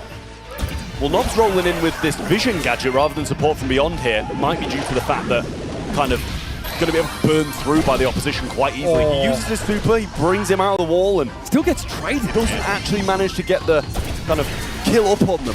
As that is traded out, Rama's going to go down as well, and they still have this lead, but it's dwindling. Hyper super there for Nob, wins it out. I do love that the Psychic Enhancer, right? Not only you spot people in bushes, but also people under stealth. So it's going to be a really good answer to Kaze, who gets stealth effects so repeatedly just with the switch of gadget. But he popped here again. Nob sees it all coming, and it might be time for a hypercharge super. Everybody clears the room, though. There's so much mobility on this team. And again, Rama loses out to the Shade. Yeah, maybe it's in a bit of a tough position here as well. All three members of the opposing team are still alive and around him. Soda in the back lines, but Rama's going to go in, swoop, and take that down. Maybe he's just leaving these gems on the floor for now, and possibly he'll just keep Fengu back. Oh, I mean, that is brilliant from him. He earned those lag steps earlier in the game now. Stunning stuff. Make use of that hypercharge super on the offense. They're going to work around the wall, and so Inner Circle have themselves a countdown set up. New Heights can't hope to challenge it by playing passively. So it's time to get your hands dirty. Well, Nob super in hand here as well. Going to be able to take down Fengu in that position. Soda's next on his kill list, but Lightstar coming in with hypercharge, and they're both shut down by Nob. Match point coming up next with a very clean game from Inner Circle. A few blips here and there, but Mebius holding firm in the mid. Look, it all starts, I think, with Nob getting that early kill on the enemy gem carrier. You must respect Kooky Popper. It's been the game for like 2 years at this point. You know, you linger too close to those spirits and you get double tapped down by that Gust, you're in danger. New Heights make use of that aggressive comp. Well, I think Rama's just basically not a factor on that map. We need to see even more from Soda. Yeah, early hypnosis there as well from Rama, gets the kill. And Lightstar popping a gadget early on. Not really under too much pressure there, I don't feel, either. Soda also spotted out on the right side. Probably a worse matchup for Nob. But Rama here can go to work with this super and those gadgets. Forces a jump away from Fung O, and he's not able to get to safety. Eventually traded out by Lightstar, but with Soda dug out of position, there's no pressure on Inner Circle right now. Yeah, it's really easy for them, and a Psychic Enhancer there as well from Nob, just trying to scout out where Fengu is, and he'll wait that out. He'll go after that, and he's fine. Nice shield there from Mebius, but a great dash from Fengu, that is. Really nice stuff, but just undervalued there. Didn't get much back from it, and it looked really solid. Rama losing out again. Fung O able to collapse on him. Good hypercharge super there. Nob, jeez, I mean, that's terrible for the Tara. You can't do a damn thing. You want to open up the map if you can, but you need to use those gravities effectively. Maybe it's marked up, and it eventually it does detonate. I don't think Rama wants to carry them, but I don't think Inner Circle want Soda to have those gems either. Okay, not able to get away with the kill. This is a bit dangerous for Lightstar, but can super away, and he's done it. The greatest heist for the New Horizons. 8 gems to work with. Fengu going again, and here's the hypercharge from Soda, but he's going to go down as well. A lot of utility used and wasted there by New Heights Gaming. Mebius will add to his tally by picking this one up, I'm sure. And a good tap on Lightstar there as well. I've got to be very cautious about these Cookie Poppers late. Exactly, one more hit. I think Mebius might will have it. Not here, able to spot Soda out and happen to use just the super on him to get that part of map control. They want to collapse on Lightstar. That is the game plan right now. Fungo is able to dodge away and has another hypercharged super at the ready, and the shade pressure is back in play.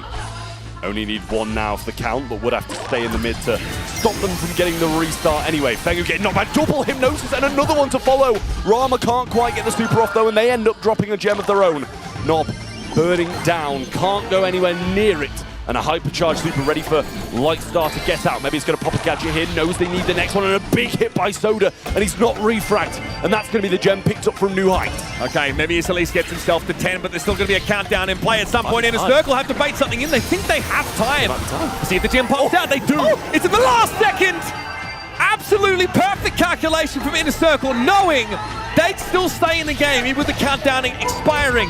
New Heights maybe not aware of that. Now, 18 gems played 5, and New Heights are on the precipice of elimination here, and there's no chance. Inner Circle, it's been a tumultuous year, and it's been a rough day, but they will survive this Eastern European squad to fight again tomorrow. Devastating for New Heights, but what a road it's been for them. Coming in as China mainland number 2, putting up fights against some of EMEA's best is a real solid achievement. Sadly out in day 1, but they'll be in our hearts. The region is good, man. I'm loving the depth we're starting to see develop out in mainland China. Some really interesting compositions from New Heights. I wonder if we're going to see a reprise of that Kit Nico look again in the future, because it was really hard to play around, especially when it wasn't anticipated. We're ending with another very, very close finish here. 24 gems had to spawn until Inner Circle finally claimed victory. New Heights Gaming surprised us in their first set already. They were the clear underdogs here, leading 1-0, and all of a sudden we all had to gasp for air and we're like, maybe we underestimated them. I think it's sad to see it ending like that as well, you know, with just a massive cluster of players in the middle of the map. And don't get me wrong, New Heights were actually in control of that situation as well. They could have just not gone to the mid and played it out, but they took a massive gamble of possibly, you know, grabbing that gem before them and not having that reset. So really unfortunate for them, but I'd say a really, you know, really sad end to a good performance from them. And Inner Circle, of course, this is a tough group to get out of, right? There's the potential of the rematch against Revenant XSPARK if they want to advance, or God forbid, Crazy Raccoon gets sent hurtling into their path. So they're far from done here. Still work to be done. We're now looking at the groups. We had to say goodbye to 4 teams already. Southeast Asia loses KDS Esports, Mainland China, Chapter of Happiness, and New Heights Gaming. EMEA loses their 9th seed, Experian NXT. And all of the other teams, the 12 teams, can still fight for those 4 golden tickets to World Finals. Importantly, though, Revenant XSPARK, Reply Totem, Casa, and Supermassive, I mean, all those top 2 teams in every group, they just need to win one more game, right? If you haven't faced a loss yet, one more gets you through to those golden ticket games. And if you can't snatch the dub early tomorrow, Trav, you're going to have a lot more work to do. Yeah, you don't want to be dropping down to that lower bracket tomorrow. That's where it really gets grueling. When you're on the precipice of being knocked out, you have to put the work in to get the job done. And it's going to be a tough day for everybody tomorrow, I think. Regardless if they're in the upper brackets or already in the lower brackets, it's going to be a big one. We're going to start off the day tomorrow with our winning teams that haven't lost a match so far. I'm super excited for that one. Any final thoughts of the day? Day 1 out of 3, unfortunately, but also gladly that it's only day 1 that is over. Way closer games than I thought is all I would say. Like, we've had like some genuinely close sets. It's great to see like that gap close a lot between a lot of the regions. Info's flowing better and players are leveling up. So that's going to set the stage for a great day of games tomorrow. Yeah, personally, I think the teams that we expected to go out have gone out. But there's a couple of teams lingering in that lower bracket that we didn't expect to be there this early on. And I think Inner Circle being one of those is a big thing for them being down there. I think they needed that pressure against them to really bring out the best. Really could feel the energy of Sao Paulo today. The crowd's been massive, and that's just been Friday. I do expect even more people, even more noise and volume tomorrow. Yeah, and we have 8 more matches. We're going to figure out which 8 teams will move on to day 3. You won't want to miss it, so buona noche, and see you tomorrow.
Body low, body low, body low.